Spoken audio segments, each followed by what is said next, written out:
Pray return to the Rising Stones.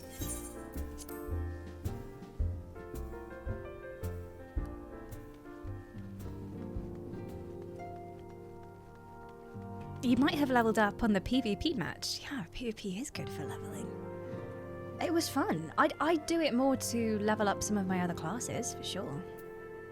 Ah, Alice. Hello, hello. Please don't tell me you have bad news. Everyone's here, though. How are you? Even Estinien is here, brooding in the corner. If you've need of my lance, I'll be ready. If not, I'll be reserving my strength in preparation of the next battle. But, since you're here, I have a question. The Scions are in close contact with the East Aldenard Trading Company of Kugano, yes? I was wondering if they could place an order for some sun-dried squid. I don't seem to be able to find it in these parts. Estinien likes squid? Okay, yeah, I will get some butted squid coming right up. Yeah.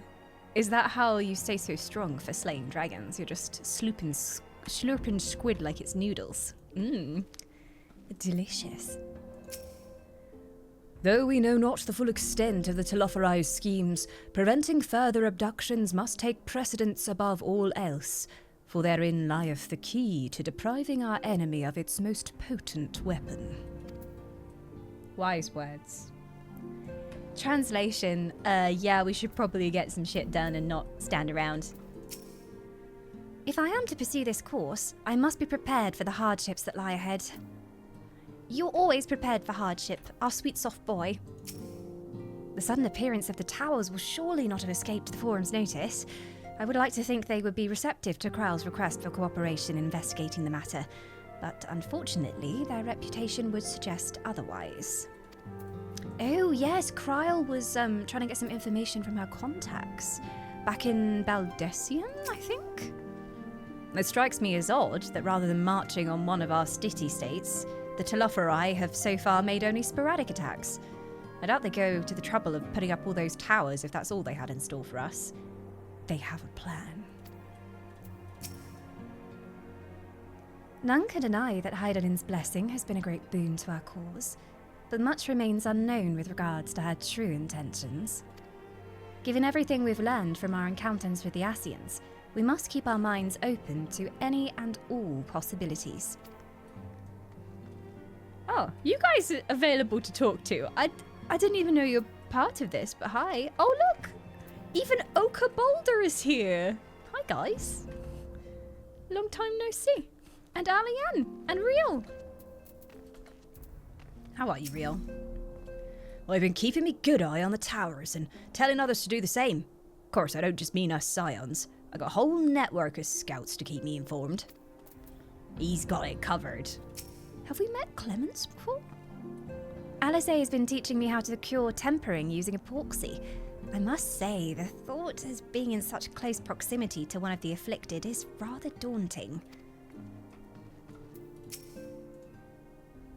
We've sent Carteneau and the others to be our eyes and ears in the field. Wherever Telophori appear next, we'll be among the first to know. She's cool as well. They're all cool. Are you guys coming in, Endwalker? You seem interesting. I'd like to know more about you. When the tower rose up in Yanksha, my first thought was to stay in Doma to keep my grandfather safe. But when we heard the news of Bahamut's return, he bid me return to the Rising Stones to aid my fellow Scions. Did he say, "Pray return to the Rising Stones"?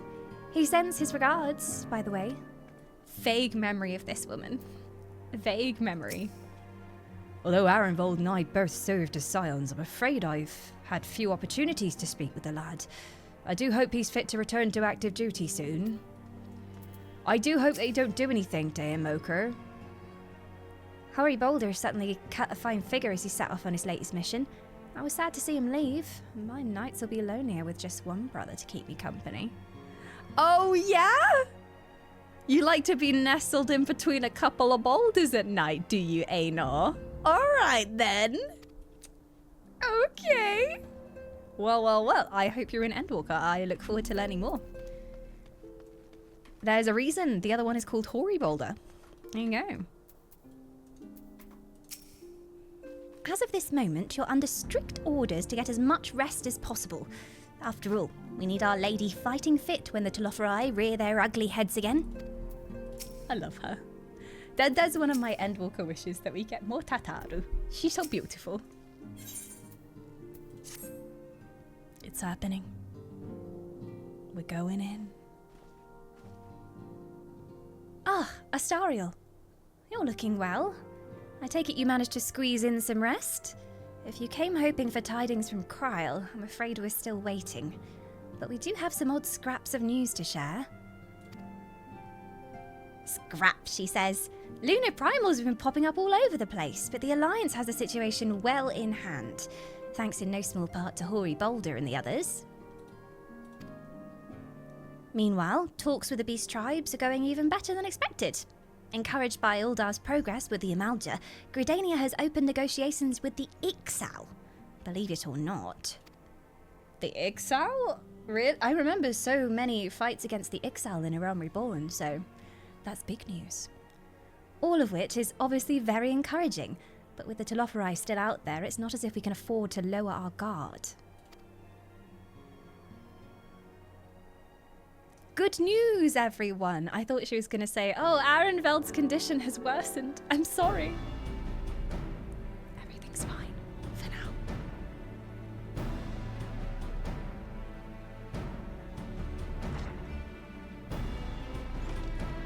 Who goes there?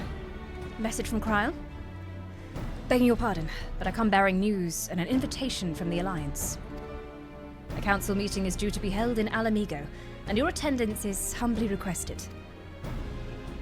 Ah, we were just talking about the Alliance. May I ask what's on the agenda?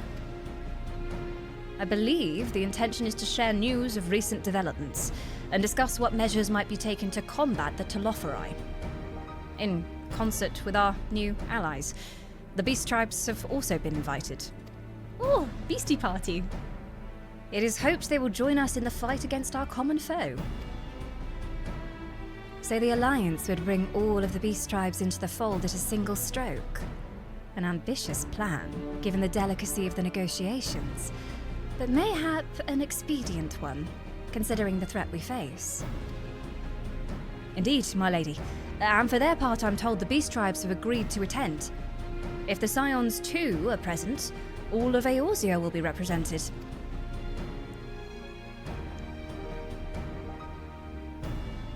Stoic nod, as usual.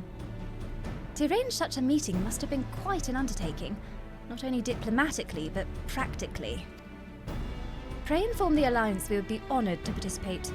We shall make for Ala Mhigo without delay. Then I will bear your answer thither with all haste.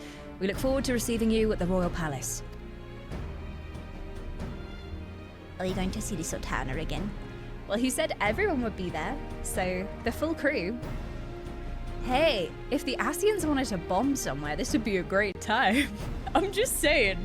I'm not manifesting it, but he literally just said that, like, all of the most important people in Eorzea would be gathered in one room. So, if you strap some C4 underneath the dining table, all I'm saying is, it would speed things up, you know? Just saying. One fell swoop. Well, now that we've accepted the invitation, who exactly is going to attend? I move that you, Stola, lead our contingent. Given how long you've worked to end the summoning, it's only right that you be present for what promises to be a historic moment.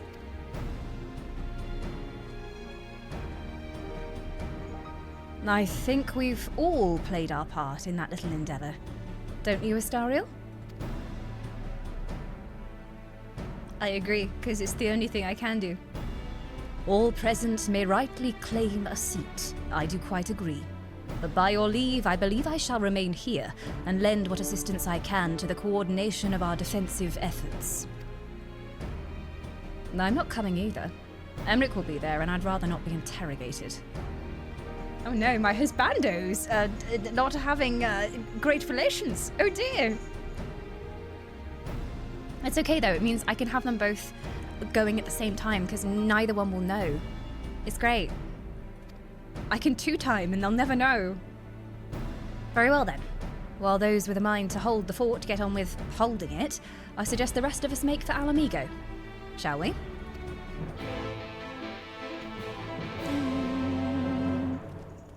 MSQ within the first half hour of stream. This is a record, Dawn. What, you mean I didn't get distracted by shiny things?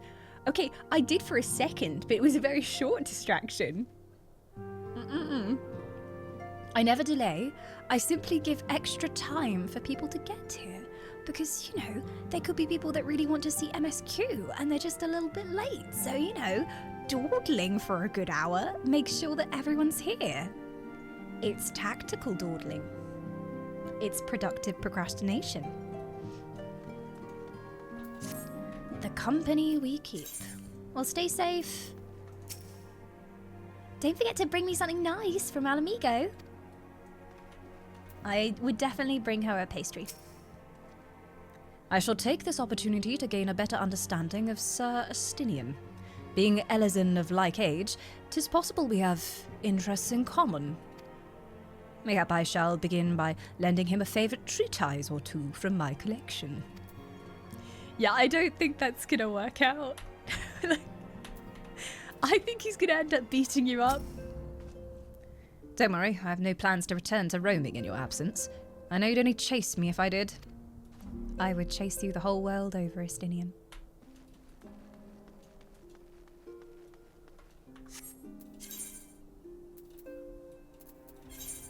And back we go. Oriander trying to bond by lending books. But you know he's gonna lend him a really boring textbook about, like, the history of some obscure academy or something. Like, oh, and this is about rare mushrooms in caves all throughout Eorzea. And oh, look at this appendix here. It's really interesting. So Dawn, if you must choose, Estinien or Emmerich? Hands down Emmerich. Hands down Emmerich. Like, I had such a visceral reaction when I met Emmerich. And like I think he's just very kind and thoughtful. I think there's a sense of honor in Emmerich that's very core to his being. And I really like that about him.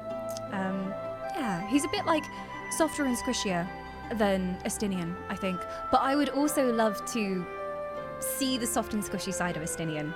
Like, I'd love to get him to open up a bit more and be less hard, I guess. Or, you know, I guess it would work in your favour if you were dating him if he was. But you know, I'd like to see the gentle side of Estinien, and I'm sure it's there. I'm sure it's there. We saw some glimpses of it. We saw some glimpses. Oh, hello there.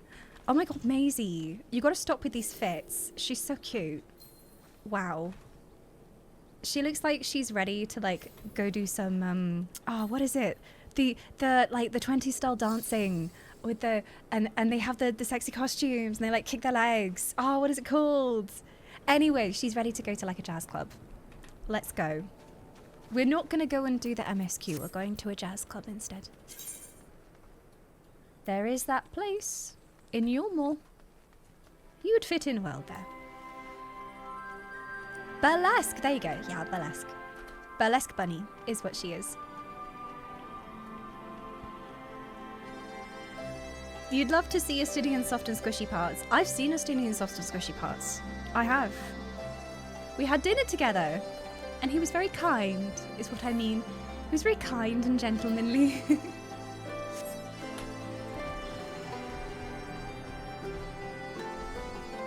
Welcome to Dawn Gets Lost in Back Alleys. I'm not even sure this is a way I can go. Is this even where I'm supposed to go? Oh, I think I just went round in a massive circle. Hello. You had dinner with Estinien. Not Estinien. Emmerich. Wrong boyfriend. Sorry. Alas. We had a private dinner off stream, obviously. I get confused between the two of them, you know. It's just so hard when you have so many husbands to remember all of them. Hi, Mark. Hello. You like Estinien, don't you? Yeah, you like Estinien. You magically appear anytime Estinien's here. Yeah. We've been expecting you. While some few guests have yet to arrive, the Alliance leaders are all present. Shall I show you in? Oh, go on then. Immediately show me in. Okay. I'm ready. That's a big table. With some very important faces. Hello, Emmerich. Hi. No one save the beast tribes a seat? I guess the chairs weren't big enough. Oh.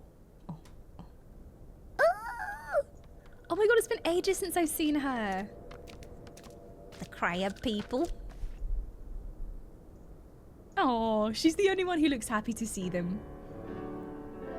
Yeah, we definitely don't have a chair big enough for that guy in the back. Esteemed guests, you honor us with your presence. As there is much to discuss, let us begin. I guess they can sit on the floor. Information on our taken brethren you have, yes? Hear it we would! I'm always happy when we get Beast Tribe voiceover, because it's always so interesting.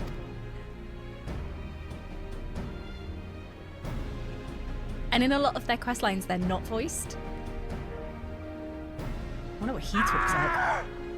Beyond forgiveness these featherless ones are! With rivers of blood shall they pay. Freed our people must be! I like the enthusiasm. We too would see your kin liberated. But ere we attempt their rescue, we must first find a means to negate the risk of tempering. Without that, we will be unable even to approach the towers, let alone contend with their defenders. They don't exactly do planning.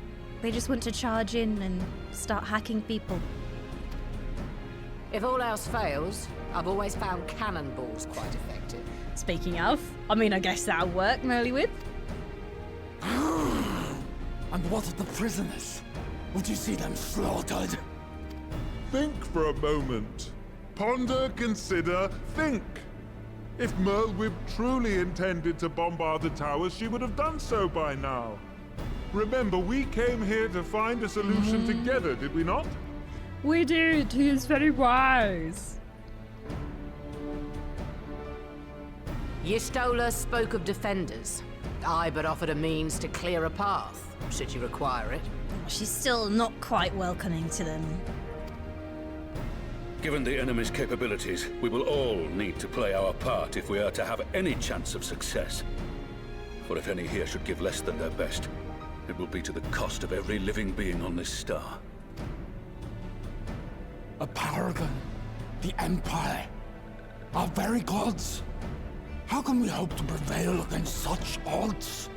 I like the throatiness in his voice. That our foe is formidable, none would deny. But our strengths are many and varied.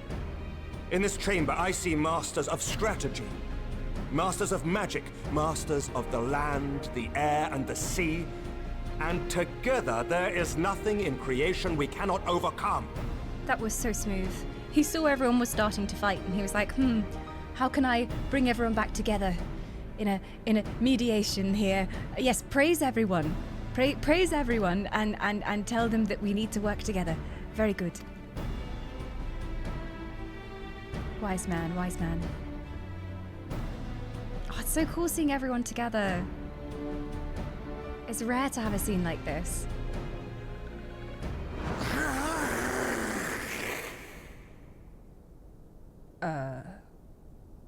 Excuse you? I beg your pardon? I love how we had exactly the same reaction. Like, bless you? Was that a sneeze? A sneeze, a burp, a little bit of indigestion there? The side eye as well. He's just like... Hairball? Fishball, I guess? What is it, Soulwalker? Do not express your passion thus. A little tricky will outdo us, perhaps. Suffice it to say, I am proud to be counted amongst Eorzea's finest. We Sahagin will play our part. Did the voice actor just fill their mouth with water before they recorded? Like, damn. I have so much respect for beast actors. Because, like, yeah, I mean, they were probably just told this person has a giant crab head and gills and is half fish. And that was probably the description they were given, and they just rolled with it. Wow. I think he's a bit moist. We kobolds have not forgotten the crimes the Overdwellers committed against us in the past. But today we look to the future as allies united in purpose. I have a soft spot for the kobolds. They're so sweet. But chaotic at the same time.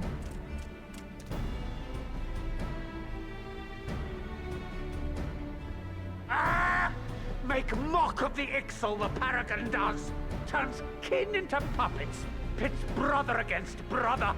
Free them from his grasp, we shall! Well, when we need an army, we know to call upon the Ixal. As Patriarch Zadar will attest, the Scions have granted us a means to free your brethren from their thraldom. This boon we will gladly share, that your people might never be enslaved again. We accept! We accept! Praise me!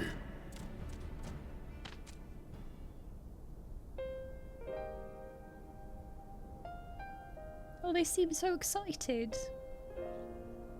Why have we never done this before?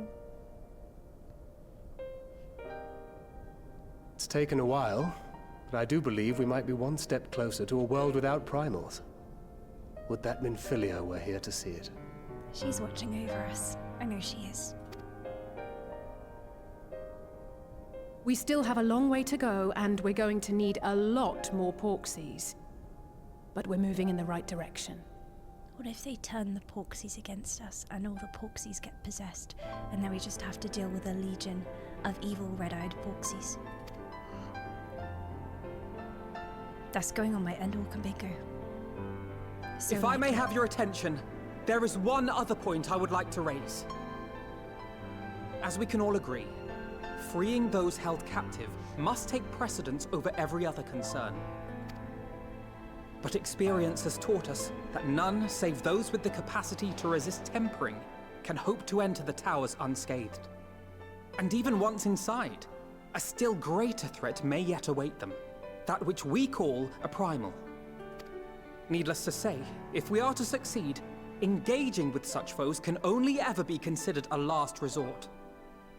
And so I move that we seek to prevent them from being summoned in the first place. Yes! Both prayer and ether are needed for the ritual. Should either one be denied, the summoning would fail. I'm very distracted because Morg is on my lap and she is obsessed with Patriarch Zadar. Every time Zadar comes onto screen, she's staring at him. I think it's because his whiskers twitch and his little tail goes like this. You like him? Maybe you should join his tribe. Yeah, you could be a warrior panther for him. Indeed. And so we must endeavor to discover the source of the ether on which the process depends. Do so, and it may present a way to halt the summonings, or perhaps even neutralize the towers entirely. So we stop it before it even promising happens. Proposal. While you are conducting your investigations, however, we will need to remain vigilant, lest the Telophoroi commit further abductions and summon primals ere we have the means to prevent them. To stand a better chance of keeping our enemy at bay, we would do well to coordinate our defensive efforts, sending reinforcements to assist our neighbors when needed. We Amalja would have been overwhelmed were it not for our newfound allies. But say the word, and we shall come.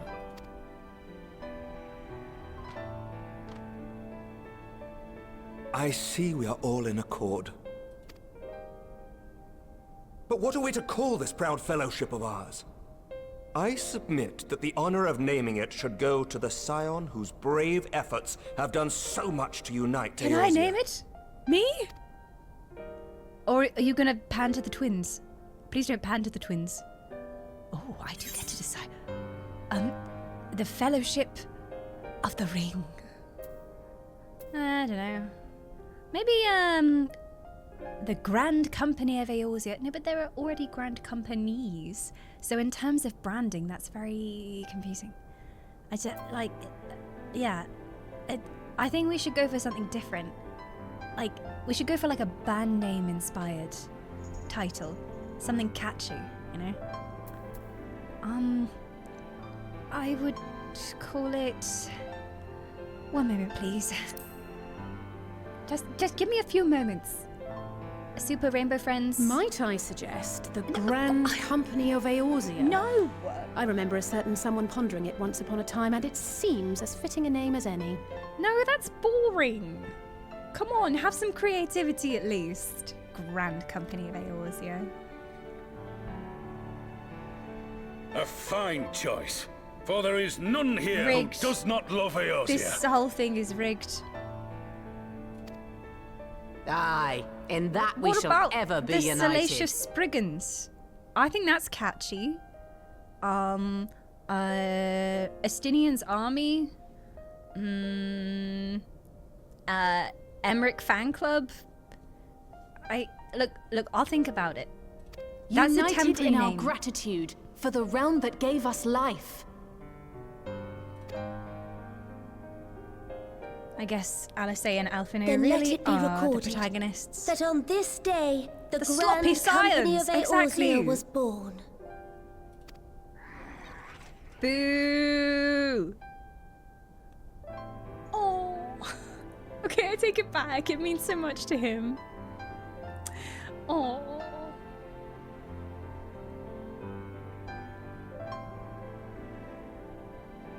Nothing gets me How quite long like have when we they make a dreamed of this character's moment? eyes go watery.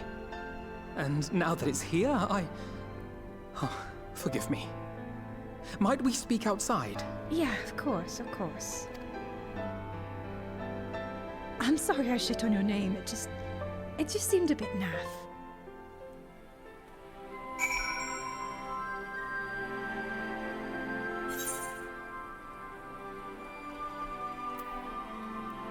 Are you crying? Oh no. You are probably crying, but you're pretending to ponder. I see how it is. Also, Azriel, welcome back. Thank you for 13 months. Some would call it unlucky, but no, this is the luckiest month yet. Your new year is blessed with the power of immortality. Welcome back.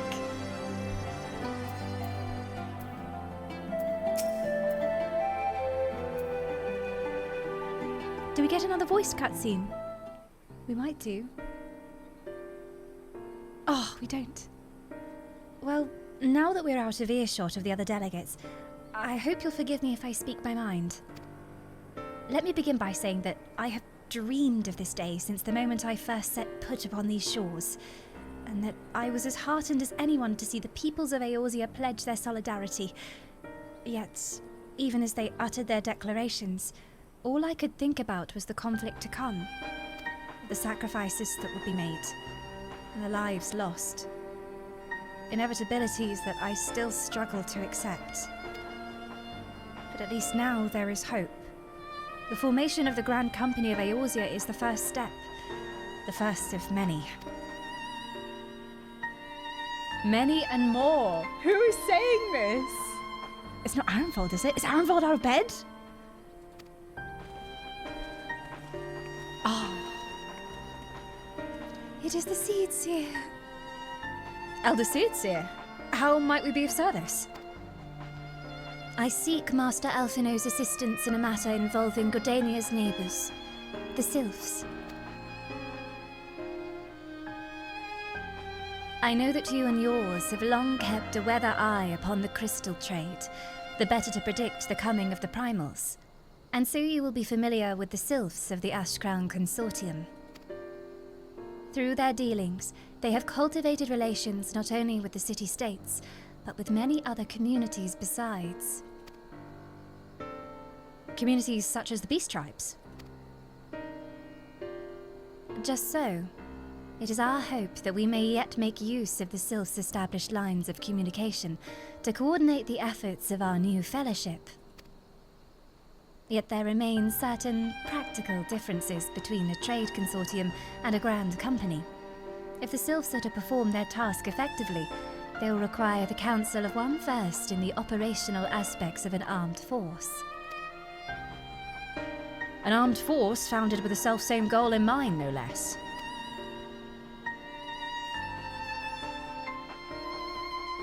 You need a commander? The Crystal Braves, yes. Forgive me, Master Alphino. I know that it was a painful chapter in your life, but the experience may yet be made to serve the realm. In my hubris, I plotted a course for the Crystal Braves which stretched far beyond the Order's initial conception. One intended to pave the way for the founding of what I intended to call the Grand Company of Eorzea. But my plans all came to naught. Built upon a frail foundation of lofty ideals, the Order was doomed from the first to collapse under the weight of more worldly interests. And I have no wish to see this new endeavour suffer the same fate. Mayhap I ask too much of you. Not at all. You may count upon my assistance, for what little it's worth. By your leave, I shall prepare a report, including a list of recommendations drawing on the lessons I learned from the failures of the Crystal Braves. You have my gratitude, Master Alphino, and my trust. When your report is ready, pray share it directly with the sylphs. With your guidance, and the earnest efforts of every goodly soul gathered here this day, I have no doubt that our fellowship shall emerge from the shadow of the Telophori and flourish. Until next we meet, my friends.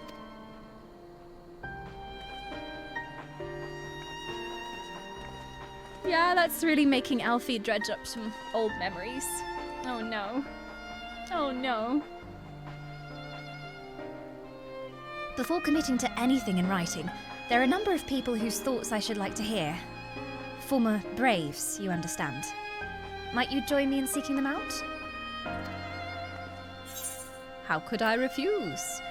I can't think of an excuse not to, so, yeah? Alright then. Don't have anything better to do before Endwalker, so yeah, sure, I'll come with you. Well, I shall be grateful of your help. Grudging or not.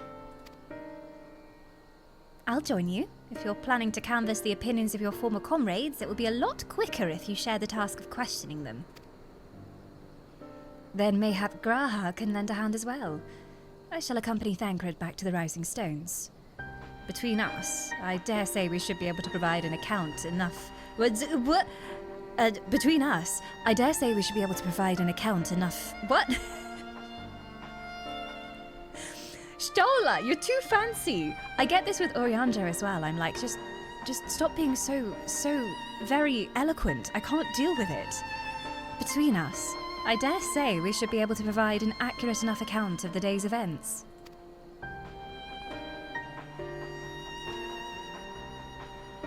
We should be glad of your company, Graha. I should explain the details on the way.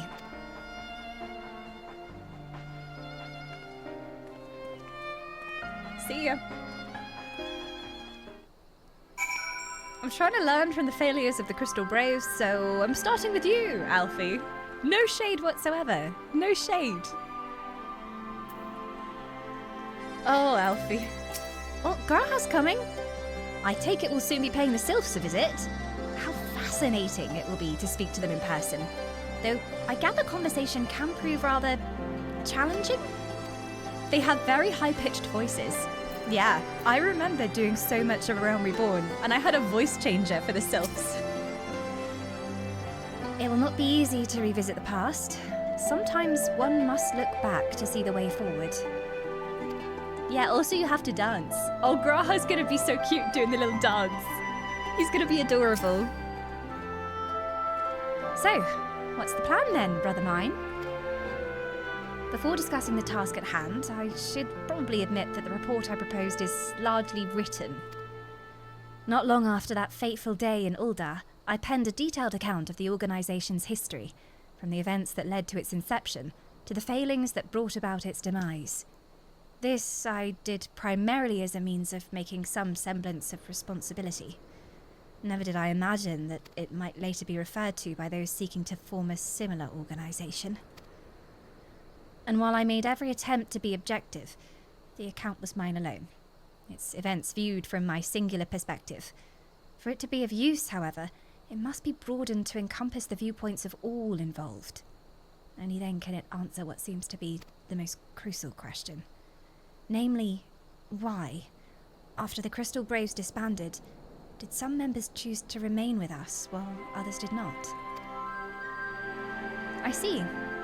You think the answer will tell us something about the nature of the ties that bind our new Grand Company together? And that is the knowledge that might help us prevent it from falling apart when those bonds are inevitably tested. That is my hope, yes. But the questions I would ask are uncomfortable to some. As the former commander of the Crystal Braves, I doubt that those who abandon the cause would welcome my inquiries. Then Graha and I will just have to try. Meanwhile, the two of you can talk to the ones who kept the faith. A fine suggestion. Have care, however. Certain of my former comrades are of questionable character.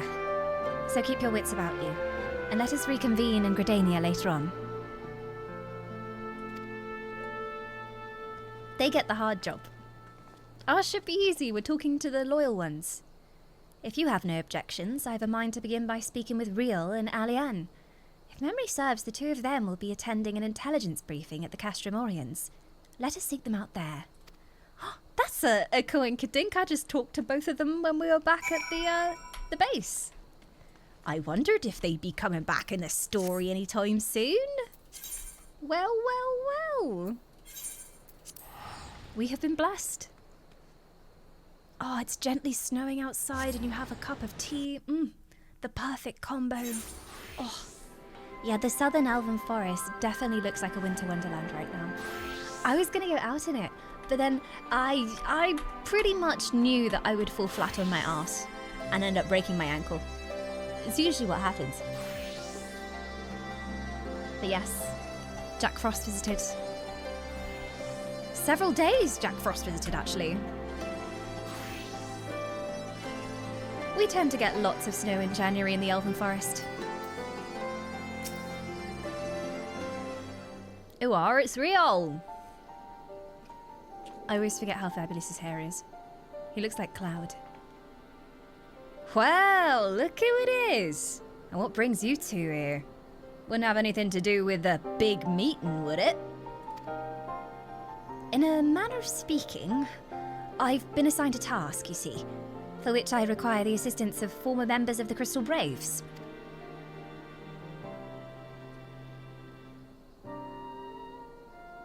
Yeah, the starting scene screen is live footage of the Elven Forest right now. Yeah. So, you want to know why we decided to stick with the Scions, eh? Ain't an easy thing to put into words, that. Well, I had nothing better to feckin' do, did I? I weren't rightly gonna leave. As I once explained to Astariel, I spent a long time agonising over my failure to alert you to the traitors in our midst.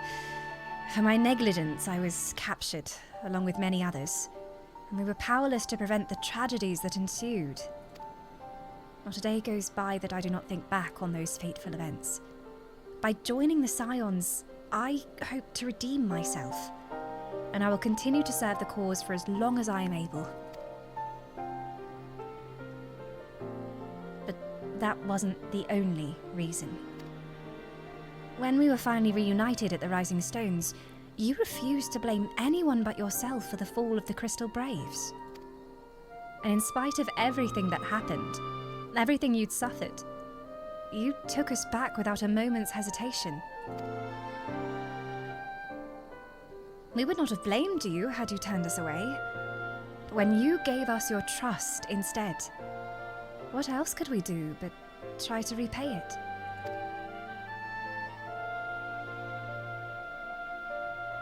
Nothing, that's what. As for my own tale, well, I've always felt the Scions had something in common with me old crew. The duty of the strong is to protect the weak. That was our creed, and I still strive to live by it to this day. But as time's gone on, I've learned that strength comes in many shapes and sizes. From hoary Boulder to Mistress Tataru, we've all got something to offer. It's not the size that matters, it's the strength of heart. And not one of us is doing this for personal gain, because we believe there's more important things than that. Things worth protecting, which is what being a Scion's all about. There's things that are worth fighting for, Mr. Frodo. I'm at a loss for words. Thank you, my friends. To hear this from you means more than you can know. Forgive me, Astariel, could you? Oh, he's getting emotional.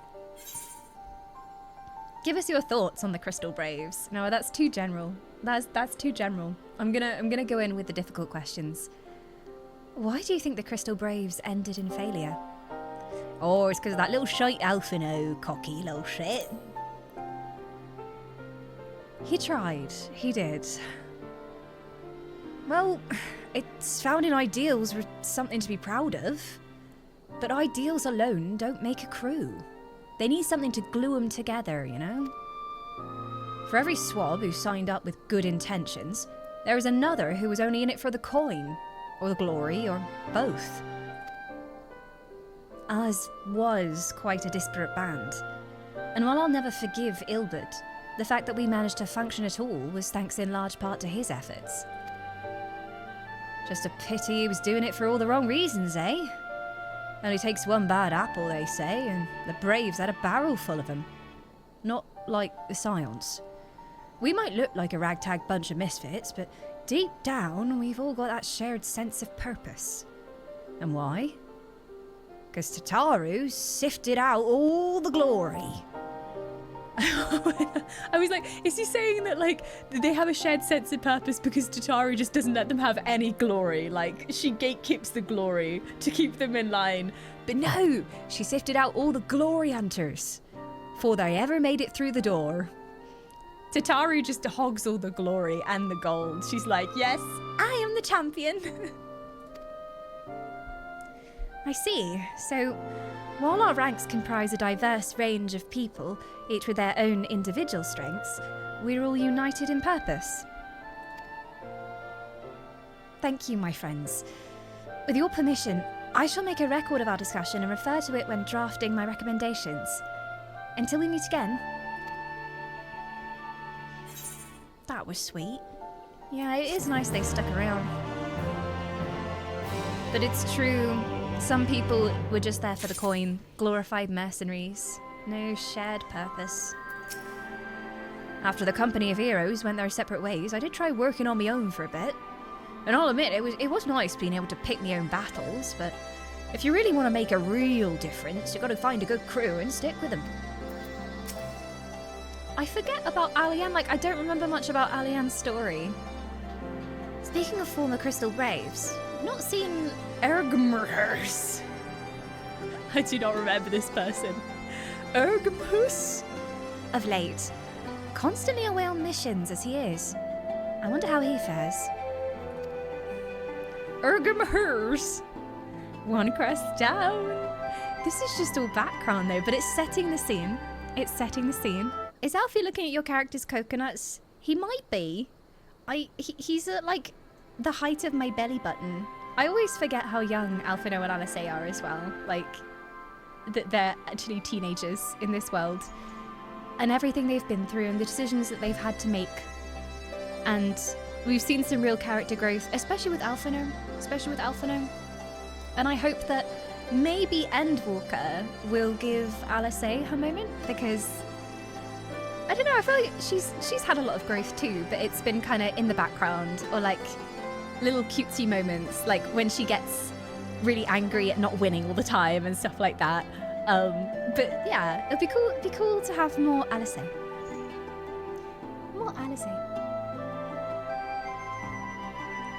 Cat treats have been redeemed. It has been done. I also went and go and blew the elven nose. My god, I'm so done with this fluey, plaguey thing. It's lingering, and I'm just like, go away. I can't wait for my sinuses to be clear. Although I guess, you know, very sinusy voice would be much better for original Alphino. You know, Sam Regal Alphino was very nasally. So maybe it's fitting for him. I hope it vanishes soon. I'm just so done with it. I'm like, leave. No one wants you here. Be gone. It's okay, it will help for the Beast Tribe voices. If we have any Beast Tribe sections, I've got that down. I'll just like freely snort and everything. Well, I think we've taken up enough of our colleagues' time, and I am conscious that less life-affirming testimonies await. Let us make our way to Gridania and hear what the others have learned.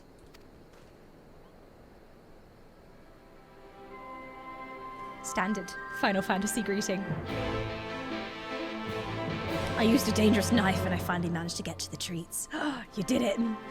I have, weirdly, for situations where I can't open a jar, what helps is rubber gloves, because it gives you so much more grip. Life hack. Or there's some cloths you can get that are kind of rubber, but they're also a little bit sticky and they're for opening stuff. And yeah, recommend. So many times where I've had to put rubber gloves on. Literally, when I set up all my stream stuff and I was screwing in lights and stuff, I was having such trouble that I just wore rubber gloves the whole time. Or gardening gloves, because they have more grip on them. And I was like screwing the light stands and everything, and yeah. It's great. It works. If you're ever doing any work where you need to like really like firmly screw something in, rubber gloves or gardening gloves. I did ruin my gardening gloves doing it though, to be fair. They are destroyed now. Oh, there is Cat here. Hello. This is what we need to train Moog to do. It's on my New Year's bingo that we have to train Moog to do a treat this year. To do a treat? To do a trick for treats. So, yeah, maybe we can get her to beg for treats. We'll see. On official business to the Black Shroud. Well, I guess we go to New Gridania and then go from there. Oh, it's near the Lancers Guild. I know where that is. Where is Big Crystal? Big Crystal is down here. Slowly learning the maps. I feel like I will get so much better at knowing the maps and knowing my way around whenever I just play casually. Because, like, I think the way I've played Final Fantasy is unlike any other MMO that I've ever played. Like, most of the time I'm doing MSQ. And I very rarely just log on and hang out or, like, sell stuff or do daily quests. Because I feel like that's something for when I get to endgame. So I think I'll know it like the back of my hand eventually. Oh, having concert! I know this. This is Bella's lullaby. Oh, it's a Lalafelian concert. They're all wearing little dresses. Oh. The violinist is patiently waiting for her cue. It's beautiful. Beautiful. How does stuff like this happen? Are they all in the same free company? Or is it just they advertise on Friday night we will play a concert in this place at this time?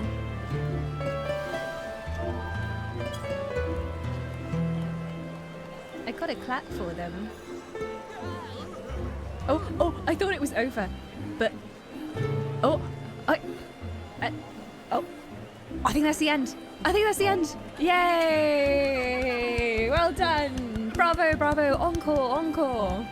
It looks like it could be a wedding. Oh my gosh. I definitely need to get married in Final Fantasy next year. I definitely need to. This year even. It's 2026 now. So I can experience the glory that is Final Fantasy weddings.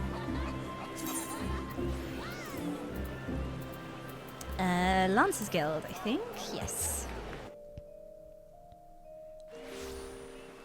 Yeah, it seems a lot of bands use multi-boxing, which I think is strictly allowed, right? Because technically you're buying multiple copies of the game, so that's okay. But they're not so keen on mods and stuff. But as long as they do it through macros, that's fine. Usually one person on multiple accounts. They make their own Lalafelian army. Welcome Chris as well. I just associate multi-boxing with, like, back in ye olde WoW days, people used to multi-box level 1 characters and run around together to power level. So there'd be like 10 level 1 characters all following each other around Westfall, just killing birds and stuff. Automated play and using the teleportation glitch isn't allowed. I don't even know what the teleportation glitch is. It's cool that you can use the MIDI controller in game as well. Yeah, to make actual music. Thanks to Tataru's ever-dependable intelligence, we've managed to track down a handful of former Braves without any great difficulty. Some were forthright, others were less so. But we heard enough to form a picture. I must warn you, Alphino. Some of their comments were harsh. I can well imagine, but their opinions are no less vital to my report. I seek the unvarnished truth. He's basically gonna read some YouTube comments right now. Oh, Alfie. Thank you. I'll set about adding your findings to my own at once. In the meantime, pray go on ahead to Little Solace and seek out Elder Frixio. I'll join you anon. He's gonna go find a quiet corner in the tavern and cry whilst he reads these. You okay? Just pondering? Yeah, just pondering, not feeling any feelings. Leave me to attend to my report and join the others at Little Solace. I shan't keep you waiting long. I know how playful the sylphs can be. And the sylphs love the twins.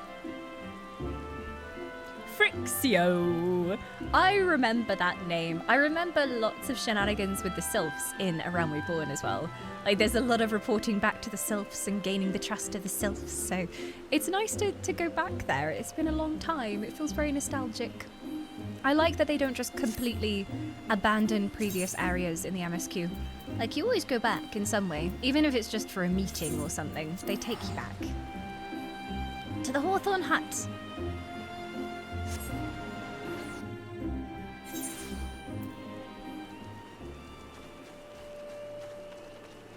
Yeah, I need to learn how to play instruments in Final Fantasy. That's on the list of things I'd love to do whenever our MSQ adventure comes to an end. Then we get into the game proper. And the whole game is fashion, obviously. Oh, she can fly here. Good, good. Whee! Long time since I've heard this music. It's so cheeky. Cheeky little sylphs. Oh yeah, and it was here when we did the first quest with the sylphs. Frixio, the elder sylph. Hello. Ah, welcome, Brave One and friends of Brave One. How good it is to see Walking Ones again so soon after the meeting. It's been a while since we last spoke, actually, hasn't it? Should this one perform the customary dance of greeting? I know your customs.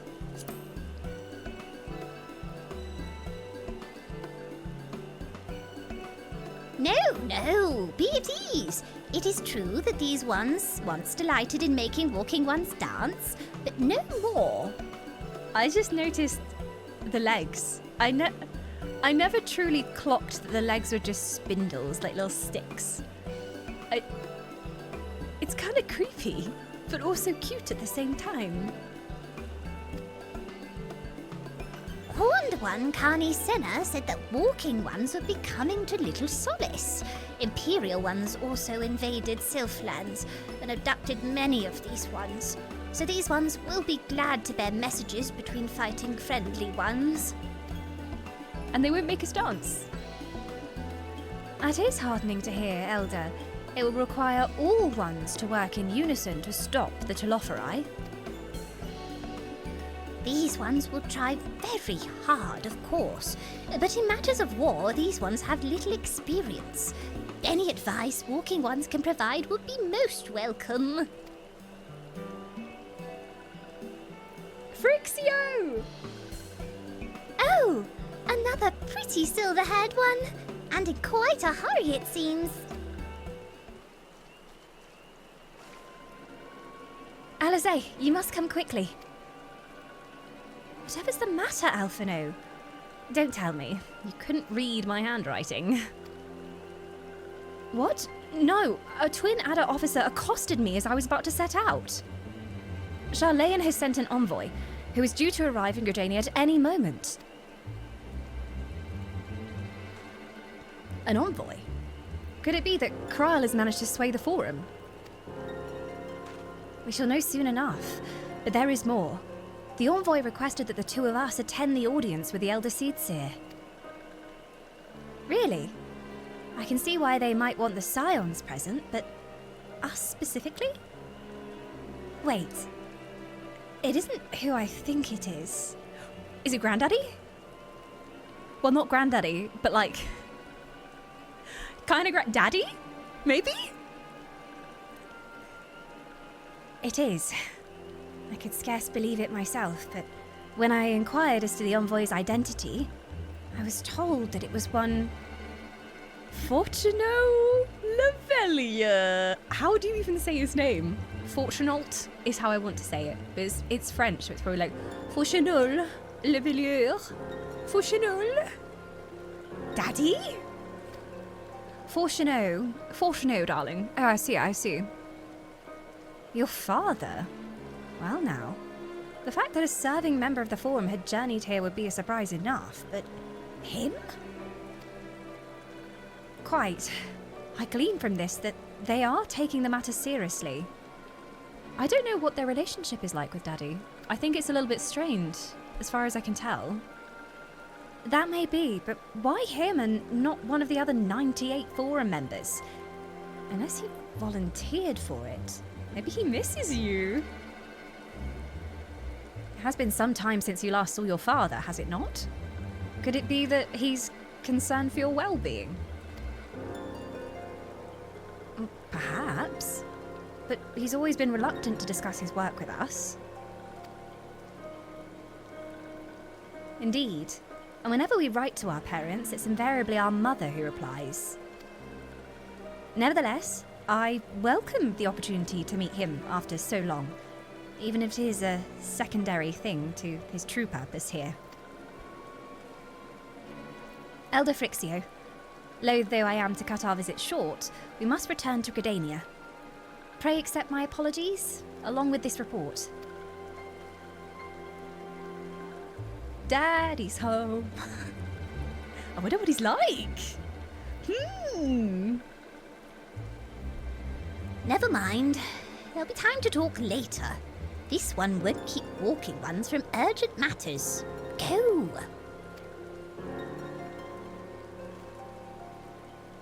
The audience will be held at the Lotus Stand, where the Elder Seedseer awaits even now. Let us be on our way. He seems kind of nervous.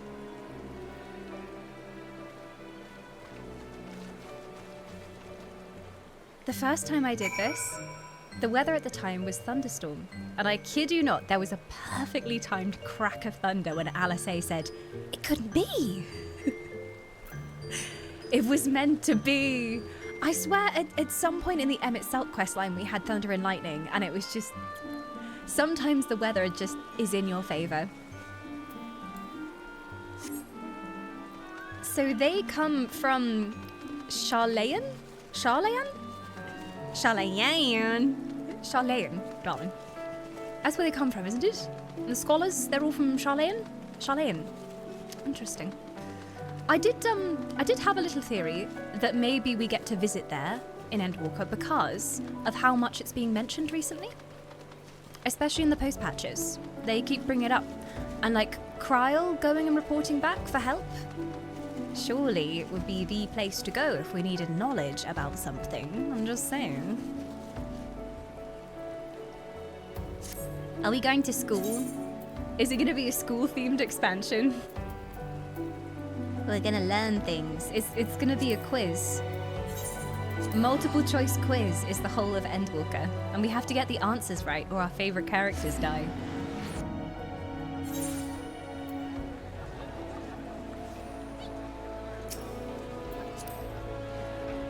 I just guessed the plot, didn't I? Yeah, that exactly.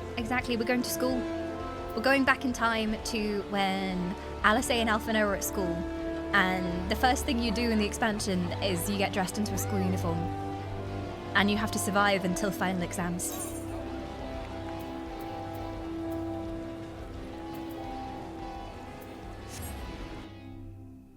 Endwalker being a school-themed expansion. I mean, when you put it that way, Capo. You're just trolling me right now. Chat likes giving me some red herrings as well, so you're so cheeky. I trust no one. Are we waiting until some point in the 0 for the trailer or watching it right after this?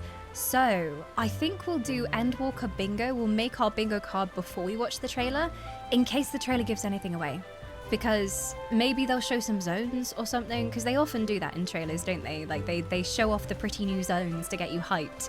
So if any of my guesses are like, we're going to, then that might confirm it, and that would be cheating. As much as I want to cheat, because it benefits me to win the bingo. Like, there are subs on the line if I win the bingo, I've been told. This is the other quest, this is nothing to do with anything, right? I don't think... Oh no, it is. See, this is where the class quests always are, so I was like, oh no, I followed the wrong quest line. But no, she's involved. They're in the tree. Welcome, Warrior of Light. The Elder Seedseer and your friends are waiting within. Oh, Nofaga's altar, yes. This is where all the important things happen.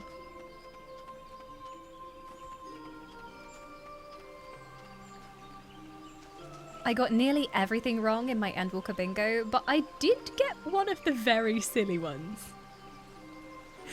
Was it like a joke one that you put? I guess you can't tell me. You can't tell me, but yeah. Yeah, this face is stunning. My friends, I thank you for all coming so swiftly. Word of Master I'm literally going to need to write down the pronunciation that Maisie told me in chat.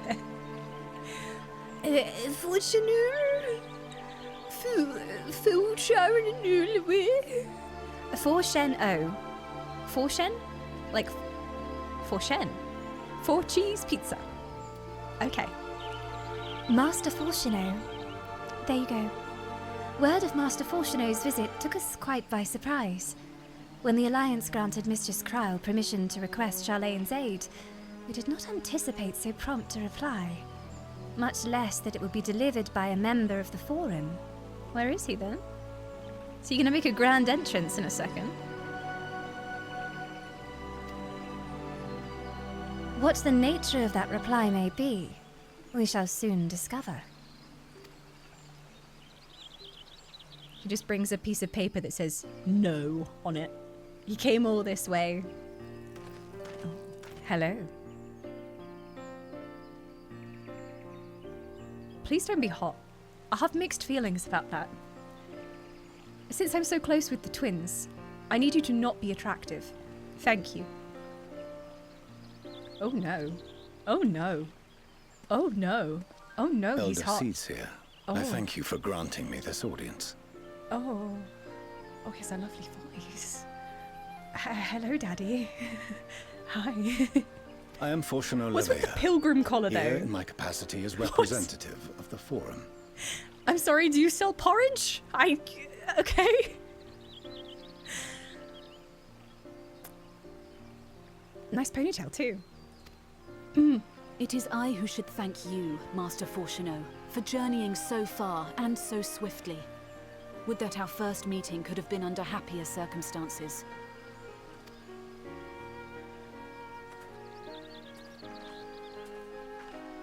It has been too long, Father. You look well. He does look very well. Too well, if you ask me. As do you both. Ameliance will be glad to hear that you are taking care of yourselves. How is Mother? She misses you terribly, of course, but is otherwise a picture of health. Good. I love his voice.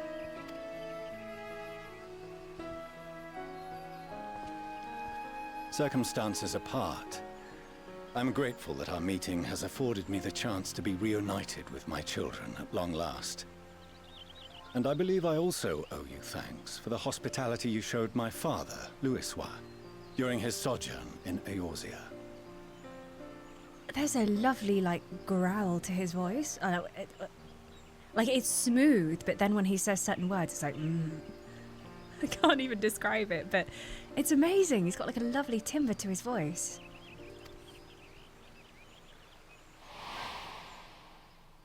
All thanks we owe to him.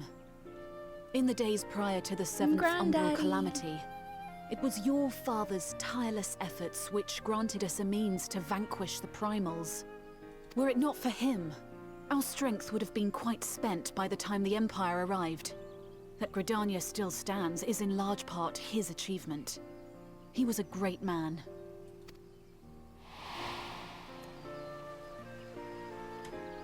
He would doubtless have been moved to hear you say so. I must confess, however, that I opposed his decision to intervene. Sharlayan did not want to be involved at all. Many And in my position Sharlayan remains opposed. unchanged.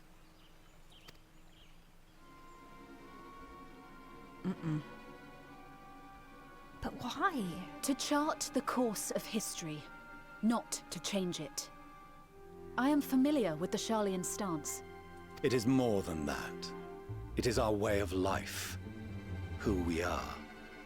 So you're saying you're a bunch of pussies? But I came here not to deliver a lecture, but the Forum's answer to your request. Sharlayan will under no circumstances intervene in the conflict between Eorzea and the Garlean Empire. But Sharlayan is still at risk from all of this, right? Like,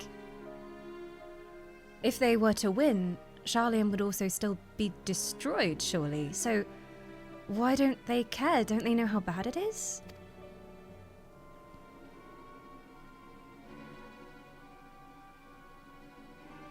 May I ask for what reason the Forum has come to this decision? The final days spell the end not only for Eorzea, but the entire world. As I was saying, yeah, this is game over for everyone, not just us. Also, I forgot that Carney Senna now has a more authoritative voice. Before, she spoke in a very lofty way, and she was very breezy. But now she's very direct. She has some force behind her. I like it. The final days. Pray spare me your hyperbole. This conflict is no more than the latest in a series of petty squabbles between yourselves and Garlemald. One in which Sharlayan will take no part. If the final days were truly upon us, we would know. Do you know nothing of the Ascians either? Perhaps we should explain in more detail? Father, you must ask the Forum to reconsider. You may feel safe on your little island across the waves. But if you imagine the Telophoroi will leave you be, you are mistaken. They mean to kill us all, themselves included. Alphino is right. We have seen what the enemy is capable of, the lengths to which they'll go. This is no time to turn a blind eye. If Eorzea falls, so too will Sharlayan. So if you truly love our homeland, you will join us. Now, before it's too late.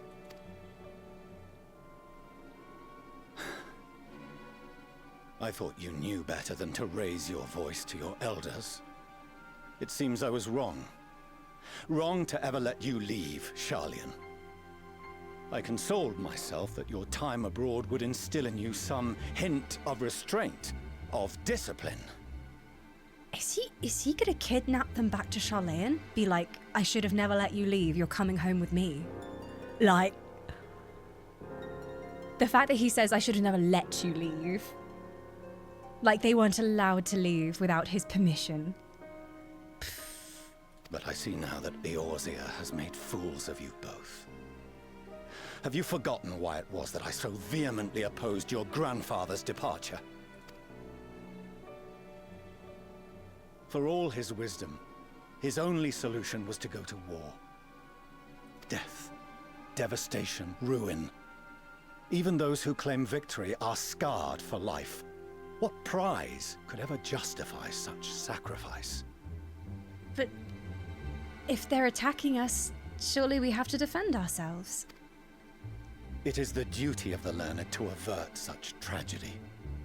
By fanning the flames of war, you forsake all you once held dear. What, so we should just lie down and die? Is that your solution? Doesn't seem like much of a solution to me.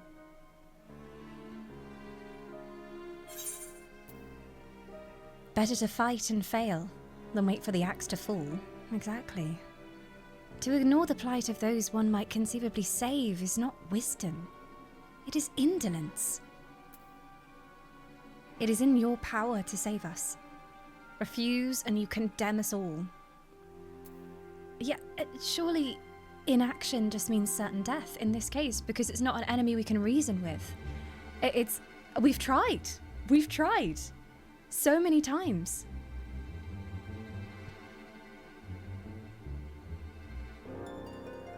Don't you recognize the second one? If it was a reference to like Stormblood, maybe? But it was a long time ago now. It was a long time ago. It would have been literally years ago, especially if it was a Realm Reborn. A very long time ago. Indolence.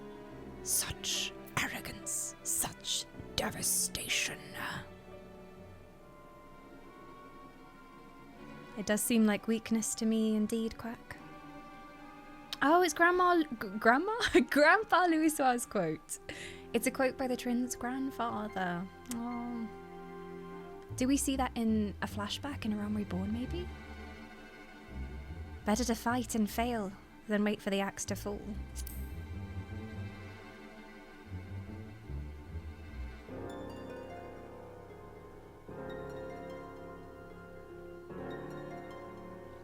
I see your friend shares your misguided ideals. But unlike her, you should know better.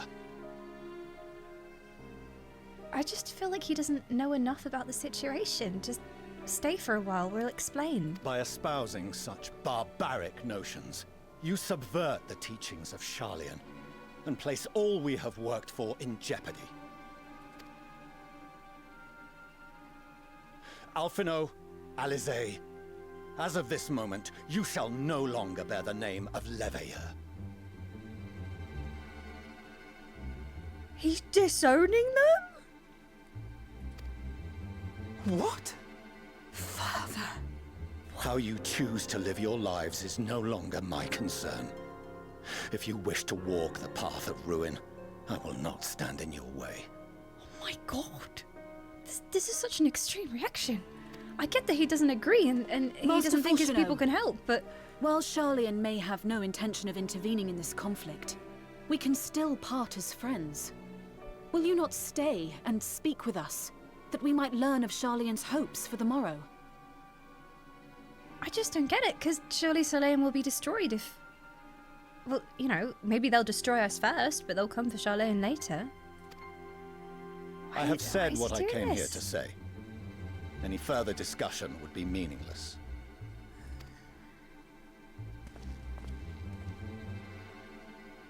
Father!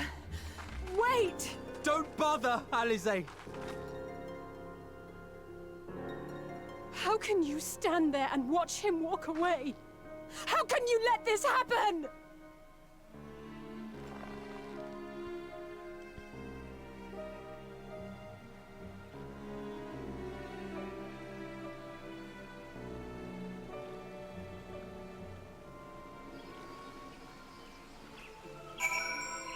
That was such a turnaround. Also, he's so cold. He's so cold. To swan in here and be like, "Oh, my children, I have missed you. Ah, yes, your mother is well. So good to see you." And then 2 seconds later, disown them. Yeah, I think I'm getting a picture of what kind of a father he was like to them growing up. Yeah. Feels like maybe there was some manipulation going on, maybe some gaslighting, like... Oh dear. He probably pitted the twins against each other as well, I imagine, growing up, you know? Oh, which one can be the best? Which one can be a daddy's favourite, you know? I can imagine he would do that too. Who can be the most clever? So that's what he came here to say? They were all fools for having the temerity to defend ourselves against the Telophori.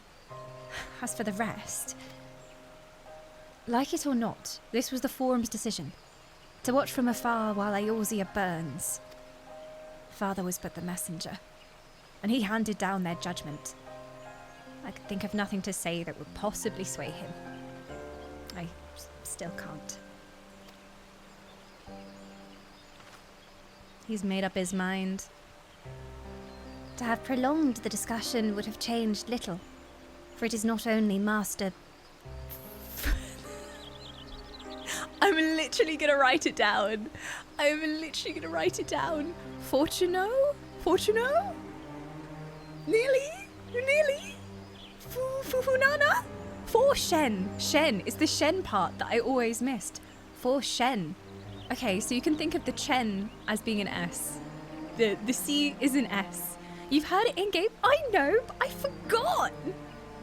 My brain is a sieve. Nothing stays. Phew. Alfie and Ali rule. Fortuno smells. Wow, the forum is a bunch of poo. Alfie and Ali rule. Fortunaut smells. The forum is a bunch of poo heads. Agreed. I take back everything I said about Daddy when he first walked in. Not a nice man. I don't think I like him anymore. No.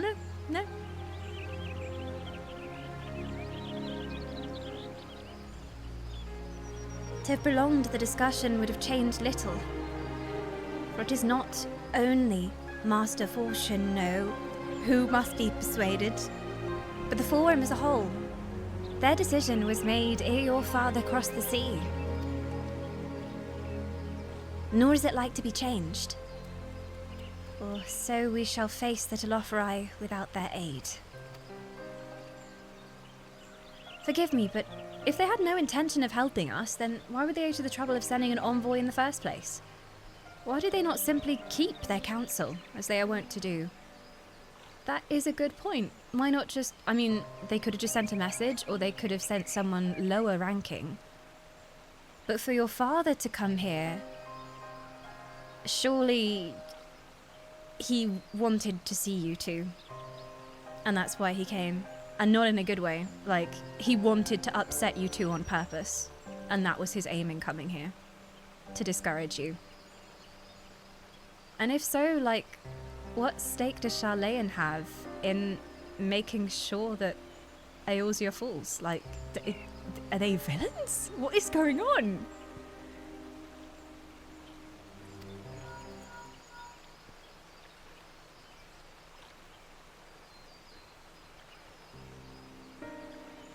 Astariel, has Master Fortunaut arrived yet? Unfortunately, yes. Then it is as I feared. My efforts were in vain. I pleaded our case to as many forum members as I could, but they flatly refused to discuss the matter.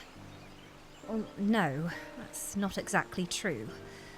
I should rather say that they ignored every word I said on the subject, without exception. It was almost unnerving. Could it be that they're hiding something from us? That might go some way to explain Master Fortunaut's performance. When he said that they would know if the final days were truly upon us, I dismissed it as pride. But what if they genuinely believe that they know how the world will end, and simply disagree with us about the circumstances? They've got some foreknowledge. Well, that I don't know, but something tells me they are not as unconcerned about the Telophori as they claim. If the threat weren't real, why else would they be so standoffish and secretive? I would very much like to delve deeper into this, but I'm afraid I've exhausted every avenue of inquiry. Nor have I fared any better with my other mission, researching Hydaelyn and the Ethereal Sea. I tried enlisting the help of experts in the field, but it appears the Forum has forbidden anyone from cooperating with us. Obstructed at every turn. So it would seem, but don't lose heart just yet.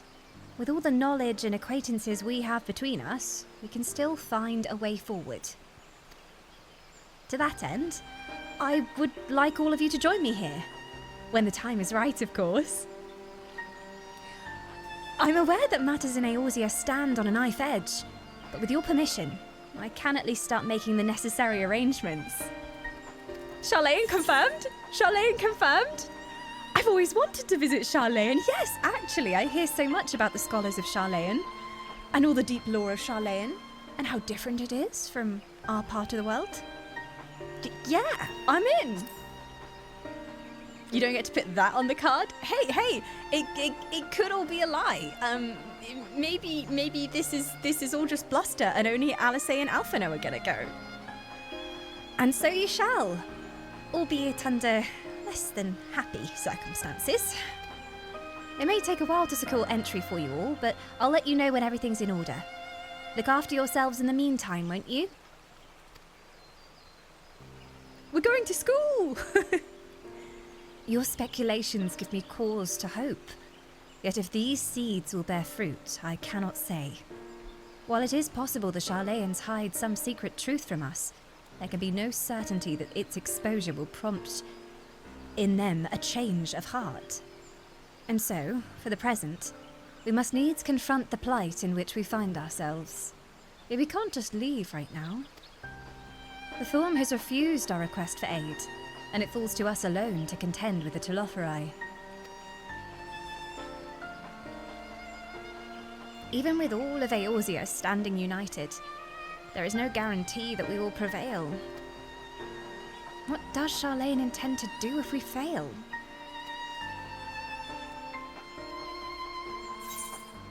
Die, I guess.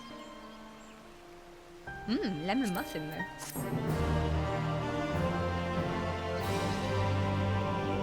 We've been invited to go there. Doesn't mean we're going anytime soon. I don't know, if there were like an expansion coming up, then maybe it would make sense that we were going.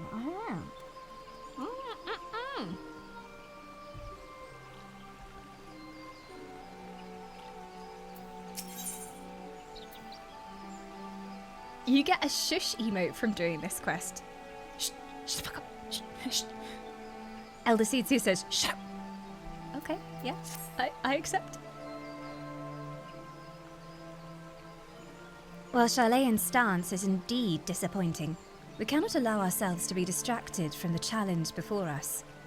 There is much and more to be done. I shall begin by sharing the Forum's response with my counterparts in the Alliance. Meanwhile, I would ask that the Scions... Grave tidings, Walking Ones! Grave tidings! It's a sylph, right? Yeah! Hello. Calm yourself, my gentle friend. What has occurred? These ones who went to see Feathered Ones sent terrible news. Destroying Ones have appeared in Zelfato. Destroying Ones and captured Ones, and even frightful godly Ones. Feathered Ones didn't stand a chance and were sent flapping and squawking. When did this happen? Is it too late to help them? Too late? Yes, much too late. But luckily, Destroying Ones were only passing through and continued on west. Feathered Ones who did not fight were left unharmed. West? That would be Carthus. Uh-oh. Is it Emmerich? My lady, the Ishgardians report that the Telophori have emerged from the eastern highlands of Carthus and are marching at speed. Though their purpose has yet to be determined, the Carteneau Flats would seem their most likely destination. Lord Emmerich has already dispatched his forces and requests our immediate support. Tell him he shall have it. The time has come for the Grand Company of Eorzea to prove its worth. Are we going to battle on the Carteneau Flats? That seemed, that seems a little bit familiar. Okay. Well, mayhap it is a mercy that we do not have time to stew upon our misfortunes. Come, my friends, let us make haste to Carteneau.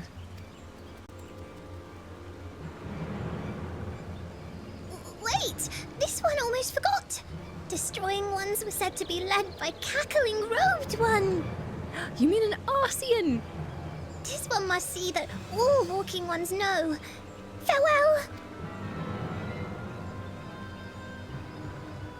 Bye! He's going quite slowly for rushing. Daniel. Who else? It was only a matter of time before that grinning maniac showed himself again. I shall have an airship ready to bear you to Carteneau. Pray see to your preparations and report to the landing with all due haste. At once, my lady. Let us be away. Oh.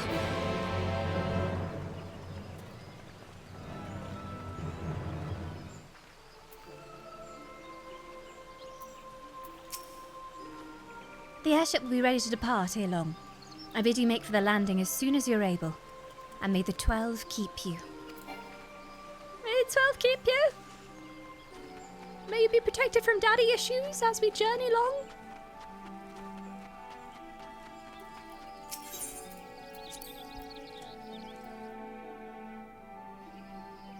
What does Charlayan know that we don't know? Because it's like, what possible reason would they have to not fight with us in this moment? Like... What Taco Cat said rings true. It rings true. They know something we don't know. Death Unto Dawn is the quest name. Which I think means this is the final quest in the patch, perhaps. I do not like the name of this patch. I do not appreciate it. I feel like I've been personally victimized. Death specifically to me. Oh, the Lalafels are still playing.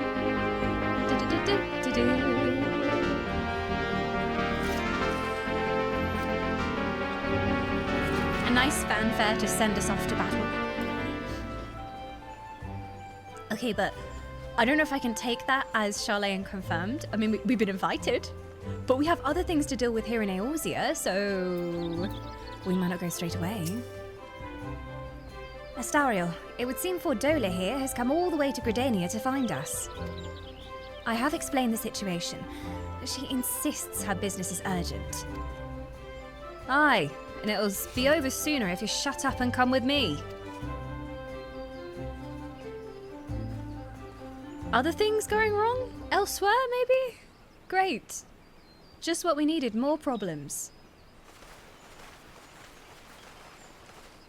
I want problems always. Is he okay? Oh, he's up.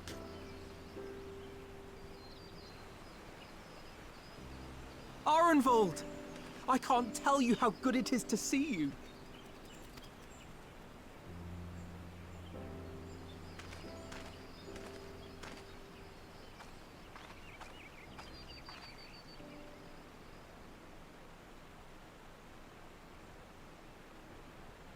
It arrived a lot sooner than expected, eh?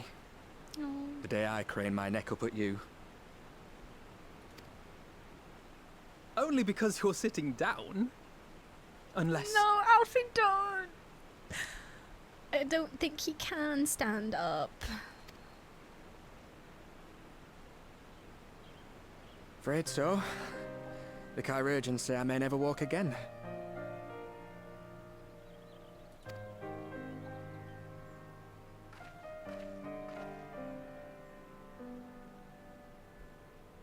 Oh, it's okay, we'll build you like the sickest chariot in all of Eorzea. We'll give it speed boosters, and we'll paint it red so it Come goes on, fast. Alfino, it could be worse. Besides, I didn't come here to dampen the mood. Quite the opposite. He really is the kind of lad who always sees the bright side in everything. He's a sunshine boy, is Arenvald. All I've ever wanted was to fight for a cause I believe in. But my fighting days are over. So I want you to fight in my stead. Be the hero I can't. You can still be a hero. Look, I told you, we'll put some big wheels on it, we'll attach rocket launchers, you'll be a fucking badass. Just because you can't walk around now doesn't mean you can't destroy your enemies. It'll be like a badass mech suit.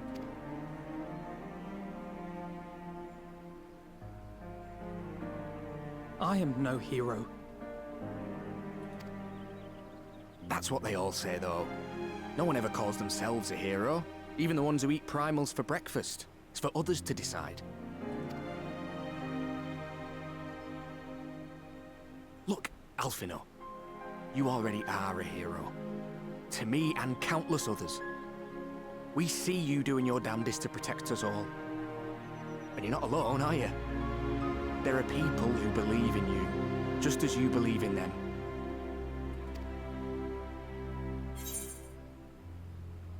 We carry the dreams of many. We'll carry yours too. We'll be sure to give your regards to the Telophori. Some things may have changed, but the adventure isn't over yet. We don't need to carry his dreams. He still has his dreams, and he can still accomplish his dreams. The adventure's not over yet, my friend.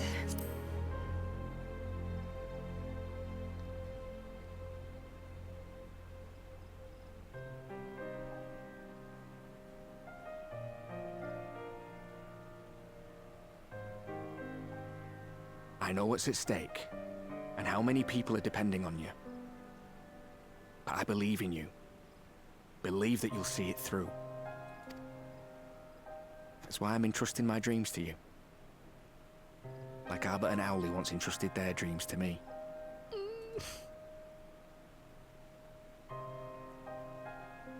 There was a time when I would have borne the weight of such expectations without a second thought. But now, I know just how heavy that burden can be.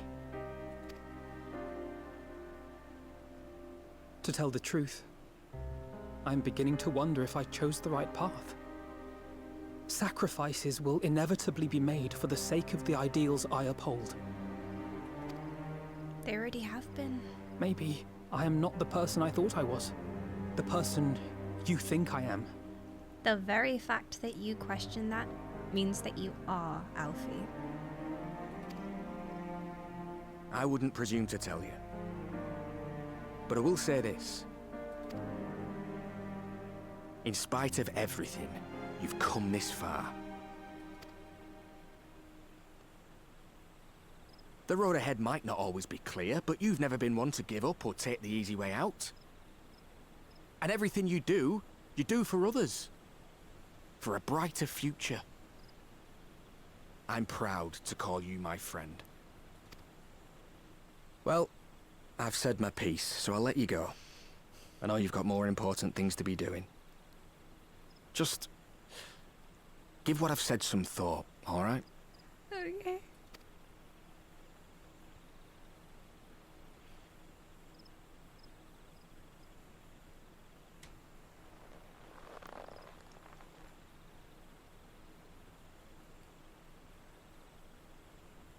I shall, my friend.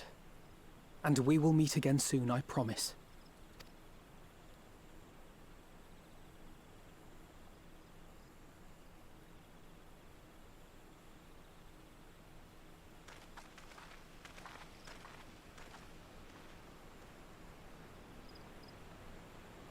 Nothing left for me to do but wave and smile. Just smile and wave, boys. Just smile and wave.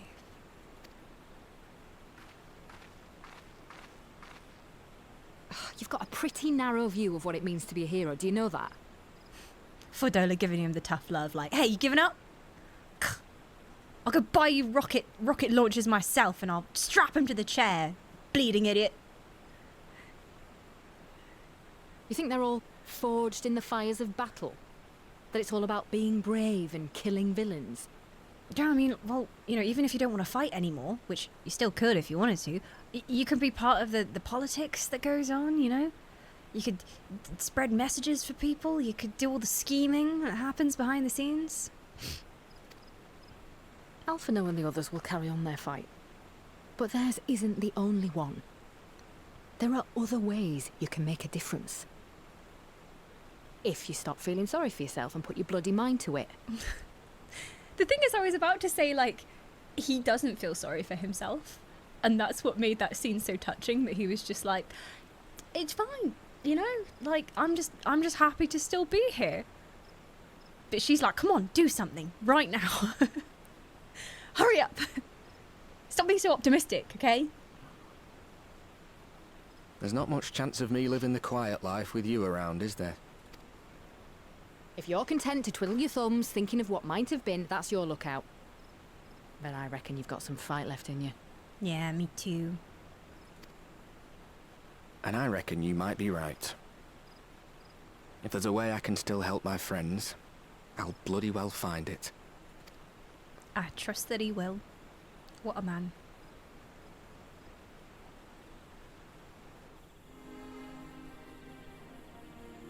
Look, we're going to Scion, we think. So I'll find an engineer there who is absolutely badass at creating mechs and stuff. And we'll make you a modified chair with razor blade wheels, rocket launchers, the capability to fly, and I don't know, any other feature requests? I guess like, just like zipping through the sky would be good. Or we could like have a little bomb dropping thing on the bottom. So he can fly up and then he can open the hatch and then drop nukes on people. Yeah. Yeah, armor and a big cannon, exactly.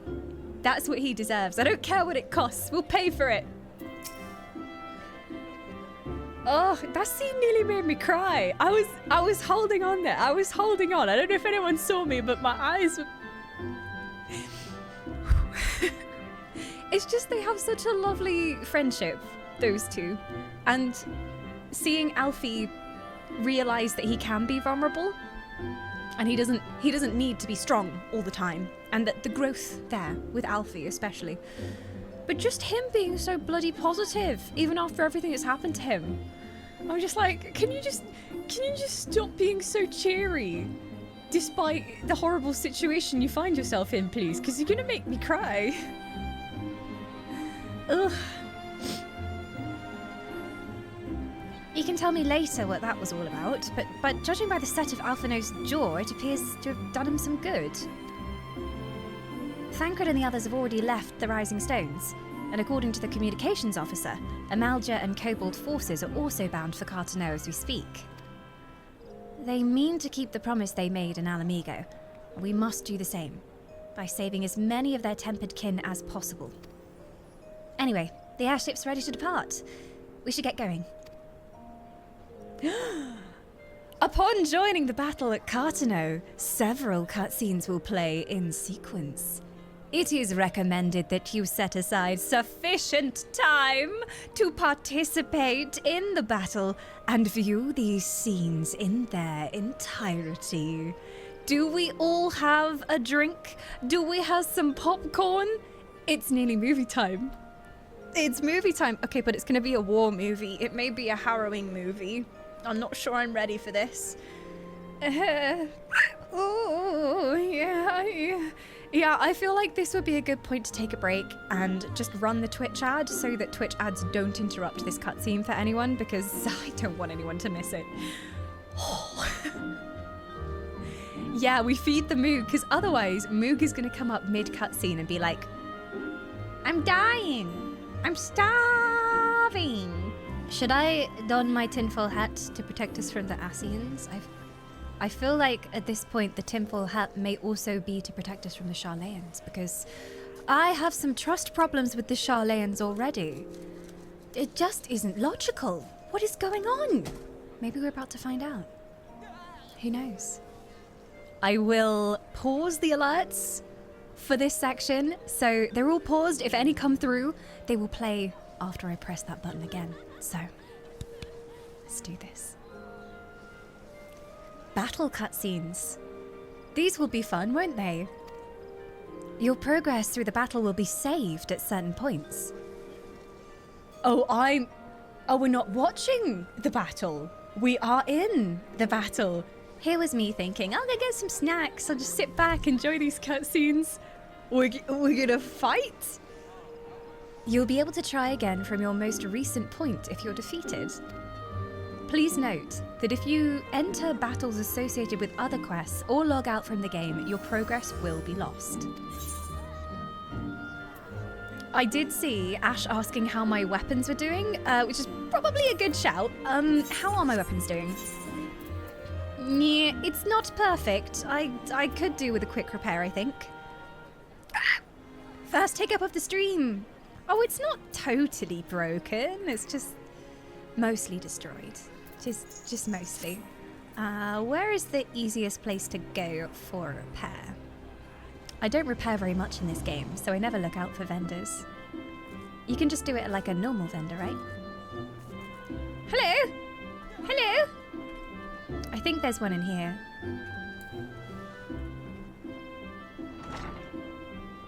Can Mummy do it for me? No, she doesn't sell stuff. Hello, Moogle! Hi, did you have some delicious meats? Did you have some delicious meats? Oh, this guy here. Oh, yes, the arms bender. There we go. Perfect.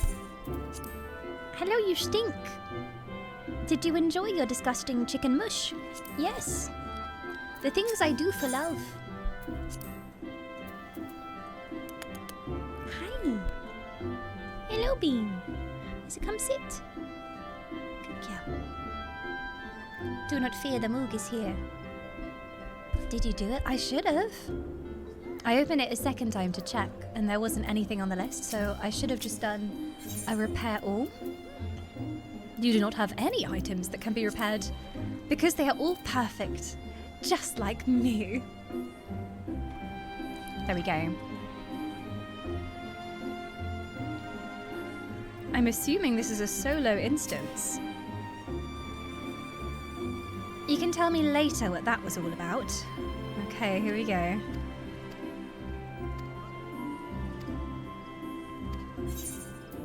Let's do this.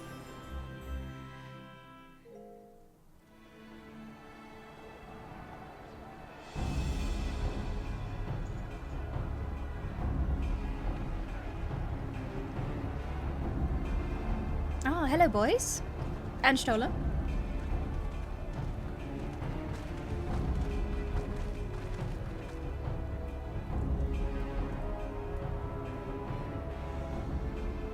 My fellow Scions, as I am sure you will have heard, we can expect no help from Charlian, nor are we any closer to discerning the Telophoroi's grand design.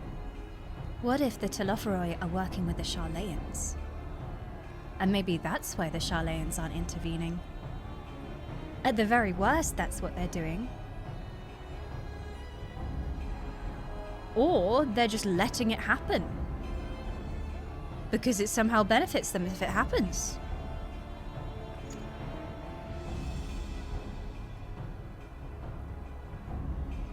And now, our adversary moves against us in unprecedented numbers, compelling us to answer in kind. The outlook, in short, is bleak.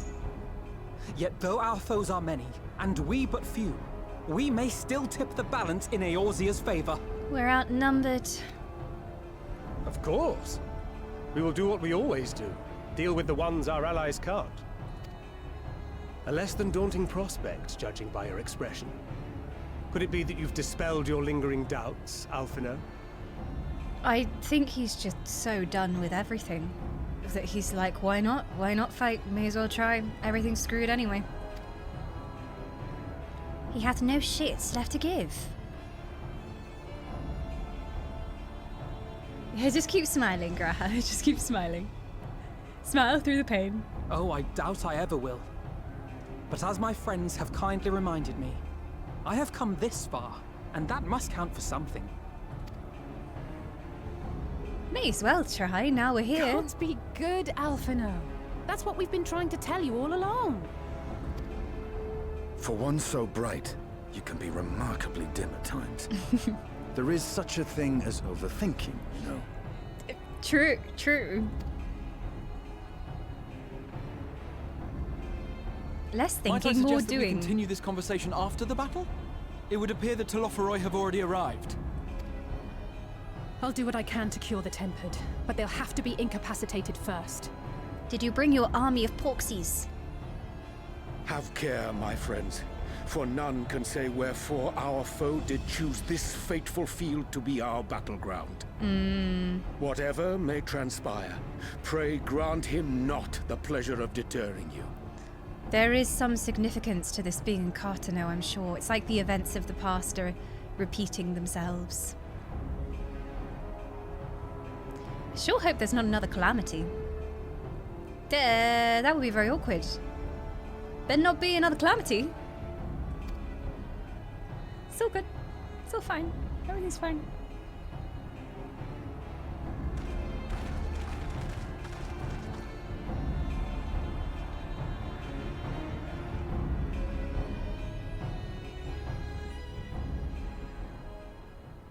The most important thing is, did Estinien get his dried squid? Nothing else matters. If we are to die here, I sure hope he got his squid. Okay, we're going in. Listen well, friends. The Telophori are sweeping across Carteneau. As for the Scion, he was briefly sighted above the battlefield, but has since vanished. He likely intends to watch events unfold from afar. Thus far, the movements of the primals have proven difficult to predict. Even with the fast-moving text, even when poised to ambush our troops, they instead withdraw for some unknown reason. Whatever the Telophori's plan may be, our primals are the primary targets. Understood. They will not elude the Scions for long. Let's give it our all. Okay, who do I fight with? Estinien, are you tanking? Estinien, I am not the tank.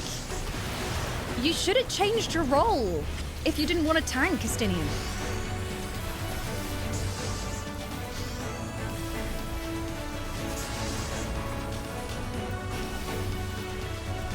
What is he doing? Okay, he's tanking that one over there. If I just ignore these, then they don't exist. Oh god, do I have to keep an eye on all of their health bars? Oh, Alfie's really low health. I think he's healing himself though. So they would overwhelm us with sheer numbers. I will keep them occupied. The rest of you, seek out the primals. I'll try! Oh, hello there. Let us divide our forces that we may locate the primals once more. Swiftly. Thancred, Stola, and I shall head east. I'll concentrate my efforts on the Tempered. With luck, I should have a chance to cure some of them. Then I'll go to the west. Astariel, Alfino, come with me. West! Lead the way! Ah, wrong hot elfman! Good luck! Don't die! This way! Something's not right.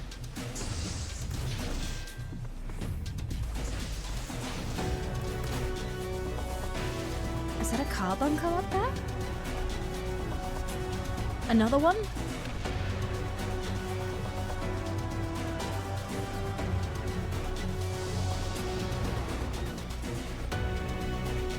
Oh. As the Scions spread out across the field, Alice and Graha take the fight to the Telophori. We're playing D&D now! Can I roll with advantage, please? I cast Fireball!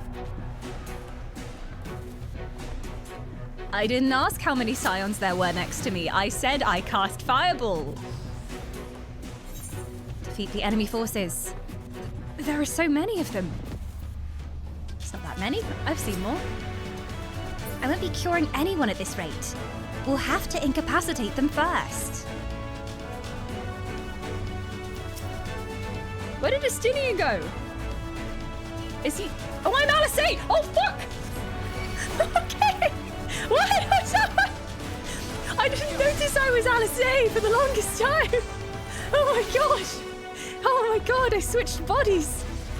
Oh, she's so cute. I don't know what I'm doing. Alice, do you know what you're doing? Oh, she's got the fire though. I have the fire. We have that in common. Yeah. And she's got most of the same spells as I have. She's got the whole light and dark balance thing. She's got Scorch. Yeah. Hey. We're the same. Allow me. Oh my god. Okay, we'll keep an eye on him and make sure he doesn't die. Yeah, I've been blessed that this is my own job.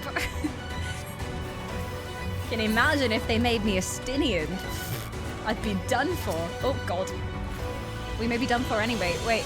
Okay. Your bars are really messed up, Alice. Do you never tidy your action bars, Alice? Like, what is this? What is this? Also, you don't have the different balanced abilities at the same time. They just come up when they proc. They're trying to give me Red Mage easy mode, but it's messing with my head because I'm looking for abilities that aren't there. Graha's dying. Oh shit, heal him. There you go. Okay.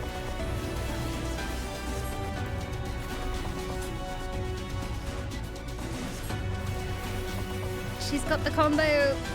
The fire combo. Is he okay? I wish I had a bar for Graha because I can't see his health without like directly looking at him. He's healing himself as well, so that's good. Okay, I've got to click because my keybinds are all messed up now. I say, you need to do some hotbar sorting. What a mess. Oh, you have melee, okay. Just the beginning. Just one more.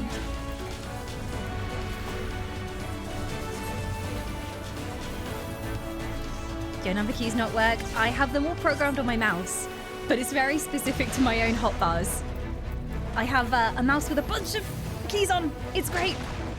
Especially for MMOs. Where is safe? Nowhere is safe. Oh, shit. Oh, okay. Yeah, no, it's opening weird menus. Okay. I'm back to being a filthy clicker. Just like the good old days.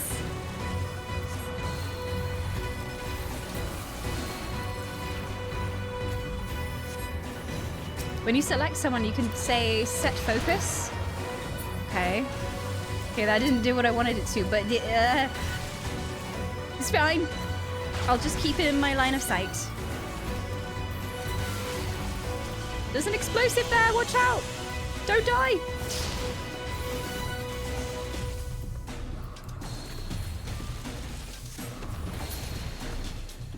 Oh, we made it. No thanks to me. It seems we've earned a moment's respite. Then let us take this opportunity to cure the tempered. Oh, and I get to do it! With Angelo! This is so cool! I like that we're actually living the cutscene. Help him first. Angelo?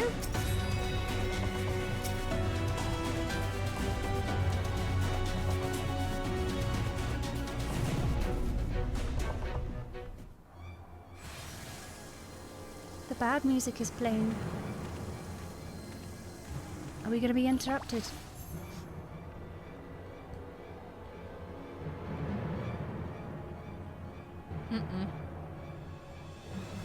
No.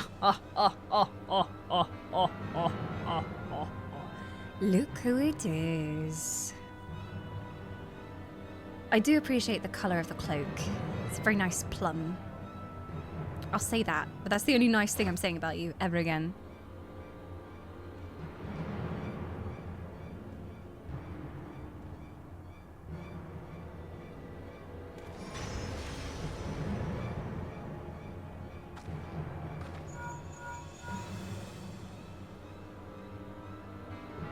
Do you see that? The glyph? Yes. How worried should we be?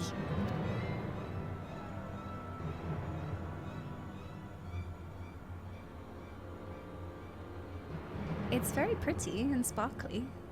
I'm not worried, I'm entranced. Listen well and judge for yourself. Though I can see ethereal currents, I'd not thoroughly examined those that flow through the heart of Carteneau. Now that I am here, things have become clear. The flats conceal an etheric confluence, like to the pillars of the Azim Steppe, but greater in scale, far greater. That's why they drew us here, it's for a purpose. Oh god, are they gonna kill a bunch of people all at the same time? The glyphs that Van Daniel has conjured reach into its very midst. And I believe I know their purpose. Should the lunar primals destroy them, it would spark a chain reaction with the potential to obliterate the confluence entirely. The resultant disruption to the flow of aether would sow chaos among the elements, prompting earthquakes, floods, and tempests large enough to lay waste to the realm. In other words, a calamity?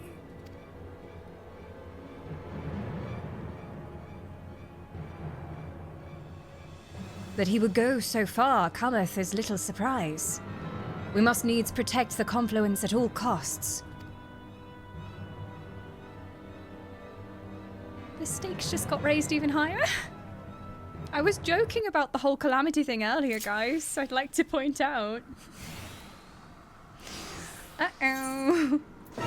Ah, I am Urianger, forsooth. Look at my billowing robes. I am so attractive. Wait, what is this? Malefic. Deals damage, executes the following abilities. Okay, I'm gonna press it when it goes shiny. Does he have a heal? Okay, Benefic is a heal. And Helios is a heal, or AoE heal. And this creates a fixed sign centered around the caster, reducing damage taken by 10% for self and any party members. Okay, that's kind of like my ability. Behold the confluence. Let me touch it. Was I supposed to touch it? I mean, I can slap it. Hello? Notice me. Should I talk to the others? I probably should. No, it has the touchy symbol, but I can't do anything. Oh, am I supposed to attack that thing? Okay. You know, the enormous monster stood behind the confluence. Yeah, that might be a good idea. Well, come on then, you cowards. With me. I'm going to press buttons. You better not die. I don't know how to heal. I love his movements, though. He's so graceful. Ah, Thancred's dying already. I think I am going to have to heal him eventually. Odin. So the time has come to pit my blade against his. Follow my lead. Ah, Stola! She's fettered to what? What are you fettered to? Oh, we have to attack her to get the fetters. I shall protect you. So many cards.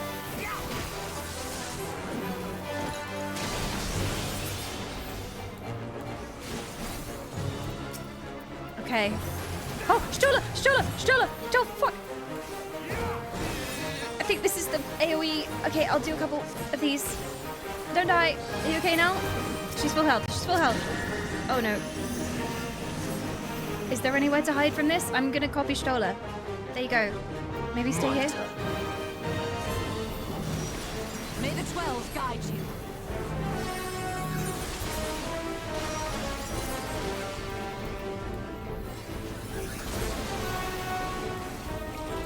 Shola, you're so squishy. Thancred is also in need of a heal. Or two. This does not bode well. We'd best brace ourselves. The confluence is taking damage. Okay, wait, how? We can't stop it doing that though, that big attack. Shit. Resume from midway. Okay. We have to protect it, but I don't see how I'm going to protect it if they just stand in the way of it.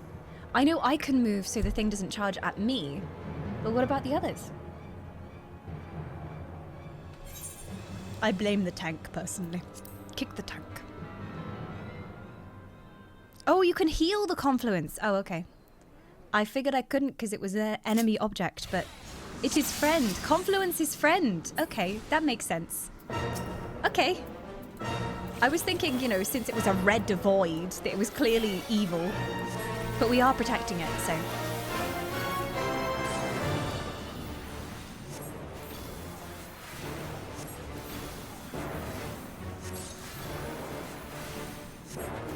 It's also tricky because in these scenes, I always wish the character lines were voiced.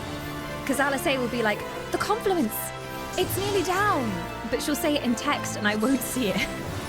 I wish they shouted it like, quickly, heal it or something. Because otherwise, yeah. I shall protect thee. I shall protect thee. I shall do very poor damage in your general direction. If you would like a heal, please wait whilst I click the button. Thank you. Everyone could have aspected healos. Yes. This is the class that I eventually want to play for being a healer, so... Okay, the confluence needs a heal soon. It's feeling very poorly. I should probably heal it now whilst I have time. May the 12 guide you.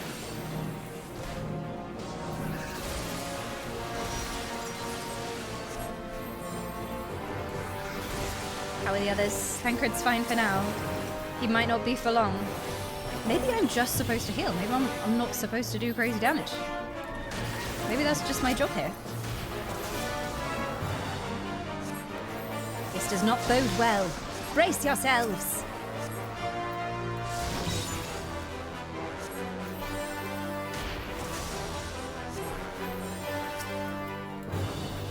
May the smell of the 12 donuts guide you. Oh my god, don't. I'm hungry.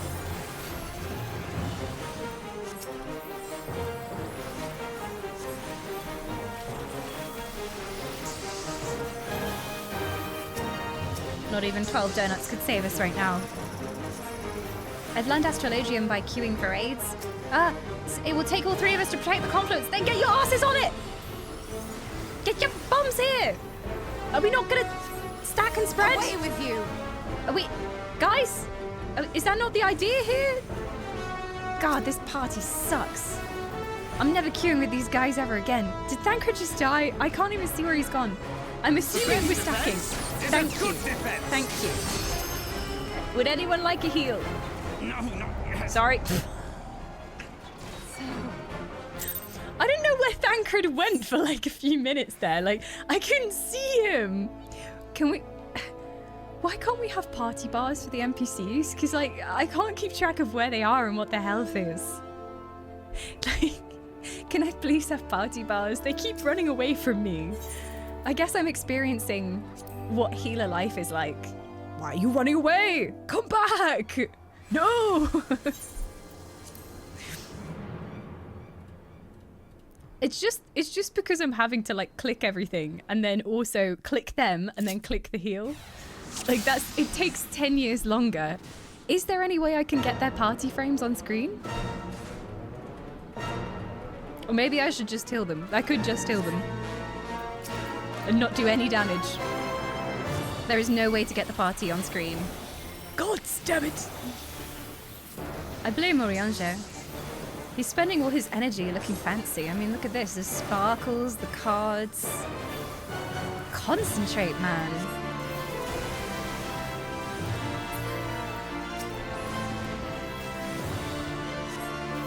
I think I'll just keep spamming Aspected Helios every now and then, because it's actually not a very long cast time. I wasn't using it because I thought it would have a really long cast time. It's actually super quick. I shall protect thee. I shall attempt to protect thee. I cannot promise any good results for anyone involved. Sorry. Ah, shit. Alright, would you like a heal? There you go. Forsooth, I have healed you. Are thee grateful of my succor?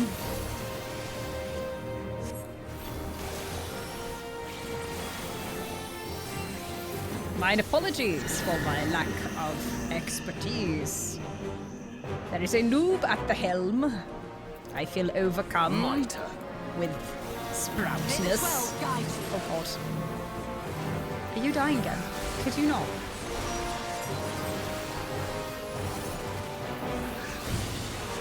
Also, my AoE protects the confluence as well. It heals the confluence, so that's good.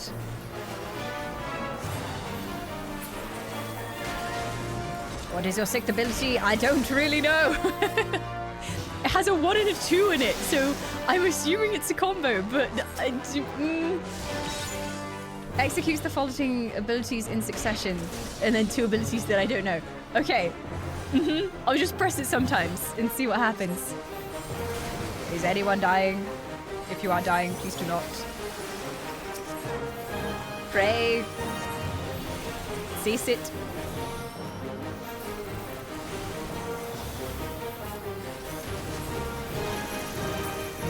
Ah, he's got... And then there's a thing coming on the confluence. Oh, this is why he didn't come over before, because he was in the fetters. I see. I could not see him before. Thancred doth require our Away aid. with you! There we go. I shall spam the heals, for I sense great damage is in our future. Thancred, come here. We need to stack. What are you doing? Is a good defense. All right, fine. That works too.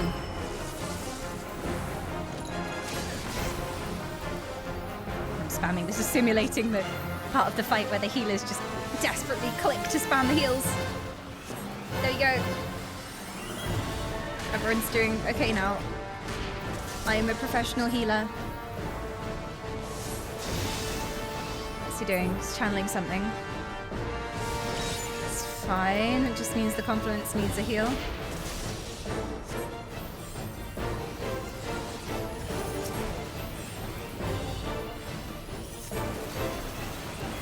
Heals for you guys as well. I've only healed like 1 or 2 dungeons in Final Fantasy, and very low level dungeons. This is giving me a taste. I like it. It's fun. It's also chaos, because I'm expected to do damage at the same time. You healers are multitaskers.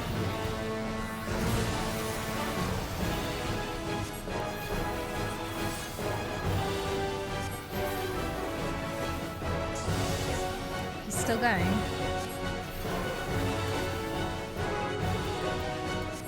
I think we shall do it. He is low. Thancred, your health is low. Come here. That'll work. That'll do the trick. There we go. Easy. There you go. Speedrun. I learned how to heal in Final Fantasy. I learned how to play Astrologian. We have survived.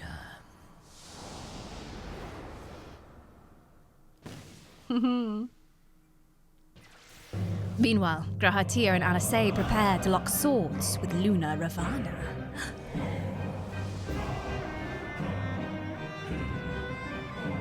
Oh, we're waltzing, are we? I'm so ready. I got the sleeves for waltzing. Not the sleeves for fighting, obviously, but impractical, but still. The ability that you never used was a shield? There was an ability I never used? Was it the one that procced? Oh, I'm Graha! Oh, heck, wizard shit. Foul combo. Okay. Allegan Blizzard, Thunder, Cure, Medica, and Break. Prevents spellcasting movement and other activities. Okay, so we're gonna have to interrupt something. I'm guessing I just spam fire. And ice. And this, it's like Black Mage. Yeah. I used to play Black Mage a very long time ago. So I spam fire, and then whenever I run out of mana, I spam ice. And then, I can't remember what the point of this is. Oh, damage over time. Okay, so we always have this going, and then we just spam fire the rest of the time, and then ice when we need mana. And then if we need a heal, we got 2 kinds. AoE 1 and a single target, and then this stops spellcasting. Good. It's all coming back to me. I did used to play Black Mage a very long time ago.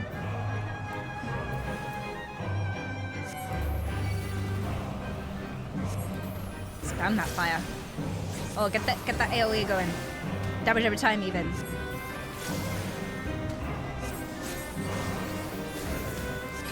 Why am I tanking? Alasei, do some work.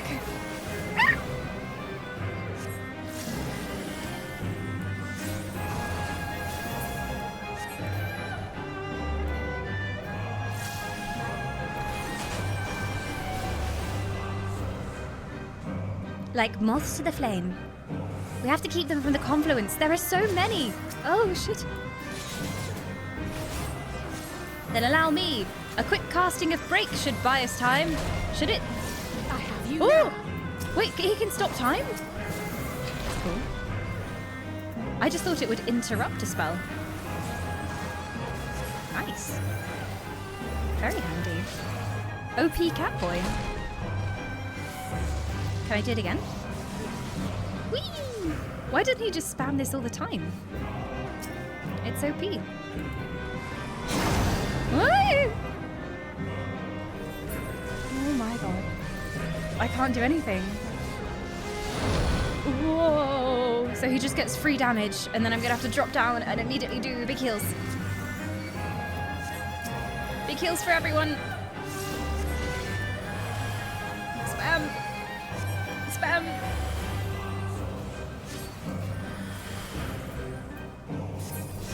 There you go. I love this music.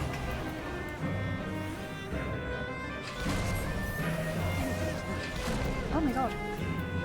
How do I target myself? I think if I just target no one, it will heal myself. There we go. He went for me.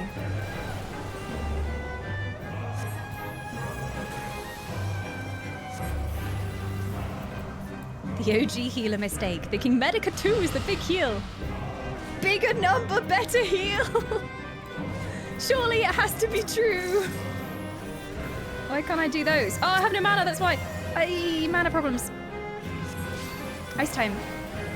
Here you go, Alice. Medica cure. The cure 2 is the single target, and then Medica is the multi-target.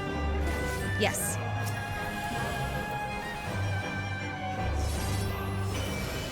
Okay, another one of the minion rounds, probably. Ow. He keeps interrupting me, it's just rude.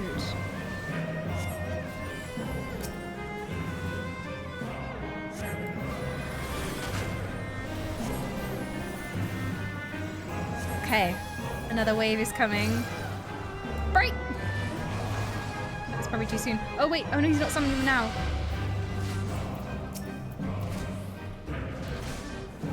Soon.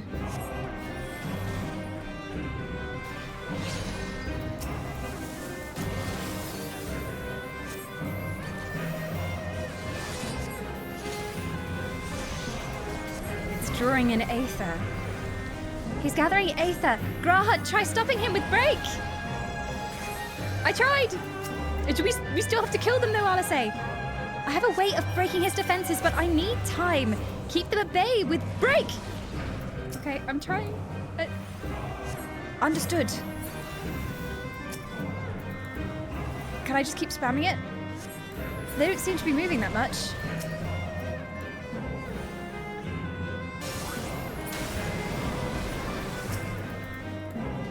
Breikudes!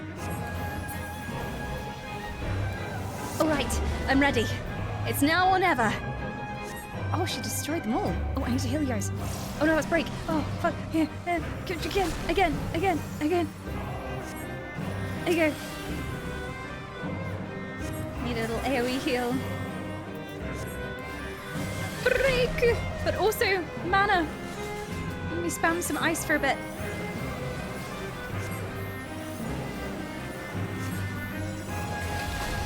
Yeah! Professional healer.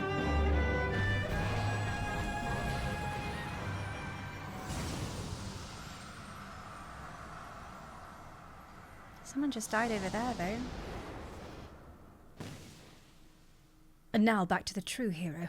At the selfsame moment, you stand shoulder to shoulder with Alphino and Estinien, resolved to lay Luna Ifrit low.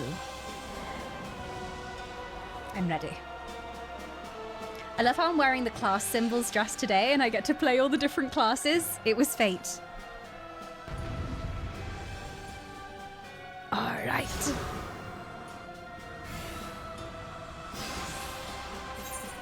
You dare challenge me? I am a god. It's nice to have all my abilities back. A cape of class symbols. Sleeves! Sleeves of class symbols! I was so ready. Right. Luna Ifrit. The one Arenvald and Fordola encountered. The one that wrecked them. This will go well. It's okay, I have Estinien with me. All shall be well. And I have abilities, finally. I feel free.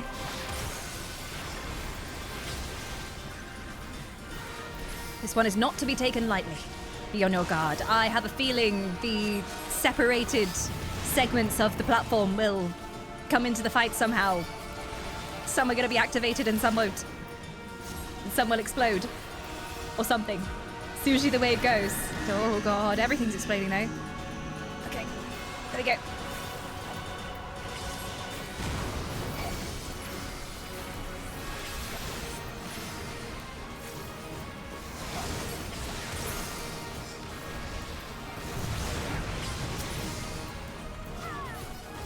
The infernal nails are empowering him. Kill the nails!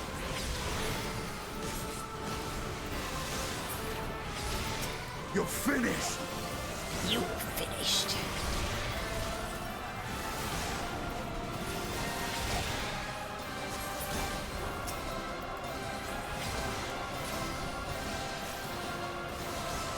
Quickly fetch the nail clipper! Those nails are far too long. Got him.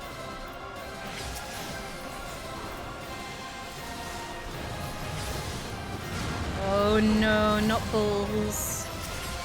I think Alfie's healing. So we're good. He seems to heal himself quite well. How's it going?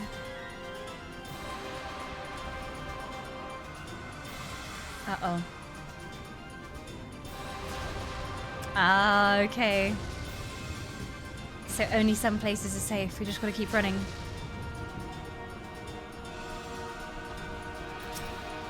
Easy. You call that a challenge, Ifrit?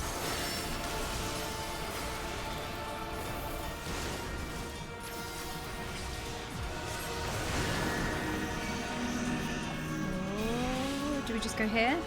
Oh no, there's another thing there. I'll stay here. I'll stay with you.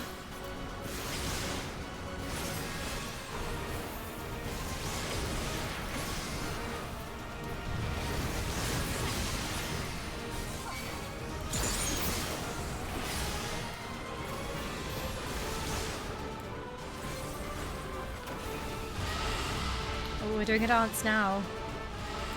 Estinien's not looking so good. Alfie, heal him! Quickly!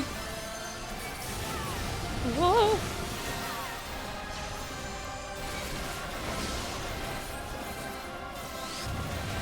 He seems to be following me.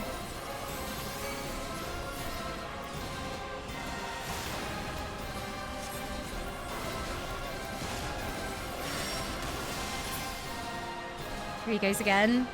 Time for more running. I just get to follow them. It's good. They know what they're doing.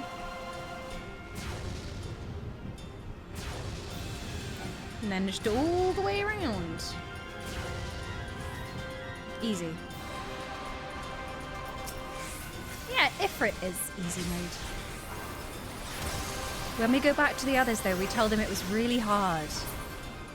And that we definitely fought the hardest boss. Oh, more nails.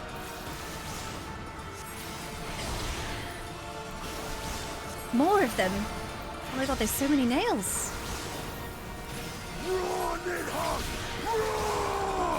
Why aren't they dying? I have you now. The nails aren't dying. I take back what I just said. Okay, he's managed to get some of them. Someone's nuking them. So that's okay. You okay, Alfie? I was starting to think it was one of those fights that we can't win or something. I'll heal Estinien. I'll do it. I'll do it. I'll heal everyone if I have to. I will not be outdone. Heal the confluence, Alfie! Oh god, are we all on enrage?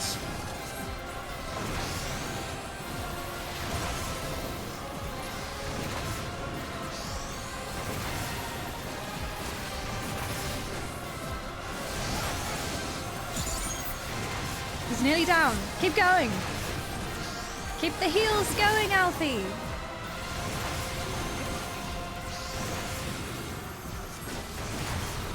My magic is so unbalanced right now.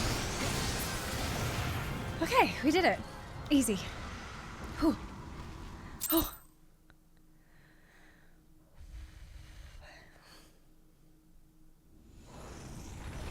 What did you think of Daddy? I was like, oh no, Daddy's hot. But then Daddy started being mean, so I don't like him as much anymore.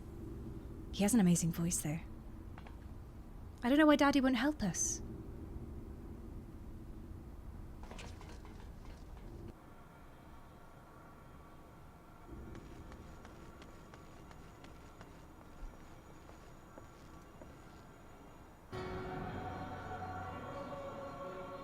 And thus another plan went up in smoke.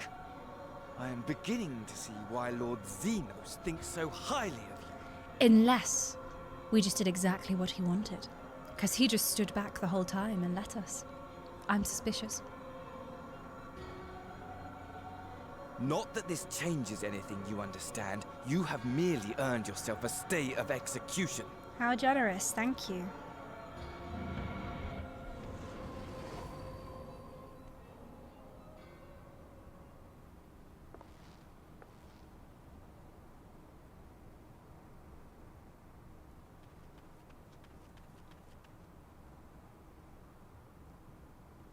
Everyone better have survived.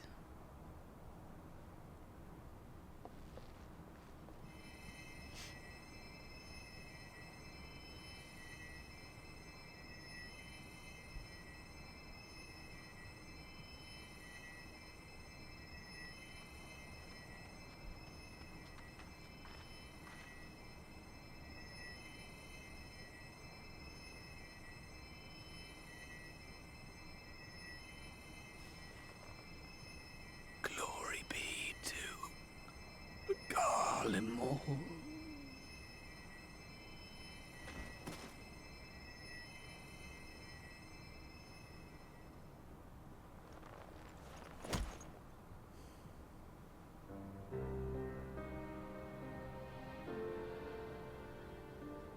Even in his final moments.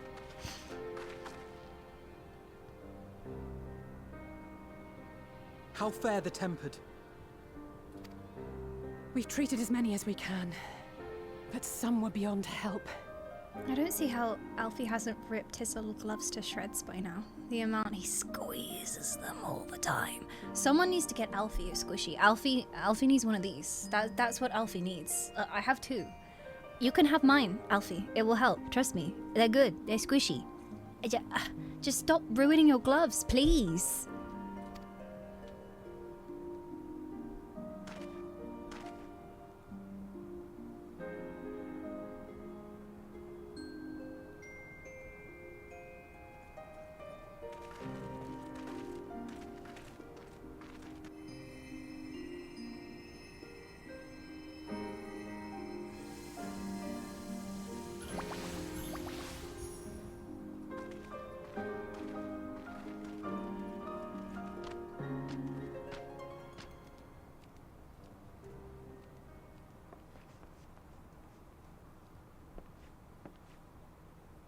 Do not hang your head so, brave Scions.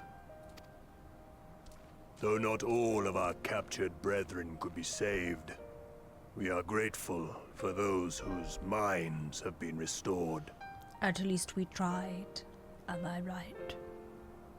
You got new squishies? These are technically very old ones, which I was trying not to use because the seal is definitely going on this one. So it's gonna pop on me. One of these days, it's just gonna go poof. There's already air bubbles in it, which is always a bad sign. That's how you know the seal is broken, and it's gonna go soon. But I keep squishing, goddammit. You could have this one, Alfie. It's nearly broken anyway. You have it. You could do no more, and that is enough. So please hold your heads high.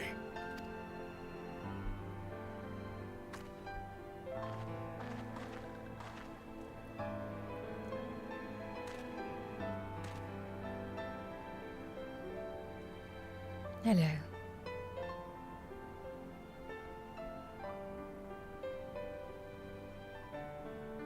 Should have been quicker. But I'll do better next time. More porksies. Just infinite porksies. Thank you for your kind words. They mean a lot.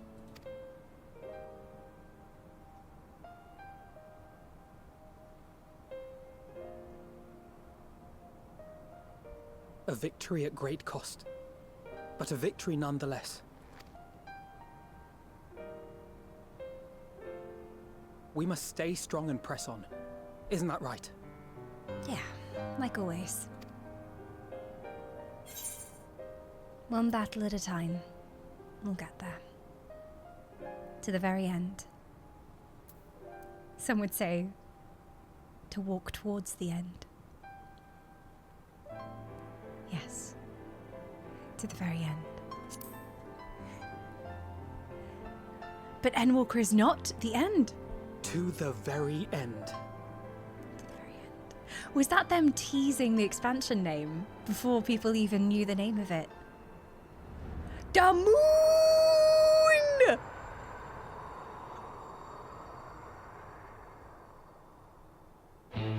We are going to space. Space confirmed. Space theory confirmed. Spaceship. Sid's building a spaceship. At this moment, a glittery squishy has been bought for me. Thank you. I'll need it for Endwalker. Yellow moon.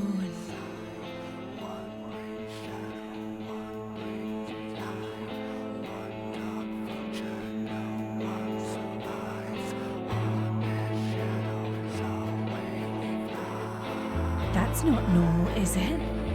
For the moon to glow in such a way?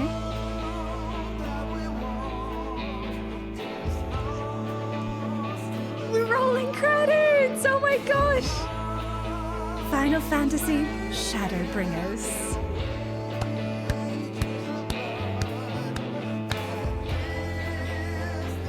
This theme, it's something else. Oh, the artwork! I am gonna miss this combat theme so much, and the quest theme as well. It's just so epic. We brought shadow. And feelings. Shadow and feelings.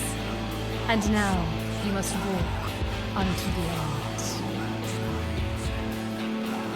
Stock up on tissues, strat spools, comfort plushies, and chocolate for the next expansion. Oh, thank God, it looks so badass. I love this artwork. It's so weird to me because, like, we finished Shadowbringers, and then we finished the end of the next set of patches, and then we finished these patches. So it's like there's been an end, and then an end, and then an end, and like a climax, and then another climax, and another climax. So it just keeps going. The feelings just keep going.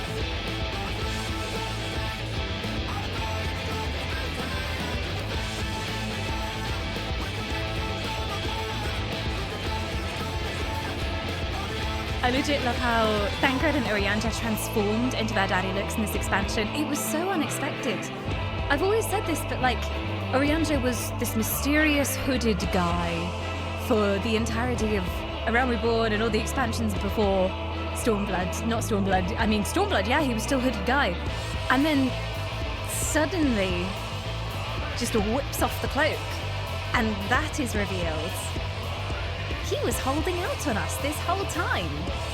He has always just been very serious man in the corner who speaks in riddles, and I didn't really, I mean, I hate to say it, but I didn't really ever properly listen to the man. I was just like, oh, he's just going on about something in the corner. He's like the old crazy granddad in the corner, just being like, oh, forsooth, there is much danger, to be sure, blah blah blah blah blah blah. But he really came into his own in Shadowbringers. Also, Graha being a proper character now in the story again. I love him very much, and I look forward to seeing him grow. And I hope he has a major role to play in Endwalker. How could he not, though? How could he not, after everything that's happened? Oh, I miss you. I miss you. Hey, maybe you'll come back in Endwalker, who knows? He had a brief reveal of his face in Post Heavenswood with the Warriors of Darkness arc. His face, and you're like, ooh, hello, who is this? But then the outfit in Shadowbringers, that was something else. That was something else. Oh. Don't show me emotional flashback cutscenes, I'm not ready. Shadowbringers already made me cry so many times. Like, I always think that I'm gonna cry when the credits roll, but it's made me cry so many more times already. You've had your allotted amount of cryings, expansion. You're having no more. You won't get me. It won't happen. It's not happening. The music is just so beautiful. Oh, and we already kind of went over my general thoughts of Shadowbringers and why I loved it so much. And I think it's the themes. I love the themes. And I like how it completely went against every expectation I had for it. Before I played this expansion, I thought it was going to be dark, edgy, emo. We were going to be bringing light back to a dark, cursed world. And then it just goes and like flips everything on its head and surprises you at every turn. And we talked about this in the Endwalker theory stream, but it's a world that's already lost. It's a world where the heroes tried and failed to save everyone, and you're coming in at the end of the story, but you somehow bring hope back, but not by being a warrior of light, by being a warrior of darkness and bringing back the night. So yeah, I loved a lot of the characters, and I really hope that we see more of them in Endwalker. I like that Final Fantasy doesn't just finish a story arc and then it leaves those characters behind forever. It closes the door and their story is done. They always pop up. Even if it's just a cameo, they will come back again. And some of them even come back with very important roles. Some of my favourite characters right here. Hello. Would you like to come back in Endwalker, my love? Mrs. Chinas. Everyone's favourite waifu as well. Hello. Give a little tickle. There you go. It's so much more fantasy oriented compared to Stormblood, and very classic Final Fantasy. Yeah, I liked Stormblood. I really did. I think like for Stormblood, it was just there was a lot of like gathering different people, and it had a very expected format because we would go to this place to get the aid of these people, and then this place to get the aid of these people, and it was kind of like bringing everyone together, and I found it quite predictable at times because, you know, oh, we're going to go to a new zone, we're going to petition the people there for help. So I liked it, and I liked the themes of like rebellion and standing up for what you believe in and all of that. And Lys I love. Lys I really, really want to have a major part in Endwalker. But I think I like being surprised, and Shadowbringers surprised me at every turn.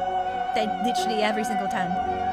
You'll hear me, if you go back and watch the VODs, I'm like, oh, I bet this is going to happen next. And then it just goes a 180, and I'm like, okay. The one thing I really didn't see coming as well was the Fae. And that whole section, and that zone, that was not a zone I was expecting to see in Shadowbringers.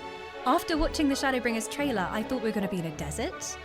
I thought it would be like edgy, like gremlins speaking into my mind and trying to possess me, and maybe we'd have a frickin' motorbike and we'd like ride across the wastelands. Okay, that did kind of come true though.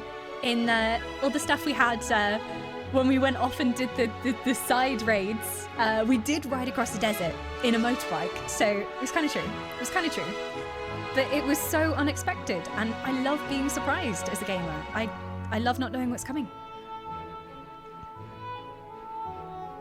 It sure was an expansion that made me think on a lot of things. Yeah, we talked about this before, but Reen's story just like...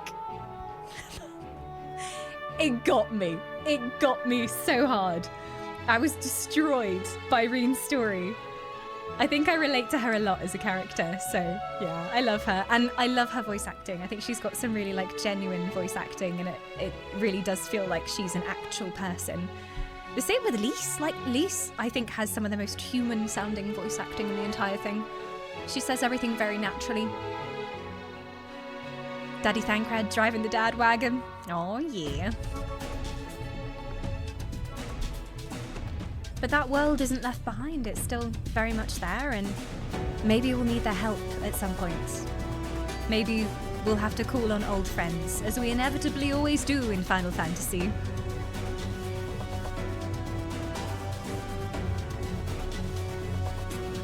Yeah, this scene, that was iconic. And yeah, just the whole baddies not really being baddies, but still being baddies, and then having conflicted emotions about why you like the baddies, and whether the baddies are actually, in fact, just trying to do what they think is the right thing, and then being like, am I a horrible person for thinking that? Yes, I probably am. But still, they kind of have a point, but also that's terrible. But also, yeah. I'll never forget your expression when you first saw the old Ascian city. That was gold. Because I thought we were coming to the end of Shadowbringers and it was wrapping up. And then we're going down in a lift and there's a whole ass city. Like a freaking, with skyscrapers and all these lights coming up. And yeah, I am desperate to see more about Amarot. I don't want the past of the Ascians to be like done. I don't want us to only see things in flashbacks from now on. Like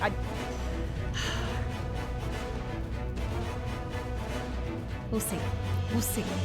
I've got my theories, okay? I've got my theories. My hair is so long because it's full of theories. But I feel like there's so much that was left unexplained, and there's so much about the society that's just so interesting. So, yeah, we can talk about this all in the bingo. We have a bingo to make. We are going to be making a list of all of my predictions for Endwalker, and then seeing if I'm right.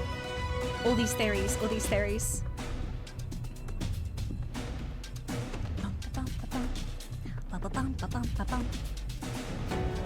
But Charlene confirmed. I don't really know much about Charlene, which kind of supports the theory that we are actually going there, because like they haven't given us much. The only glimpses we've really heard about are through Alfie and Alice and kind of them giving us one-liners about what it was like. So, yeah. And now we know that they're all assholes who don't want to help us. But look, maybe not everyone agrees. Maybe. Yes, I will say, if you are new to stream today, mind your spoilers. It's so tempting, especially because I sometimes ask a rhetorical question. I'll be like, I wonder if we're doing this. Don't answer me. Don't answer me. I know people are sometimes trying to be nice if they answer my question, but don't give me the answers. Let me suffer. They're hiding something, yeah. It's like they think they know better and they're waiting for certain things to happen. They're like, oh yeah, this needs to happen and this needs to happen, right? But why would they want this to happen? I don't understand. I think we're watching the trailer after bingo, because it could show some zone spoilers, and part of my predictions are zone predictions. But also, the moon! Look, everyone was gaslighting me about my going to space theory, but the moon was there, bright and clear in the sky! We're going to the moon. There is a man on the moon. The moon will turn around and it'll just be the face from Zelda. It'll be like, and then we'll fly into its mouth, and inside will be a secret Ascian hideout. Yeah. All of my theories are correct and true. I will take none of this doubting. The last time the moon lit up, it fell to Eorzea. Shit. Was that during the last calamity? Also, does Eorzea have two moons? I don't know my Eorzean physics and geography very well. I think we have two moons, don't we? That kind of orbit around each other? Yeah, the red moon of Dalamut, and then the white moon? That wasn't the moon, it was man-made. Empire moon? It had two moons, but one blew up during the calamity. That's awkward. One popped out of a big-ass dragon. That's a disturbing mental image. The Allagan moon, indeed. Extra shiny. Well, considering all of the foreshadowing with the Allagan stuff in this patch, there's going to be lots of Allagan allegory. Lots of Allagan references. That's not the moon. It's a space station. Exactly. And, I mean, the Empire are basically Star Wars, so, yeah. It makes sense. It all makes sense. One of them was secretly a satellite that was Bahamut's jail. Excellent jail. 10 out of 10. Aww. Our boy Arenvald. I want Arenvald to play his part in Endwalker as well. Hey, maybe he's gonna join the council and become like super powerful political figure. I can imagine him in like a white toga. I don't know why, but like white toga with like a gold crest. And he's just like wheels his way into the meeting room and is like, silence! Yeah, he could be in charge. He could rock it. This song hits so hard, it's so beautiful. I love the music in this game, it's just... The MSQ wouldn't be half as good if it wasn't for the music. And the way that they script the story moments to happen at certain times when the music swells. And I have noticed it more and more. Whenever you see that it just plays automatically, it's because they've done it in time with the music. It's just so fitting. Angry Dad! I don't trust you. Zero trust. Why is he so hard on them? Thing is, they weren't surprised at the way he was acting, really. I think he's always been like this with them. A very distant father. I feel like he's the kind of father who had children to further the bloodline, you know? Not like, oh, I love you so much, we should settle down and have some kids. Who's probably like, wife, we must needs have some children, the bloodline needs enhancing. We shall have 2 in case one shall fall ill. Yeah, and then probably just like never talked to them and was in his office doing paperwork. Yeah, that's the vibe I'm getting. Yeah, for sure. Maybe their mum is a total cinnamon roll. I could definitely see that. I'm imagining their mother is very high society. I can imagine her in like a swanky floor-length gown, or like reclining on a chaise eating grapes, you know? She's gonna be stunning. She has to be. I mean, if you look at Alice and Alice's features, Alice's beautiful little lips, I think Mummy's gonna be a stunner. Mummy's gonna be beautiful. I mean, the gene pool is excellent. You only have to look at the twins to know that.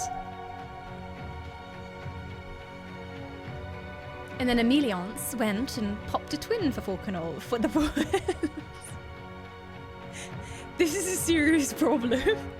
4chan. His name is 4chan. We shall call him 4chan from henceforth.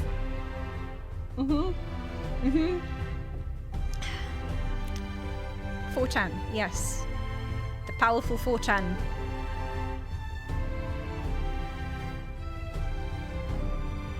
I guess we skip this now. I've seen the moon again now, though. I'm like, I don't think it's going to give us any more pictures. I think this is the end of the pictures. But well done, devs! We already had like our standing ovation for the devs at the end of the main Shadowbringers, but you can have another clap. Well done, well done. Whether they worked on the programming, or the modelling, or the voice acting, or the assistant manager to the sales reserve analyst. Well done. Good job all round. Goodbye. Sorry to leave so hastily. And there they all are. Emmerich's here. Hello. Are you also walking to the end? Will you be walking with us? Can I hold your hand as we walk? Please. Hello. If I click on you, is that Endwalker? Or would you just have a follow-up few thoughts to share with us? Hello. Can I talk to him? It still says Death Unto Dawn in the top corner. So I think that means that it's not Endwalker. It's handed. I think it would be question mark if it was Endwalker.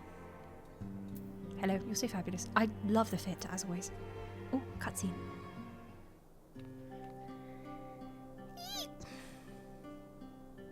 I trust you all enjoyed a comfortable flight aboard the Pride of the Ishgardian fleet. Lest you worry, the Bonanza has been towed to a nearby location to be retrieved at your convenience.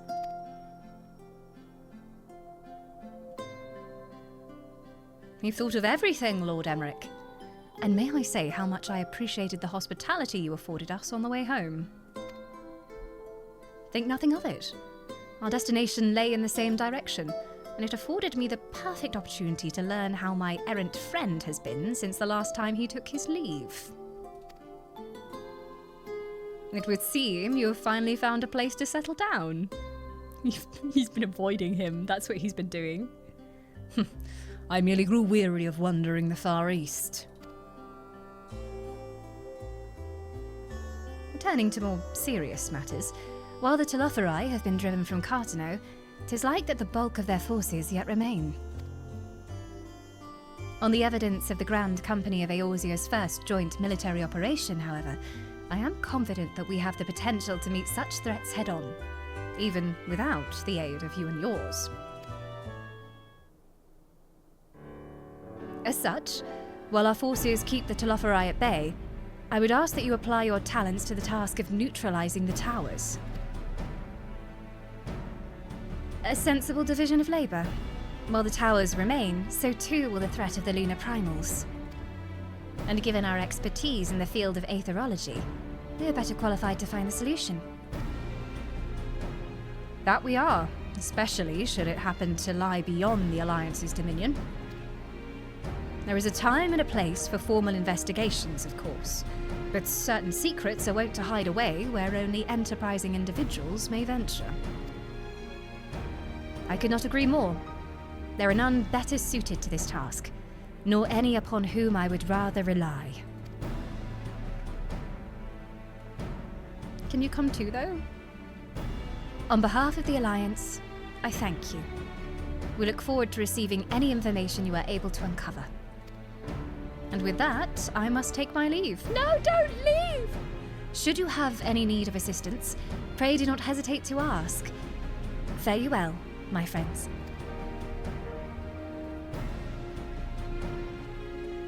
And as soon as he leaves, I just call him like, Emmerich!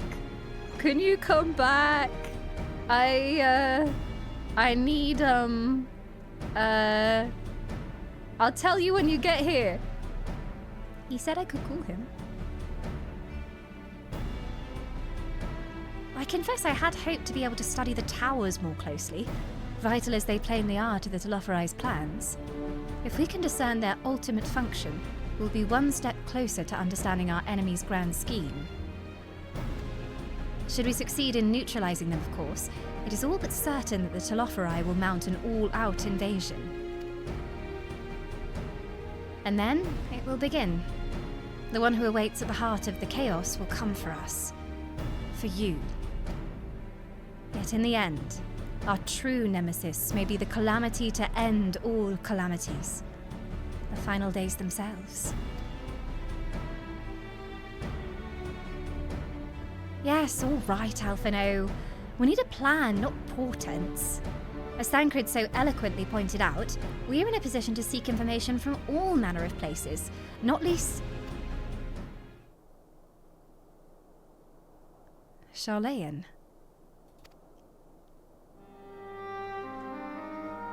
According to Kryl, the Forum have been more secretive than ever as of late. While this may be related to the appearance of the Telophori, that remains a matter of speculation. But one thing is clear. The Forum is determined to keep us from discovering the truth. Master 4chan. Master 4chan's performance at the Lotus Stand was enough to convince me of that.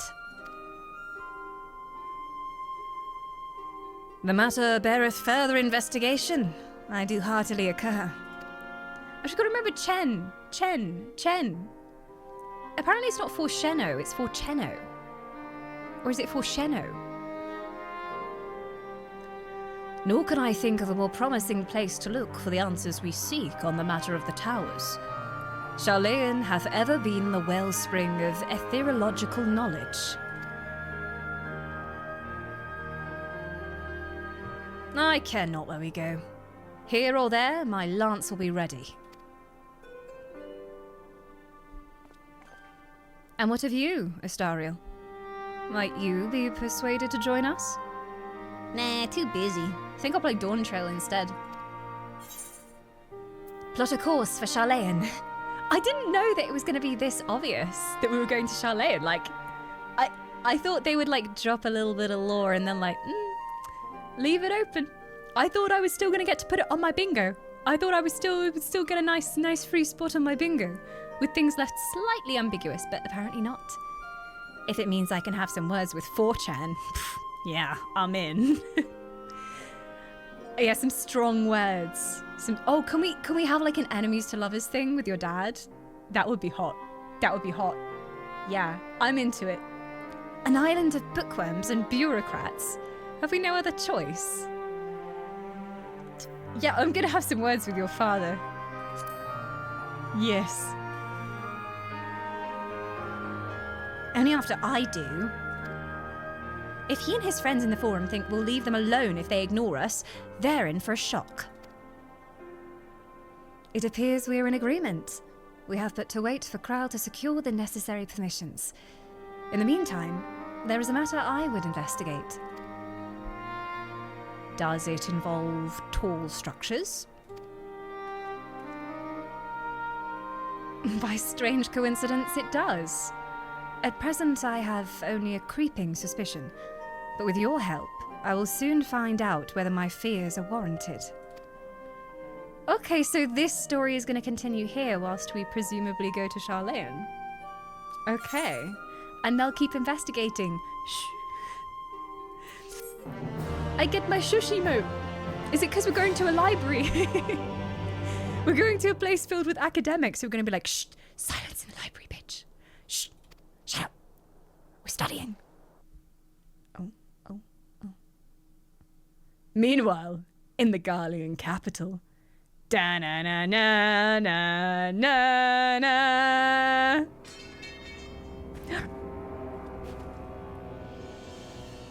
Oh yes, he reclaimed his weapon. I like the fit though, I respect the fit. It's a very, very nice outfit. Those Eorzeans certainly are a stubborn bunch. Though I suppose you knew that already. My plan to redirect the ether from Carteneau came to a rather less than satisfactory conclusion. It was, in many respects, an abject failure.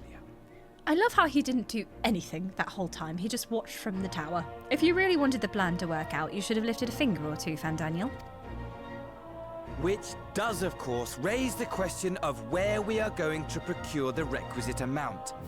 The obvious solution would be to draw on resources a little closer to home, though that would require our dreamer to dream a trifle more deeply. What does he mean by the dreamer? So be it. The dreamer will not complain. Then let us begin the preparations at once. With the gateway of the gods complete, all that remains is to gather the necessary ether, and our prize shall be within reach. Are they using a primal? To channel the aether?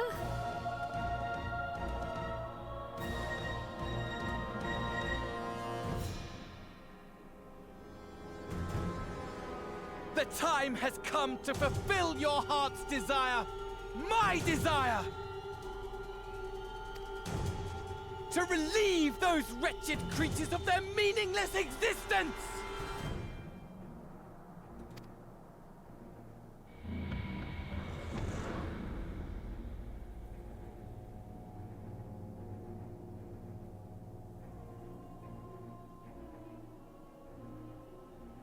While I await you, I shall drink a sea of souls and gorge myself upon the darkened moon.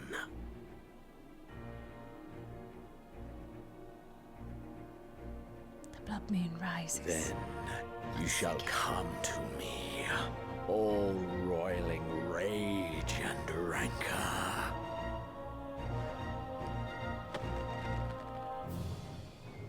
And the stars shall bear witness to our final contest.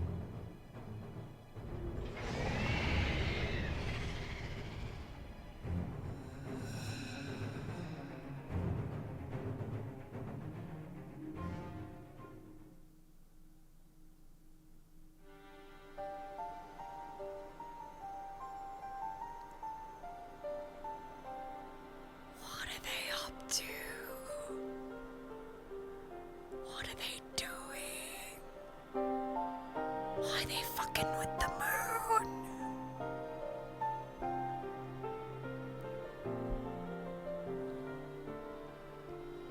As I thought, the ethereal currents have been disturbed here too.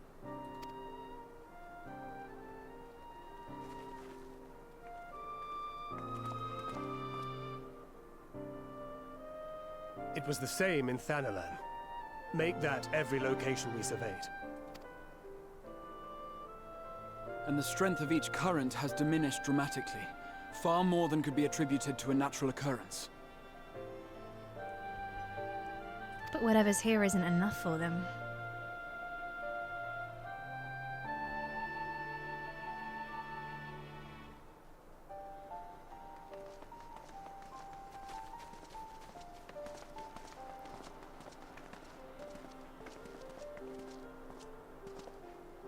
What tidings bringest thou from Dravania?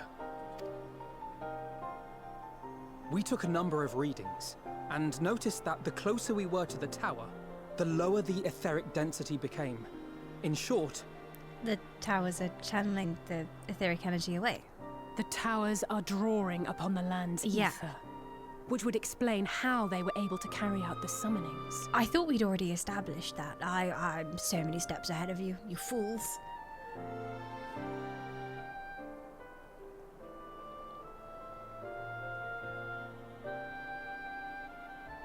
Our allies must be informed of this. We should return to the Rising Stones and have Tataru relay our findings to them.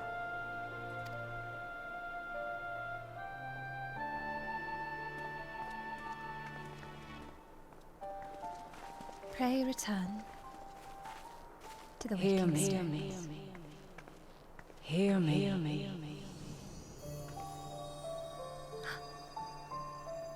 Darkness comes. And with it, the end. Are you from Dark Souls? You look like a maiden from Dark Souls. Of the star is in your hands.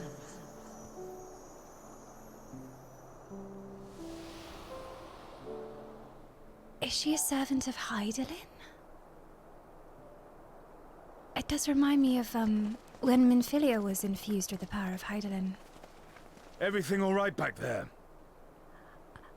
I think there's a new waifu.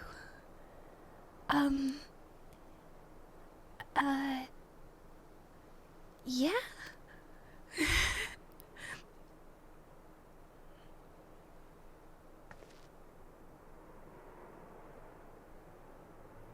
What a wondrous vision indeed. And she is warning us. At sullen dawn, grim purpose shines and gazes cast toward moonlight skies.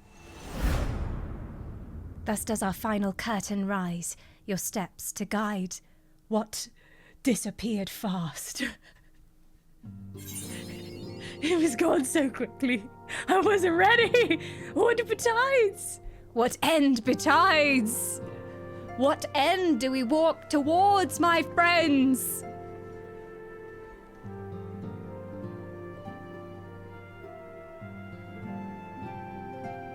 What did she say? I was so distracted by how shiny she was. It's just something about like, ooh, there's great turmoil ahead. Be careful, okay? She's so beautiful.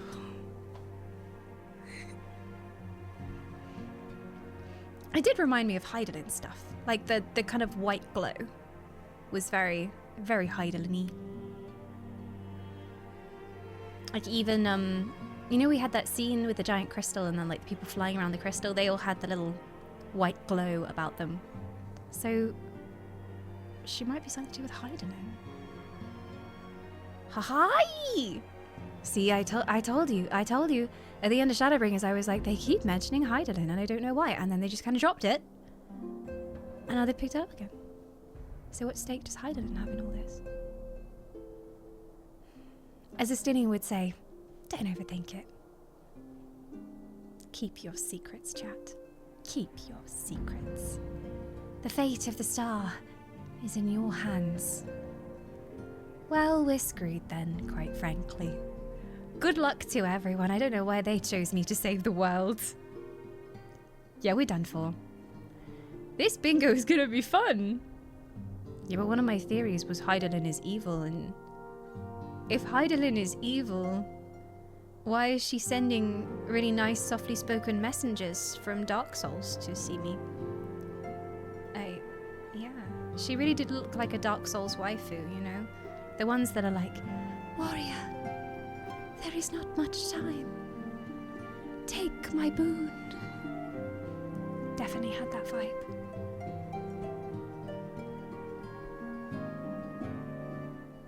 As the warrior of light walks away, they hear a voice. Hear me. Hear me.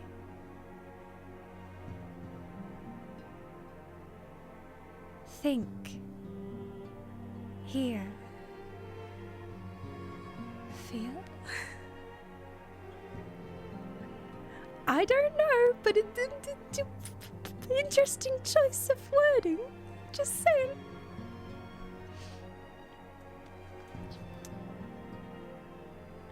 Let's just go start Endwalker. Let's go. Let's go. The next ship to set sail. All aboard to Scion. So they're going to sort out what's going on here with the towers. And we're going to go off and try and find aid, hopefully before it's too late. I suspect there is much politics in our future. It's going to be like endless council meetings and trying to butter up nobles to get them to stand up for us in the council meetings. Is it going to be all politics? It's just the political expansion. And we'll just go around going to various dinner parties to try and smooth talk nobles. There'll be like 5 masked balls that we'll go to. And hopefully at some point, one of the nobles will be like, fine, I will vote yes to your proposition, but then it has to get through several other motions. 30 hours of meetings, yes, just with Daddy Levelia rambling on. I would listen to him read the dictionary though, so that's fine with me. It's fine with me. Did you watch the short video I linked to you last night? I did not. I died after that stream. I went to bed and passed out. And then I woke up at like 2 p.m. again. So I have not done much today. I woke up, I ate some toast, and I watched Critical Role Campaign 4, and then I streamed. So I shall watch it. I shall. Was it well, not Endwalker, but a Shadowbringers relevant video? Final Fantasy, Bridgerton, I'd be into it. I love a ball. Give me a ball anytime. Well. We have some bingo to do. I have prepared a bingo board, but I'm going to need some trust from you humans. They say you can't trust mortals, but I'm about to place a great amount of trust in you. We're gonna fill the board, rather I'm gonna fill the board with my Endwalker predictions. I will say I'm totally fine with people like asking questions as long as they're not like leading questions to help me get ideas to put on the board. That's fine. Like we had some of those when I did my Endwalker theories presentation, complete with PowerPoint. I did ask the community, are there any questions that you would have wanted to ask yourself when you finish Shadowbringers? Stuff like, oh, what do you think the zones are going to be like? Who do you think the main characters will be, etc. I think I have some clearer ideas on some of those now. I think Alphinaud and Alice will be the main characters. I think they're going to lead the charge very much because we're going to their homeland. And Kryle is probably going to be very important because Kryle's already there. Kryle's the one that invited us there. So, yeah. Yeah, Arya will probably banhammer if you take the PP. Indeed, Arya knows all the fuffa. No pressure, Arya. I can see some people forcing emote only redeems. Well, emote only mode has been redeemed, like just now. You saw into the future. Where did I put it? Oh yes, there it is. You can now only communicate in the form of pictures. Feel free to spam your favorites. You get 3 minutes of emote-only mode and you'll enjoy it, goddammit. If a woodchuck would chuck wood, and a woodchuck could chuck wood, how much wood would a woodchuck chuck? That depends on the amount of chucking that is occurring and the woodchuck in question. Hello, Crony. How you doing? Oh, you can't tell me how you're doing. Actually, no, you can because you're a VIP. You're a VIP, so you can still talk. But welcome on in. Happy New Year.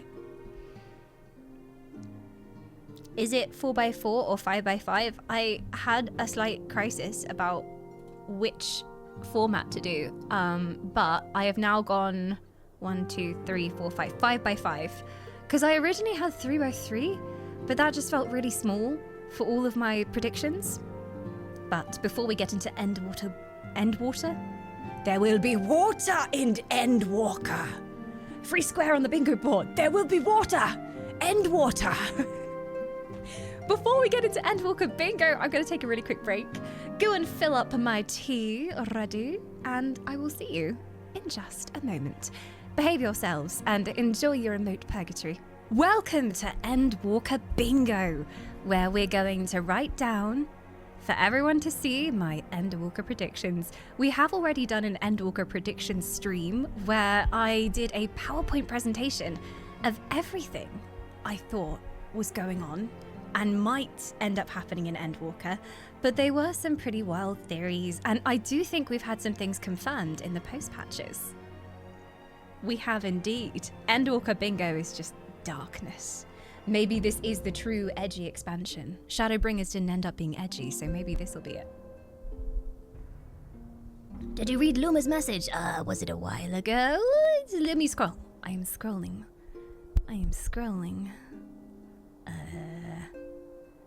Given it's not emote only for now, remember if you use the middle space for something, it'll increase the amount of subs. Well, this one already has the Endwalker logo, or the writing in the middle space, so I think traditionally in bingo, the middle space is always a free space, because that's the one where you can get the most rows, so you normally leave the middle one free. Or you put something really easy on it, like Oriander does something hot. That is the easiest one I have on the board. I do feel like I will qualify this prediction with, it can't just be Oriander existing, because he's already hot. It has to be a moment where he does something that makes me make this noise. Because that's the noise I make whenever something hot happens in Final Fantasy. So yes, I will qualify that with, it has to be like a specific thing that happens where my uterus implodes. Mark my words, okay? So there it is. I am hoping for such moments. We shall see if it happens. Hi Morg, have you come for bingo? Has you come for bingo? What's your prediction? Tataru for Queen of the Universe? That is a very apt prediction. I think you're right.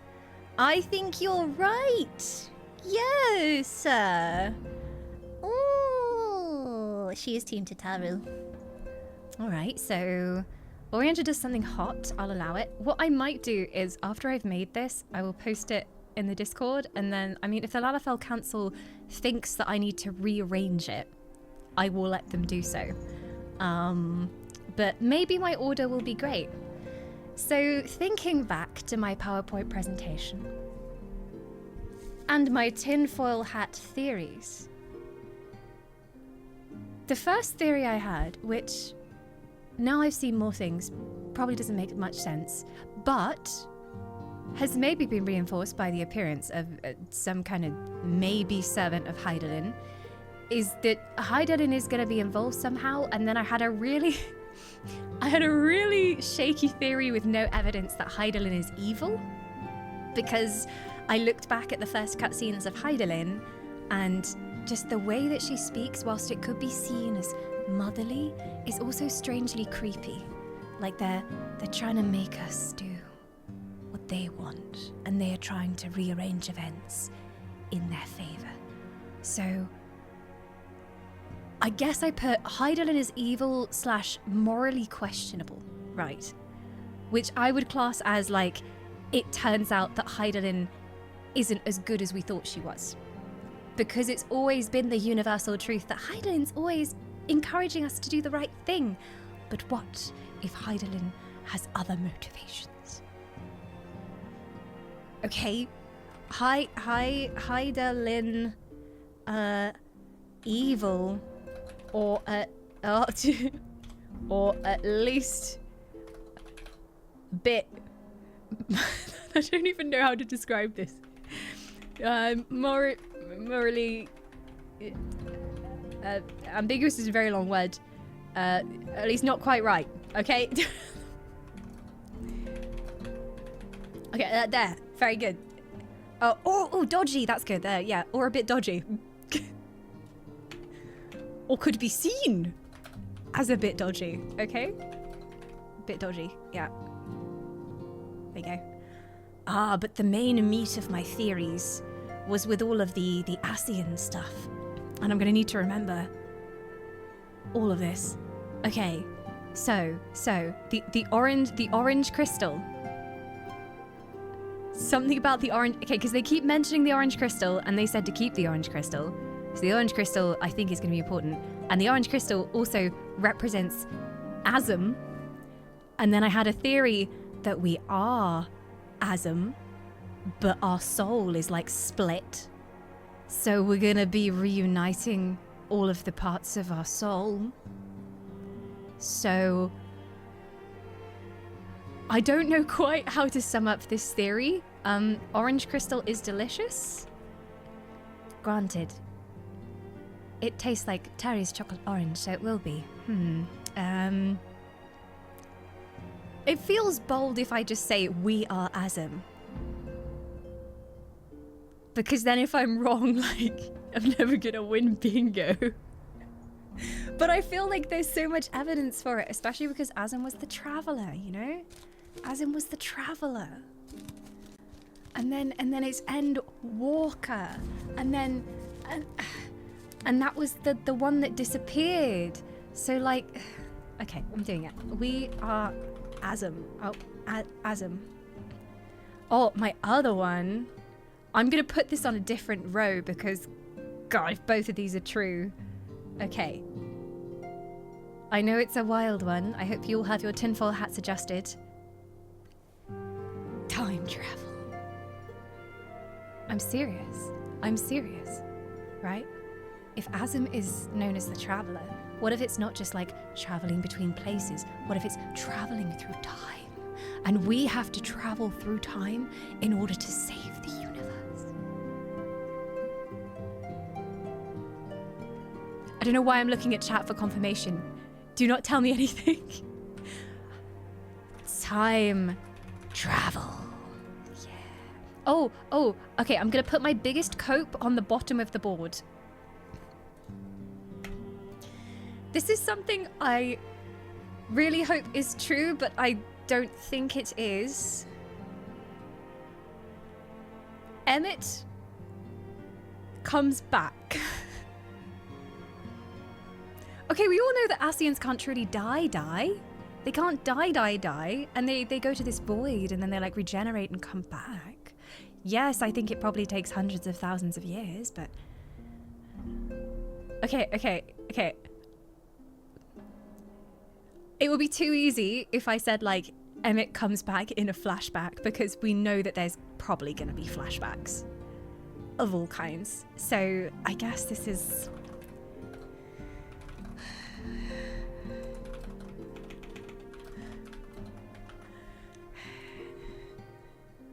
There you go. Corners tend to be a safe spot. Should we put him in the corner? Emmett, you're going in the corner. Think about what you've done. You beautiful villainous man, you. Right. There. It's very neat.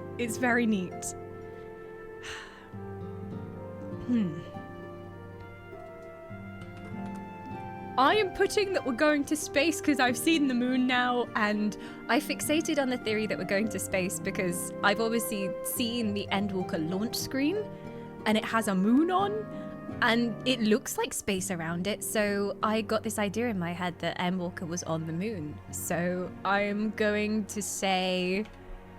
space! And if there's any cutscene specifically, like, in space... or we go to a planet, I will consider that as going to space.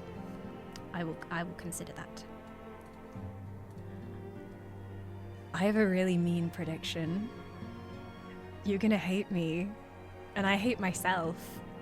But after watching all of those scenes with Alphino and Alice, it's clear that they're going to be very important in Endwalker.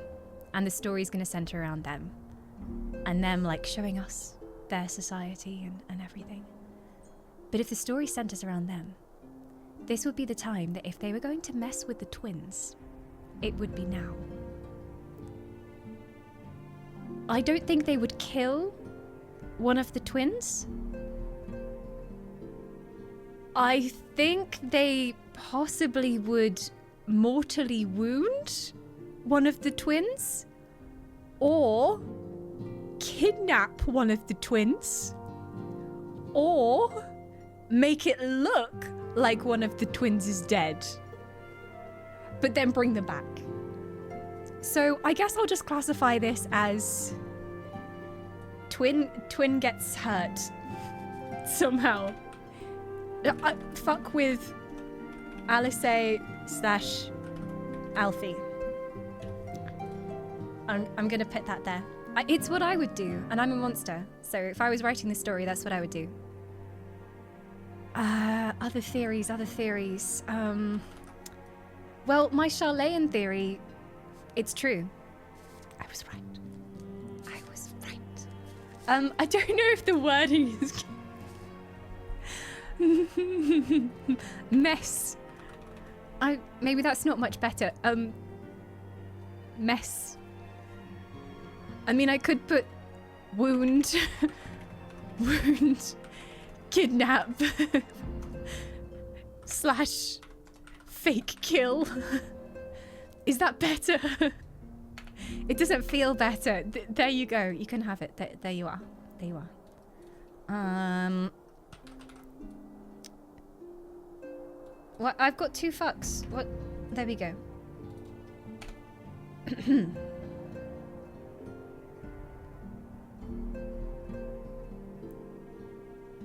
I was thinking that the zone would be like the heart of the Empire. I'm gonna put like we go to Empire on that. But it feels like an easy one. So you can go like there. I feel like we will at some point. Because of the last scenes that we had, I'm gonna put long, boring, political cutscene. I can sense it already. A council meeting with all of the scholars of Charlayan round a table, stroking their beards like, no, we couldn't possibly help Eorzea. No, it would be against the creed set out in line 569 of the Codex. And yeah, I can definitely see that happening. So, long, boring, political cutscene. Should we put that there? Also, I'm being betrayed, I think. Really? Oh, there we go. He's back. The light on the back of my chair. I lost my tinfoil hat. I think it was a mention of harming Alice and Alphino. I was robbed of my tinfoil hat. The light fell off again. It didn't fall off, it's just turned off. It shouldn't do that. It's plugged into constant power, so it should just stay on the whole time. Maybe I jigged the light with my tinfoil. Maybe it's interfering with the battery. Yeah. Okay. What other theories did I have?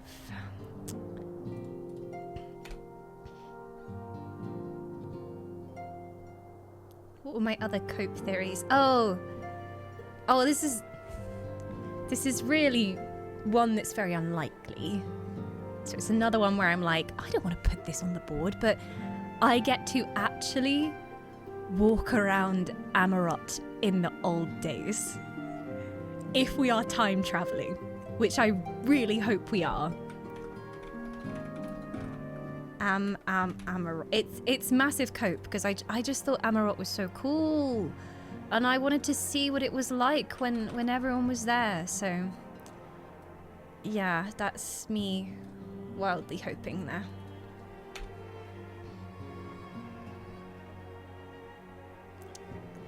I don't want to say this one. This is a horrible one again. A Porksy dies. Just any Porksy, a Porksy dies on screen. Maybe Angelo, but I feel like they would do that. Like he would get overwhelmed trying to kill someone and die.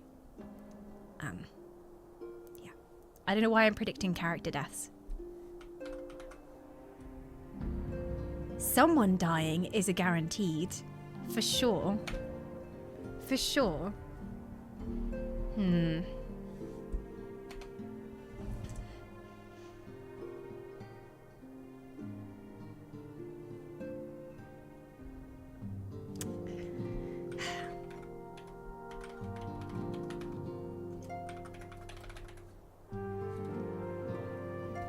We've got a row of hotness going on here. I feel like we should theme this row. It's already themed because Emmett's here. Alfie and Alice's mum is hot. I think it's a given, but we'll put it on there. We'll put it on there.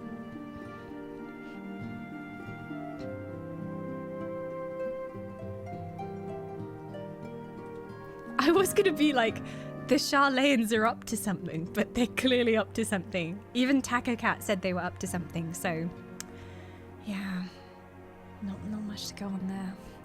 I legitimately might look at my presentation, just to get some ideas. I had a full presentation that I prepared for you guys. So we've got, what's it called?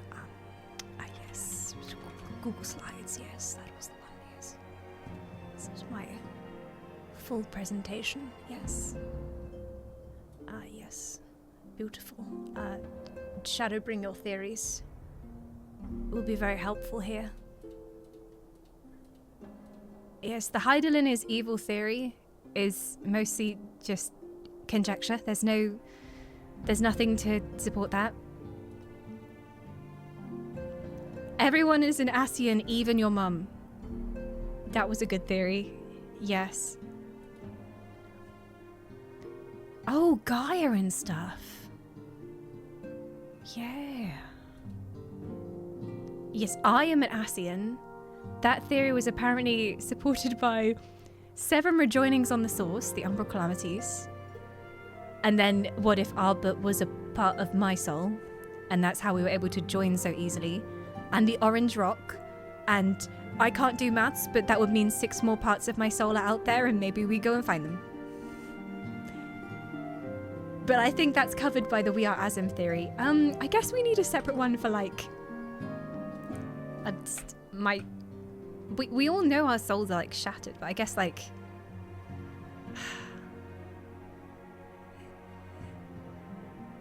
rejoining my soul? I guess?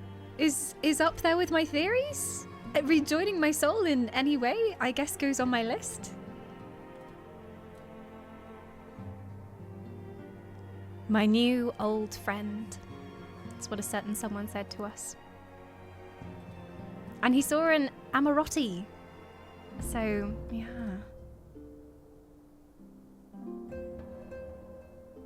An invocation of Eld, though not of Hydaelyn's making. What are you? I do not know what I am. Oh, my remember we once lived theory as well. Also my supporting evidence for the fact that like maybe I was an Amorotine or Amorotini is that when Emmett says we once lived, maybe he's not only asking us to remember his people, but remember that we once lived. Me and him. Me and him. And it implies that like we knew him. And that would be the saddest thing if it was true, if it wasn't just him begging us to remember all of the people and their history. And if he was just in those final moments like begging us to actually remember my own memories, you know.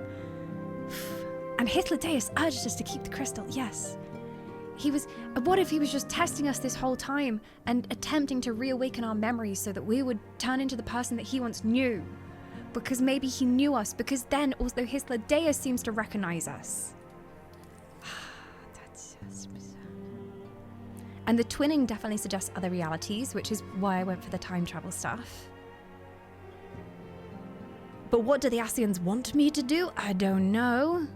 Time travel, I've also said this. Yes, yes, yes. Calamities, yes, yes, yes.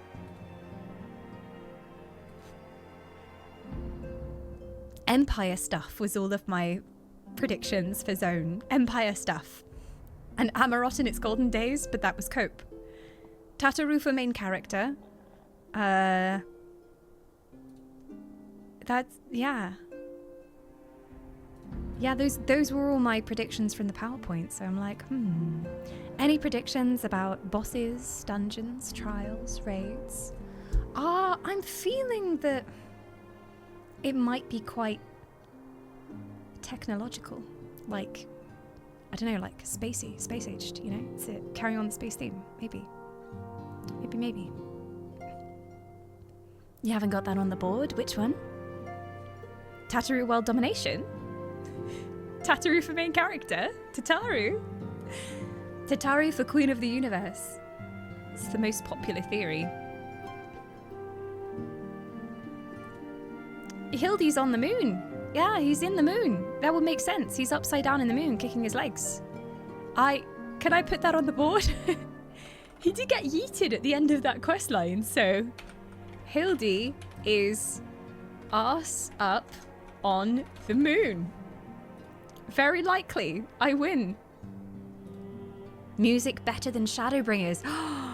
That's a bold prediction, but I like it. I like it. It is subjective, but... Oh, we got to put a solid one on that. This is basically a free square. I don't know where to put it.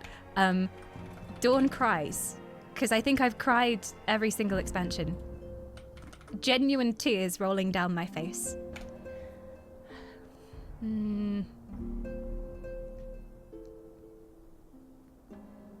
I would say I would really like to slap Daddy Lavelia around the face. Like, bare hand slap with a choo. But that feels more like a want rather than a prediction. I would love to, though.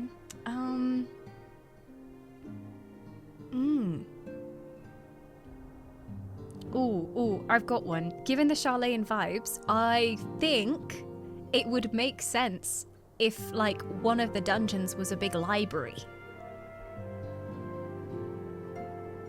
Like a huge library. Like, with towering spires and shit. I'm just gonna put huge library, and if we see a huge library and it's not a dungeon, I'll take it. Huge library. There we go. Because they're scholars, you know, like enormous libraries. That's got to be a thing. It's got to be an impressive library. It can't be like a private collection. I'll allow it. Thank you. Thank you. Hi, Shizzles as well. Yeah, it's the job dress. It's got all the Final Fantasy jobs on. I love it very much. It has to be an impressive library.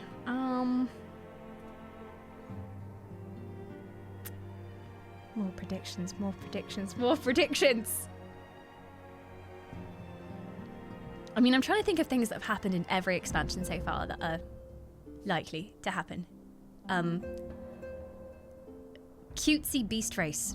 There's always a cute beast race. Every single expansion. There's always like some little fishmen or fairy things. They always have a cute beast race. I'm gonna go beast race. Cute beast race. Yeah. Cute beast race guaranteed. Hey Landa, good to see you. Unexpected hilarity. Yeah, I guess so. Or we could go with the classic, like, unintended innuendo. Because I always see innuendos and everything. And I mean, there was a very obvious moment in. It was the patch content, and who said it in the? Oh, it was Thancred. Thancred was like, I didn't expect it to be so large. I thought it would be smaller. But the line just came up as, I didn't expect it to be so large. And I mean, that's what she said moment. And yeah.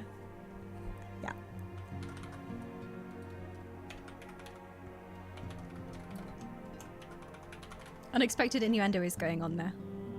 I'll allow it. There we go. Any other character predictions? Oh, it's hard to think of. It's hard to think because we've got dungeons going on. Now I'm just convinced we'll be in Charlatan most of the time, but I feel like definitely the dungeons and raids will be storming Empire bases at some point. Any Ascian predictions? I mean, I could say Ascian cackles, but that's pretty much given. Anytime the Ascians are on screen, it's like,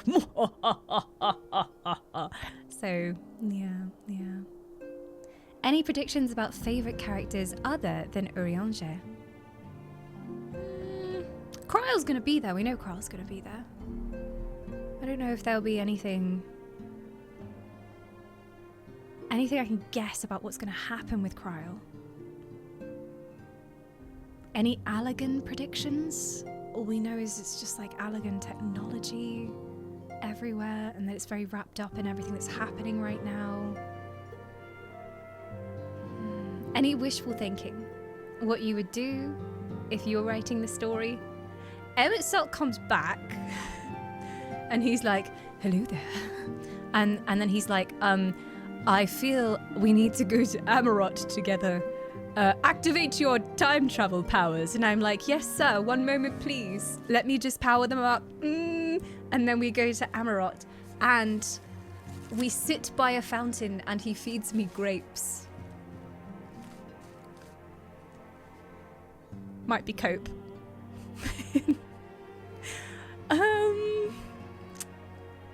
Emmerich is there. I feel like they just pepper Emmerich in now, like he never has a main part of the plot now.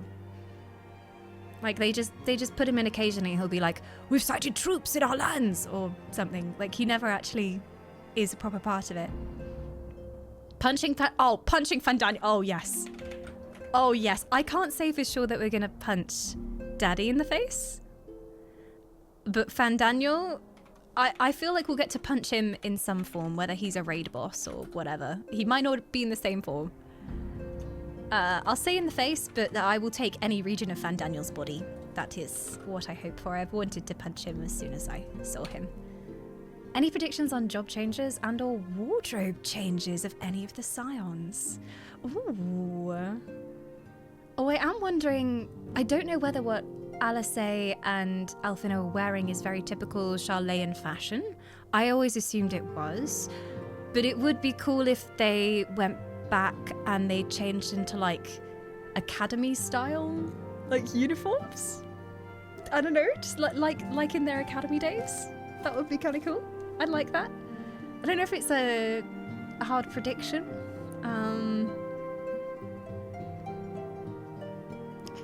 Urianger wearing glasses. Hear me out. Little round ones. You know? Scholar vibes. Since he is a scholar, you know, we're going to Charlatan. Urianger in round glasses. Half moon. I can envisage it. I can see it. I don't know if this is like wildly unpredictable. That would mark off 2 spaces for you. Well, because it's another Urianger prediction? What's the overall message of the expansion? This can be flexible, but should be at least adjacent to the answer. I covered this in the PowerPoint, but yeah, one of the questions in the PowerPoint was, we already had self-doubt and loneliness in Shadowbringers. What will Endwalker be about?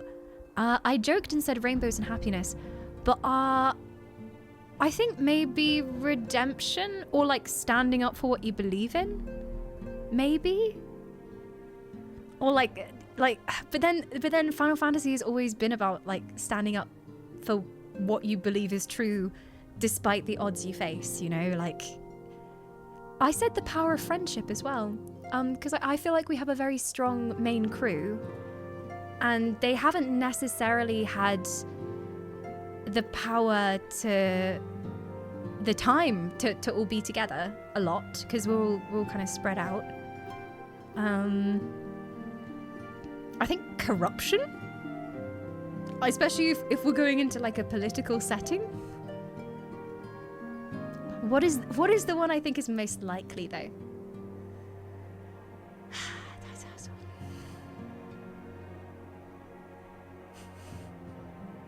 don't know. I feel like Final Fantasy is always kind of about the power of friendship. But then... maybe regret? Like, thinking on mistakes you've made in the past, especially because of Alice and Alphinaud? Oh, I don't know. It's hard. They can't do another, like, emo expansion, you know, with hopelessness and loss, and there's got to be some good things too. All things have an end, and then something new begins. Stand up for what you believe in, like Arenvald? No, he can't stand up. This is fine. I'm gonna go probably with the power of friendship, I think. Maybe. I think I'll go with the power of friendship. Can I put power of friendship / standing up for what you believe in?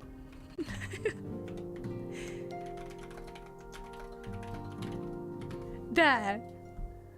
I'm going with that because I feel like that's gonna be Alice and Alphinaud's plot arc. Because they'll literally have to stand up to their own family. But then, if we do end up convincing their father to help us, it's going to be about, like, realizing that you were wrong and redemption. So maybe redemption is a surer bet.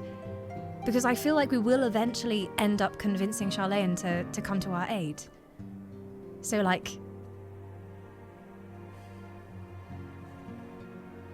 and are we going to see, like, Gaius has not really had his redemption arc. Not really. As people were saying when we played his little raid series, that was more Gaius torture. He didn't actually get redemption. I'm going redemption. We're going... oh! We're going redemption. Redemption. There. / like, turning things around. Yeah. Okay, we have 2 more slots. We have 2 more slots.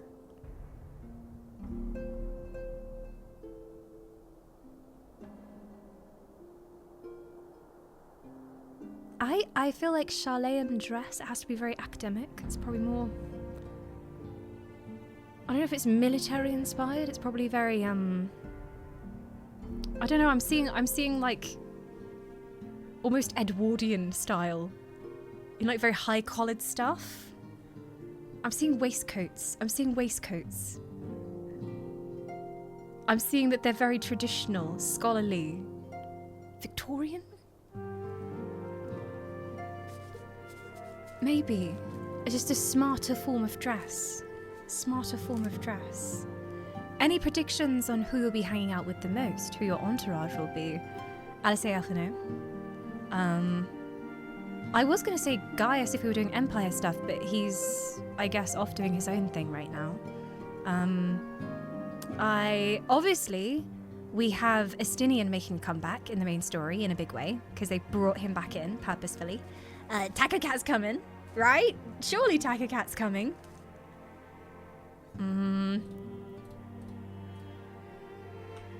I guess my main prediction for the theme of the buildings and everything is it's Magitech Oxford. I'm gonna go with that. Magitech Oxford. There. And it'll be like lots of spires and maybe like white marble or limestone and lots of towers and libraries. But there'll also be technology there and stuff, you know? Like, yeah. Magitech Oxford pretty much sums up my thoughts. I like that. Why Oxford of all places? Academics! The university style, you know? Fancy. Yeah, in terms of the entourage, I guess it's kind of been confirmed. Alice and Alphinaud, so... I feel like I'm a sage, and everyone's coming and asking me questions like, what will the future hold? Oh, great sage! Give us your predictions. Who will live and who will die? Tell us your omens. I shall tell you, my sweet children. Ask away, we have 2 more slots, 2 more slots. Don't ask too leading a question, but general questions are good, I am a red mage, I am not a sage. but I am paying attention most. Oh, 3 slots! We have 3 slots! I can count. I can count. Who else have we seen the story? What other plots were left unfinished? Oh, Oracle of the Tinfoil Hat, speak, my child. Speak, and knowledge shall be bestowed upon you. The knowledge may yet be inaccurate, but I have seen it in the sands of time.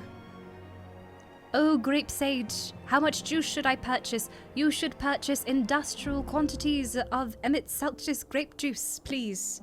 To bring him back, the more grape juice you drink, the more chance of his resurrection. Don't know about Estinien predictions. Estinien is moody. Free square. Yeah, that's pretty much all I can come up with for Estinien. I want to look at my PowerPoint again. Okay.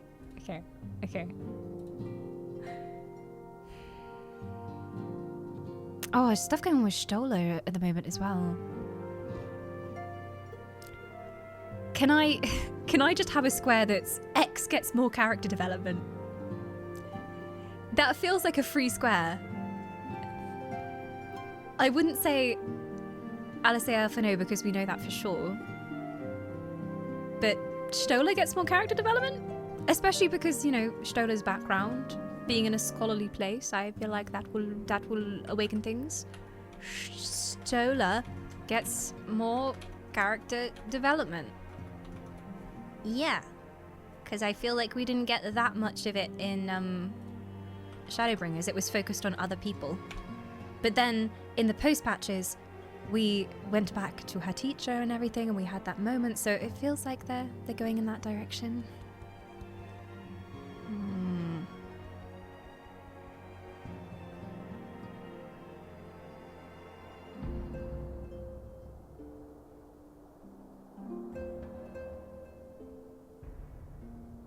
Carteneau is a prick. Good shout. I feel like we've already learnt that. I feel like that's already evidence in that one cutscene. It's a free space.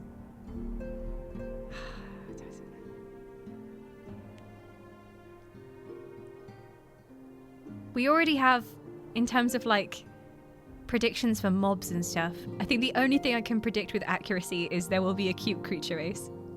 Like a bestial creature race, because they always do that. Like every time there's always some like little weird looking thing. It's always really weird but strangely cute. Ala Spriggan style, you know, like, ooh, they have weird creepy legs, but it's kind of round and fluffy. Ugh, but aw, at the same time. Any predictions on Fandaniel? Apart from punching him in the face? Not much. He's gonna do evil things. He's gonna cackle. He's gonna wave his hands around. If we want a free space, we'll just do Fandaniel waves his hands. Fandaniel does something dramatic. Oh, Fandaniel hosts a play. I feel like he's very dramatic. He's very theatrical. I feel like he would have his own theatre company, so it makes sense. Dream sequence of some sort, that's a given. Or, you know, flashback. Any Arenvald / Fordola predictions? I want them to kiss, but I know it won't happen. Oh, also it'd be so cute. Like, I feel like Fordola would be like, come here, you idiot, and then just kiss him, you know? Like, it's not like they would slowly drift together. She'd be like, oh, for fuck's sake, and then kiss him. So, yeah, romance. Arenvald in a mech. Just because I want it to happen. I feel like Sid should custom build him a mech that he pilots into battle. That is, considering how many mechs we've seen, we know they have the models for it. So, Arenvald in mech / really cool wheelchair. I can't fit wheelchair, so we'll just do chair. Yeah, with razor blades on the side, like a chariot with razor blades, and as I was saying earlier, rocket launchers. It can throw bombs. Yeah, like a Professor Xavier chair. Yes! And it flies. It flies through the air. And he destroys his enemies. And that way he doesn't have to give up on fighting. He never had to. Or maybe he'll become a professional sniper. And he'll just become really good at camouflaging himself and hiding in a bush and just taking people out from a distance. Okay. There's one, right? I've already said space. This is, again, I don't think it's going to happen, but we just saw the moon. So what about we go to the moon? We go to the moon. We actually go to the moon. Hey, look, it's not a stretch. We've had people who were imprisoned inside of moons before. So maybe there's a raid on the moon. Moon boots and all. Is that different from space? Specifically, I guess, you know, although I guess I'm kind of using two spaces for the same thing. This is true. Thistle is quality control here. I did say space, like anything involving space, getting in a spaceship, being in space, going to a planet. So look, maybe I get another one. Maybe I get another one. But I'll put space/moon as one square. Space/moon. Any other zone suggestions? The moon. Space dust. We're gonna see the clangers. The clangers are the cute beast race. It's the clangers. Ah, I knew it. Any Xenos predictions? I need to refresh on my Xenos lore, because every time I see a cutscene with them, I am woefully aware of how much lore I've forgotten about Xenos, because he has a long, long history. Xenos boss fight? Again? That would be fun. The clangers! The clangers are little animated mouse creatures who live on the moon. It's like a classic, I think it's British, classic British TV program. I suggest Xenos sits in chair and broods, / tries to casually kill Fandaniel again. I think if we want a free square, we just do Estinien broods, or anyone broods. Any hanging story threads from the previous expansions that still need to be finished? I'm racking my brains. I think like they mentioned Hydaelyn and then kind of dropped it again, and that was the main one that I was suspicious about. But then we have Hydaelyn is evil on the board, so there we go. Yeah, the little pink mice that live on the moon. Go to YouTube and type in the clangers, and you'll be blessed. It's lovely. Xenos showed the scythe. In the last cutscene, we saw the scythe, which is very telling. What an emo. I do think time travel. It's time travel.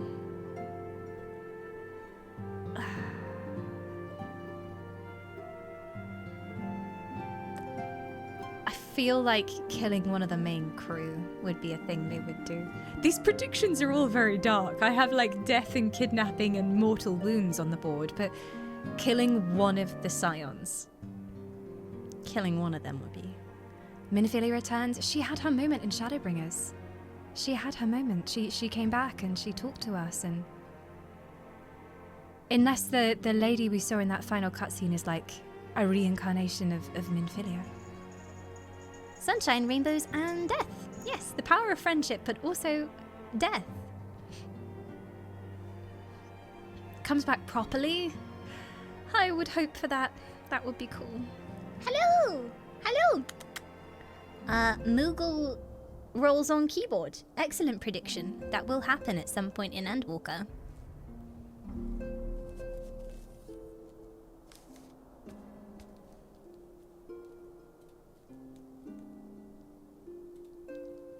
My brain is worrying for the final most important space. I could make the final space. One of main crew dies.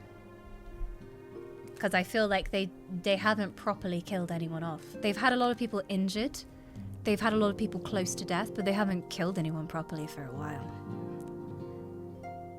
And now chat's gonna be like, what about that one guy from Shadowbringers? Don't you care about him? There's gonna be someone I've forgotten who actually died. One of main crew dies. Death. Seeing as it was death unto dawn. Papalimo, did he die in Shadowbringers? Was that Shadowbringers still? That was the pre-patches for Shadowbringers, right?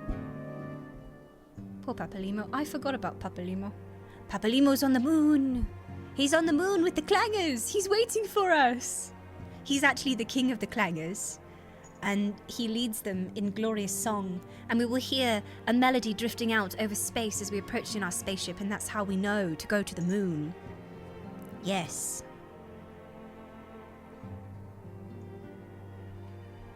That was Heavens with post-patches. Okay, so we haven't had any true death in a while. We've had some fake deaths. We've had people like almost dying, or oh no, they're dead, and then they're not actually dead. So I think I'm locking these. I think. Wait. I feel like all of them are too.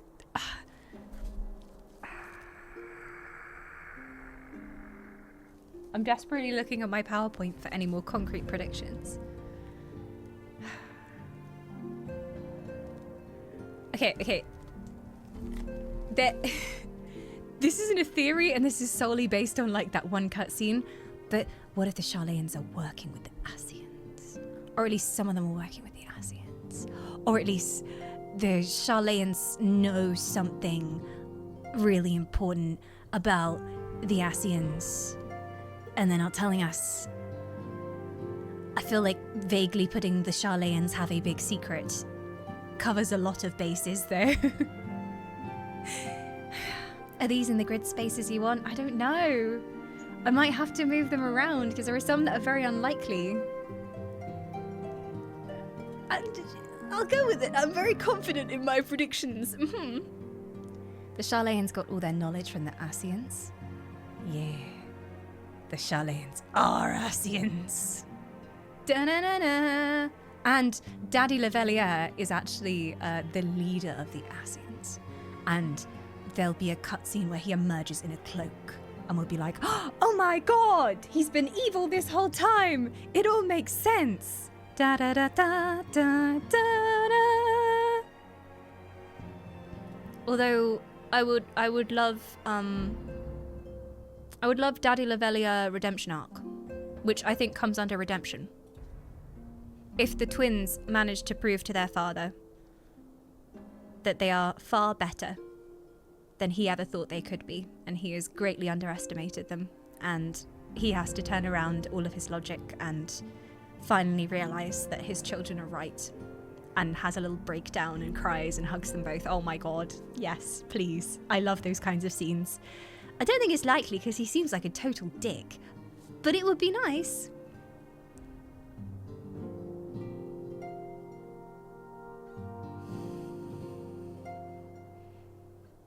I think Sharlayan is evil. I don't know. Sharlayan is evil is there. Corruption at the heart of Sharlayan. But I feel like that's given.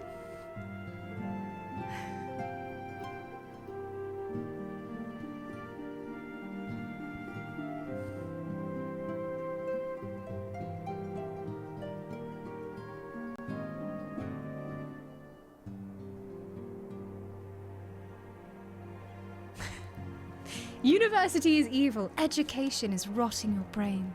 Education is a scam. Down, down with the Sharlayan University.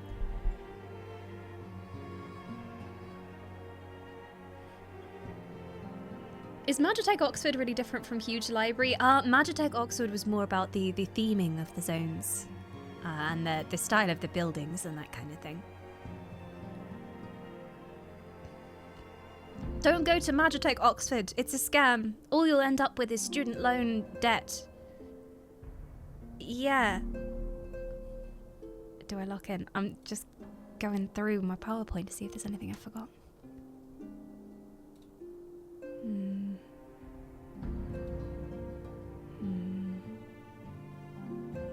Yeah, I feel like someone's gonna die. Or at least, like, leave the main story forever.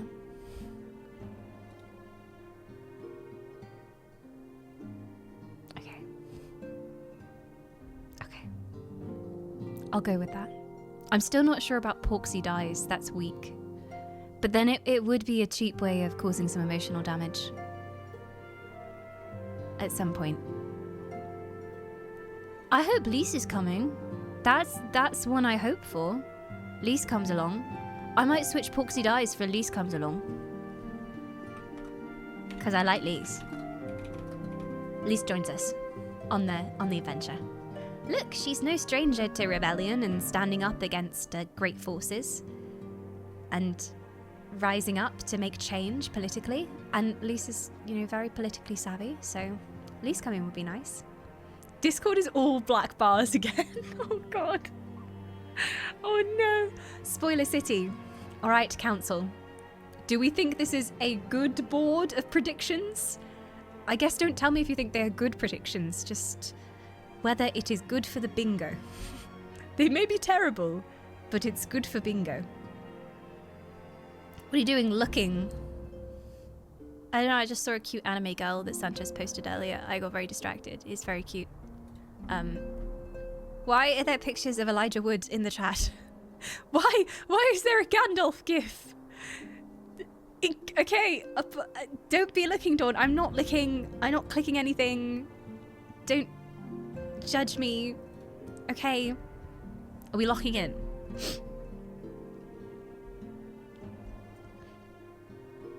Moogle is cute. It's a free square. Orianda doing something hot is a free square.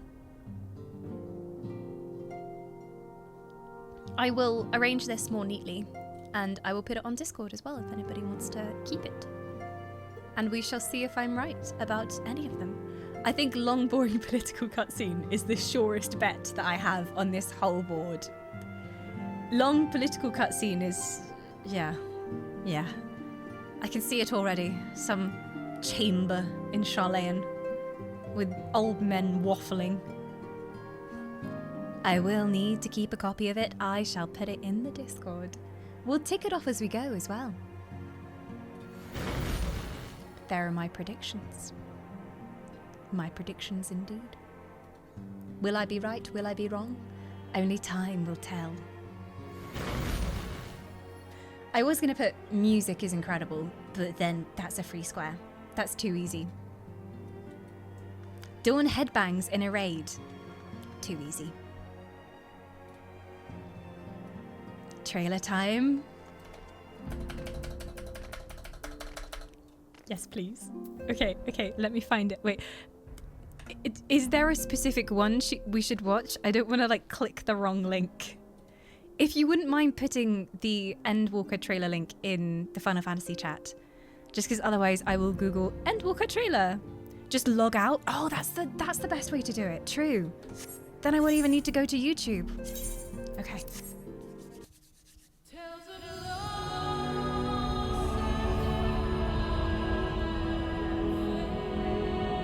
The moon!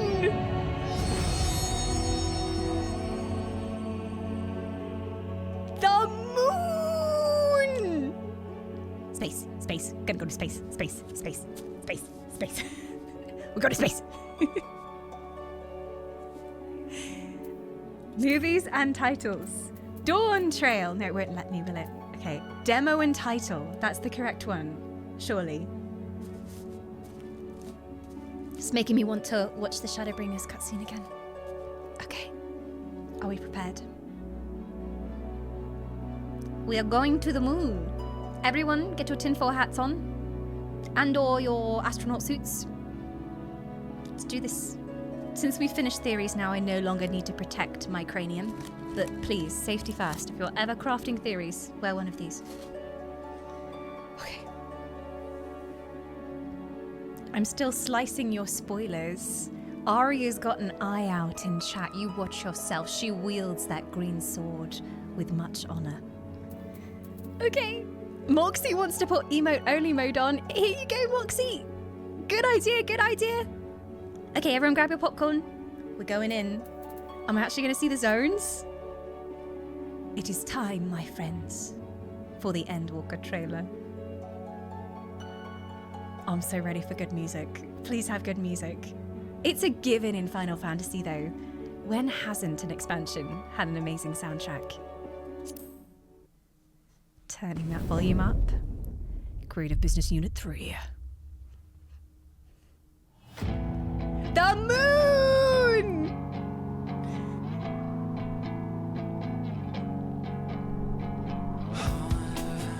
What is this?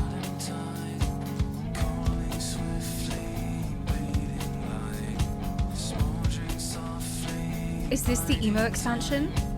I thought Shadowbringers was going to be the emo expansion. Oh, he has the fringe and everything. He is walking to the end on the moon. Square Enix. Who else?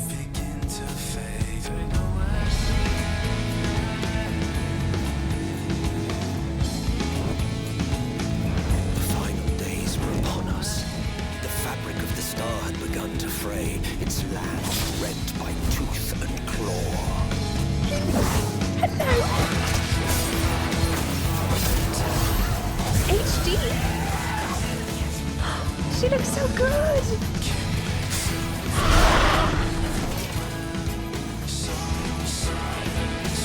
Wounded Alice in the trailer? No! Don't worry, Alfie will be along. Or me!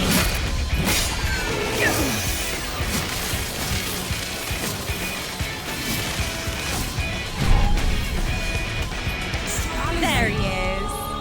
It's Blue LSA! I can look after myself, you know. Oh, they look so good!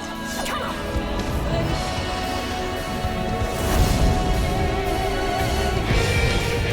As the chaos spread, the star seemed doomed to unravel, and yet...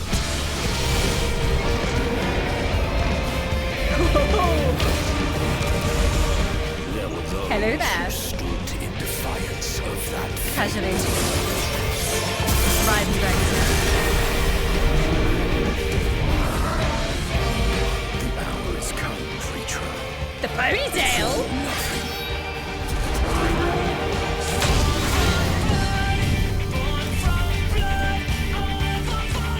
Still blood theme!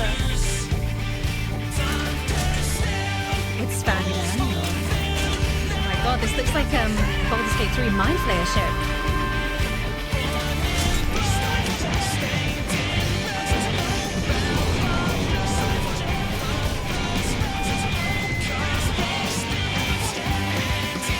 The stage is set, but will our hero deign to play their part?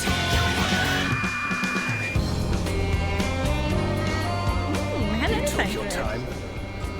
'Tis as we feared. The respite afforded this land was but fleeting. The end draweth nigh. My loins are afire!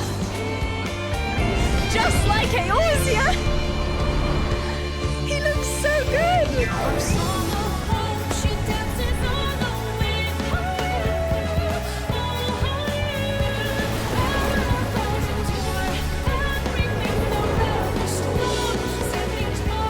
It's beautiful!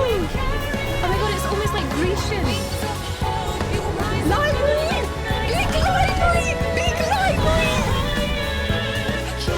I knew it. This star still has secrets to tell.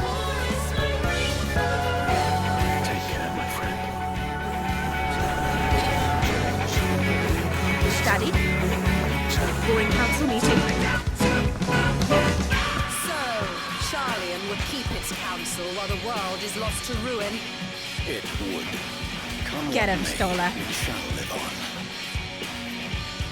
We must.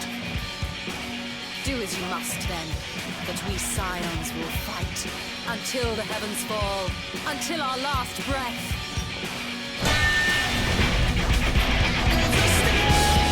HD Stola is something else. Seeing every fiber on her head.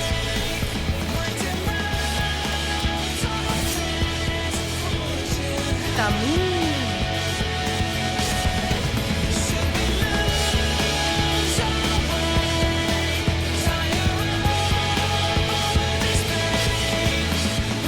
Past the far edge of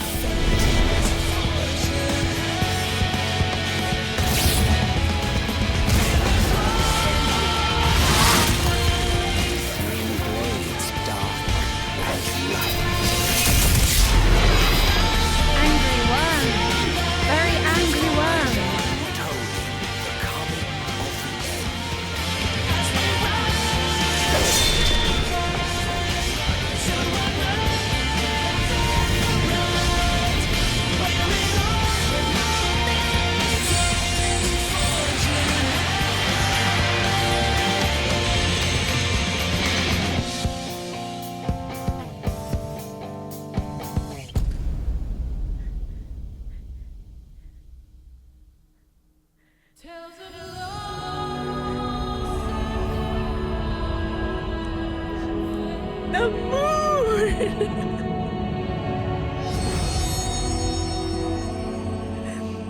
Okay, that was really fucking cool.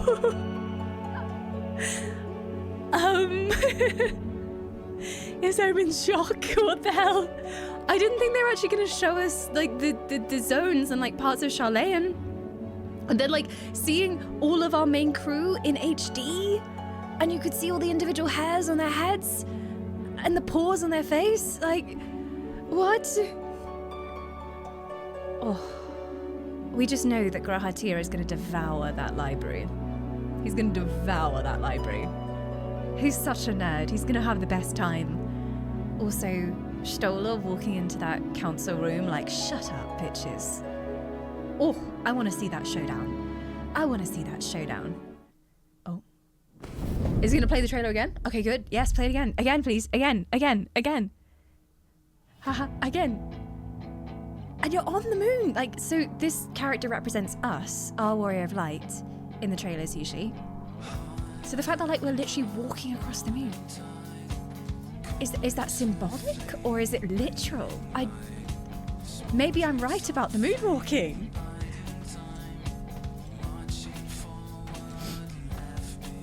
Could be symbolic. So edgy. Oh my god. See, I thought Shadowbringers was going to be the emo expansion. But maybe this is the one. Oh yeah. I need a side fringe. Oh yeah. The echoes are fading away. It is the end of days, guys. The fabric of the star had begun to fray, its land rent by two. Oh, the fabric of the star is fraying, bro. Oh. Seeing the twinnies looking that good. Oh. This is their normal outfit that she's wearing though, right? As far as I can see, with the thigh highs. Her in the red, Alfie in the blue. What if they really confuse us and they switch the colours? So, as soon as they get to Sharlayan, they swap colours and the opposite one is blue and red. That would be really confusing. Or if they just start wearing the same colours, then it's going to be really confusing. I can look after myself.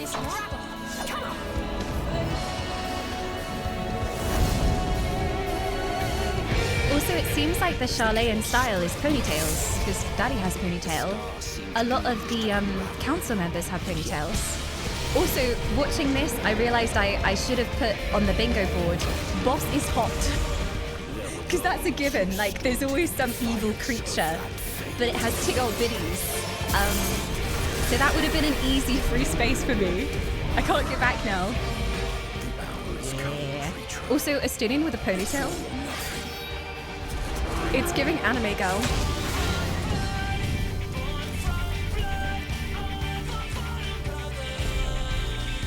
Why is the Stormblood theme playing here though?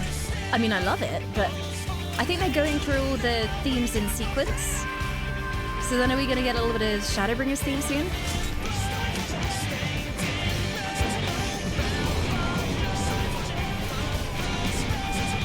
What is going on? It just reminds me of the Mind Flayer shit. The stage is set, but will our hero deign to play their part? Also, I love that they literally balance the music to be way louder than any of the character dialogue. You took your time. It's not me on. Hi. The respite afforded this land. Pause. I need a new desktop background. Stop. Yes, he's very HD. Where was he in that street though? Were they in Sharlayan in that cutscene? Thancred and Orianjo working together as a little dream team. And this?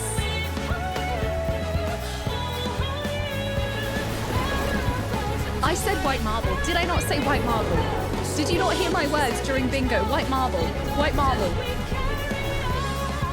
I tell you, I am a seer of the future. Did I not say giant library? Did those words not escape my lips? I knew it. I said white marble. I said it. The star still has secrets to tell. I'm looking at the reflections in his eyes. see if there were any details in that book.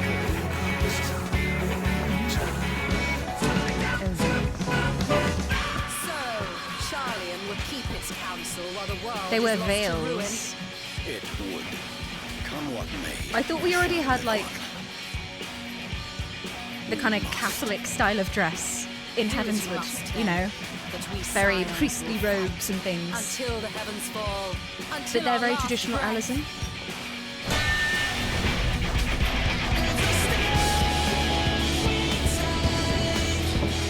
He's usually just lounging. This man does nothing.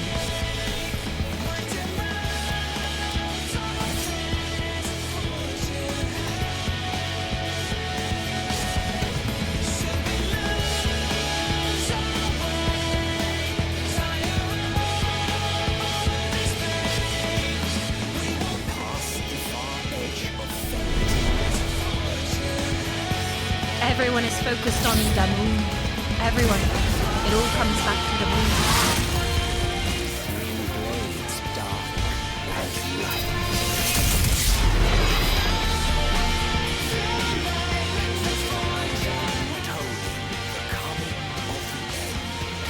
Sparkles. Blue sparkles.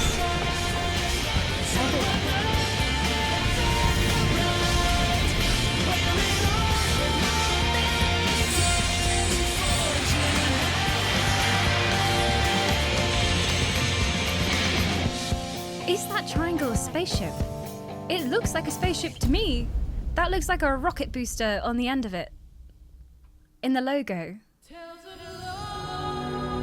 It looks like rocket propelled triangle. I should have put on the bingo. We take a rocket propelled Dorito to space. There you go. There it is. Yeah, it's got something coming out of it at the end. So yeah. Fun fact, we weren't introduced to Carteneau. We just saw his face in a tiny trailer bit and people found him in the Encyclopedia Eorzea. They found him. Wait, so before the patches came out, you saw this trailer? It released before? Interesting. And no one knew to hate him yet. People were probably crushing on him and then they were like, oh dear, no, he's an arse. Oops. Just like me. He looks like a knight/paladin in the trailer. Oh my god, it's playing again. Okay. I'm just gonna leave it going in the background. I'll turn it down slightly though. So it looks like, I mean, if this is anything to go by, our main crew will be Stola, Estinien, Taco Cat, Orianger, and obviously the twins. Also, Thancred is there. Sorry, Thancred. Almost forgot you were in the trailer. I'm gonna try and look at where Oriander and Thancred are in that scene this time. The name of the song is Footfalls. The Waking Sands is located in the Footfalls region in Western Thanalan. Congrats, the circle is closing. It's all coming back. Return to the Waking Sands. Imagine Minfilia comes back to life. Reborn with the power of Hydaelyn. And she's on the moon.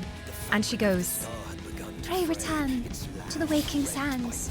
And then we're pulled through a time portal. And then we're taken back to A Realm Reborn. And then we have to do the whole of A Realm Reborn again. All the quests. All of them in order. Hi! Did you notice who has new weapons?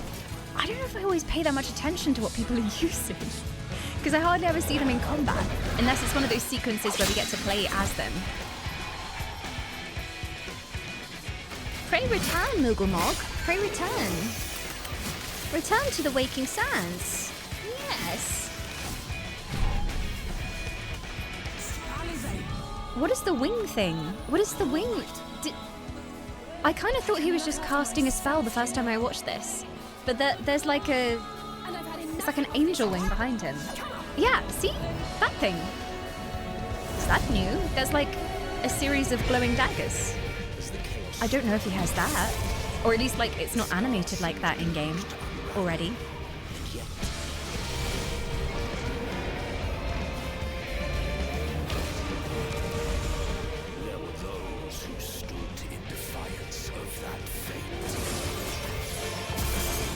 Estinien's just showing off. He's like, I have a dragon now.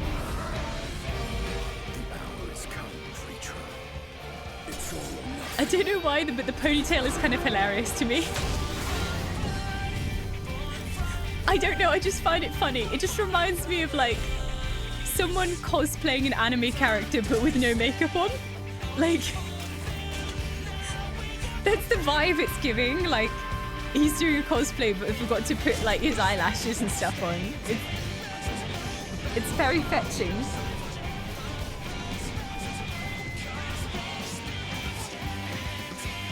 I'm assuming this is what comes to pass if we fail.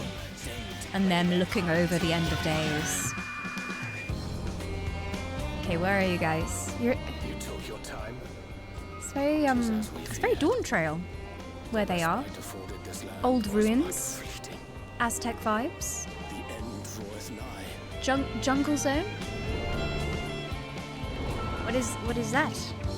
It's off on another island. Interesting. And then Old Chalet, and so we're going to two separate places. Maybe our journey following the towers takes us to the other side of the map.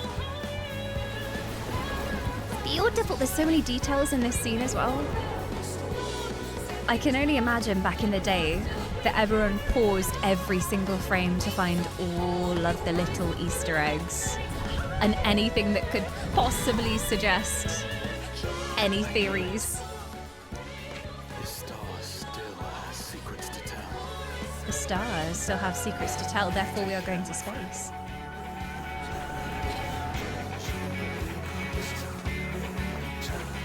Did love your reaction to the library. Look, I really like books. I really like lore books as well, so I'm excited for lore books. The tie as well with Do as you must then. But we Scions will smart yet priestly. What a look.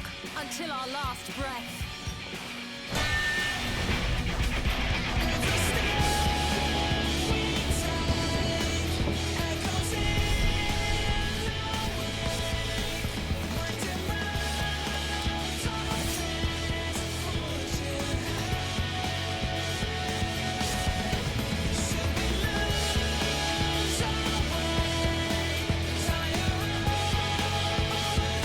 Looking good as well.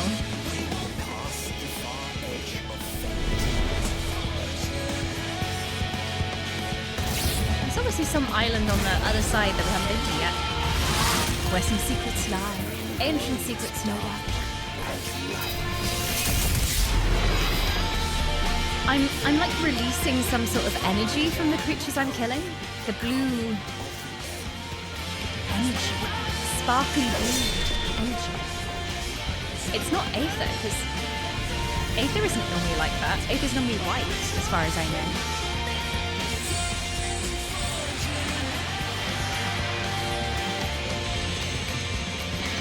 I swear, when I saw the look on the Warrior of Light's face at the end there, I was instantly pregnant. The smolder and the cape going out behind him, oof. They know how to make us feel special. We are the protagonists. Oh.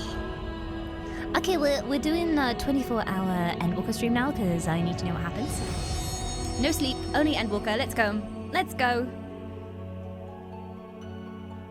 But the next time we play Final Fantasy, we will be playing Endwalker, I think? I feel like I need to prepare for this. Can we make your outfit first, though? Of course, of course. Next time we shall do fashion before we head out into the great beyond. I feel like next Final Fantasy stream will probably be the event and fashion. And then we shall Endwalker. Probably. Because one does not simply just walk into Endwalker. No. We sashay into Endwalker. We prepare for a long stream. It's gonna play again. Possibly do like multiple Endwalker streams in a row because, I don't know, something that I sort of felt about last year streaming is that I was juggling so many games at the same time. And it was difficult because they were all games that I wanted to play. But whenever I looked at my schedule, it would be, okay, one day is Final Fantasy, one day is Baldur's Gate, One day is whatever other game we're playing. The other day is this game we're playing. So I feel like it's better in a lot of ways to just, if I'm enjoying something, just go hard on that one thing rather than, oh, we're going to give a slot for everything. Because then I actually get into it. I don't forget as much stuff between streams. Because generally we play Final Fantasy once a week right now. And it is just long enough that sometimes I forget little details. So I wouldn't mind doing at least one more Final Fantasy stream a week. Chat has suggested MSQ Monday. I feel like with my love of alliteration that could make sense. Unfortunately, there is no day of the week that starts with an E, so we're in trouble there. Walkie Wednesdays.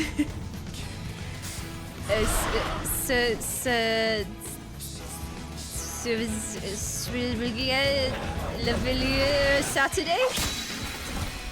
It would be a good idea to pace yourself nonetheless. There can be too much of a good thing. Yes. Rushing is not done. Sundwalker. Story Sunday. Chalet and Saturdays, I like that. Also works for Chalet and Sundays. Oh, Alfie in this scene. It's cool to see the details of their clothes and like the kind of fabrics they wear.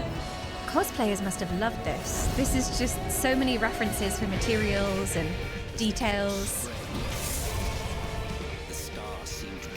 MSQ Monday gives you some days to simmer. Also, Monday gets a bad rep. Monday's the start of the week. Everyone's like, oh, it's Monday. So if we had something to look forward to on a Monday, that would be great. And then thee shall not roll lazily out of thy bed on a Monday morning. Thee shall skip and hop and come to mine Endwalker streams. Indeed, it shall be done.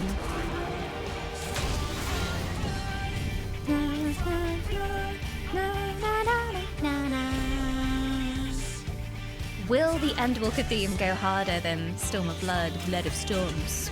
Because that was a real banger. MSQ Monday, Trials Tuesdays, Wardrobe Wednesday, Tournament Thursday, Fun Friday. Absolutely. All of the MSQ. If you can get 2 expansions done over the next year or 2, then you can start the new expansion.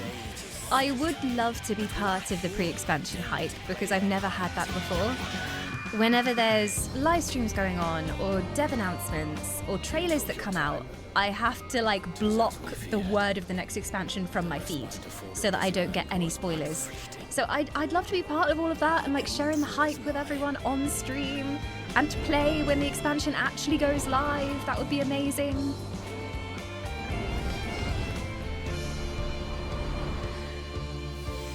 Thus did the Avatar of Destruction speak, and leave naught in her wake but tears and ash.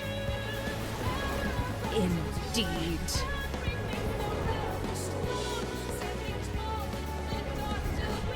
It is like Greece.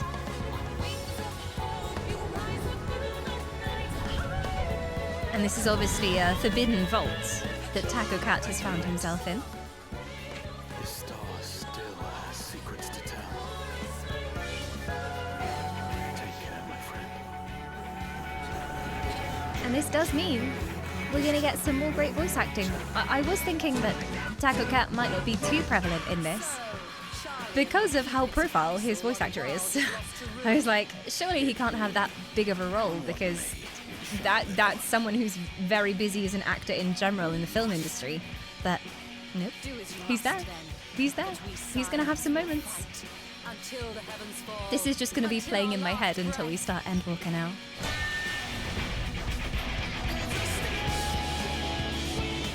I think I have time to get through both expansions before the next expansion.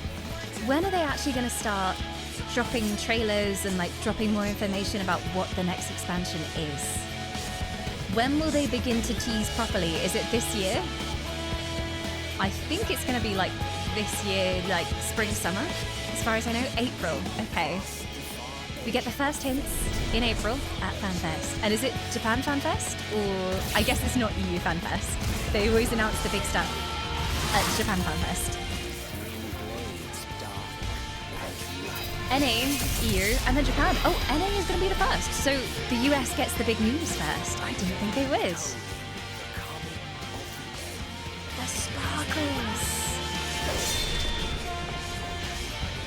Also, I recognize the emblem on the cloak because there's a gaming clothing brand that does a hoodie of it. So I've seen that, but I never connected it like, oh, that must be something from Endwalker. EU is likely to be the first job reveal. Oh yeah, new jobs as well. God, there are already so many classes in this game. You wouldn't think they need more, but yes, please. Yes, please. I'm gonna just go onto the character creation screen so that it doesn't keep looping the trailer as much as I want to watch it again. But there we go. We shall have some chill crystal theme. Crystal Mummy, are you there? Will we be seeing you in Endwalker? We'll see.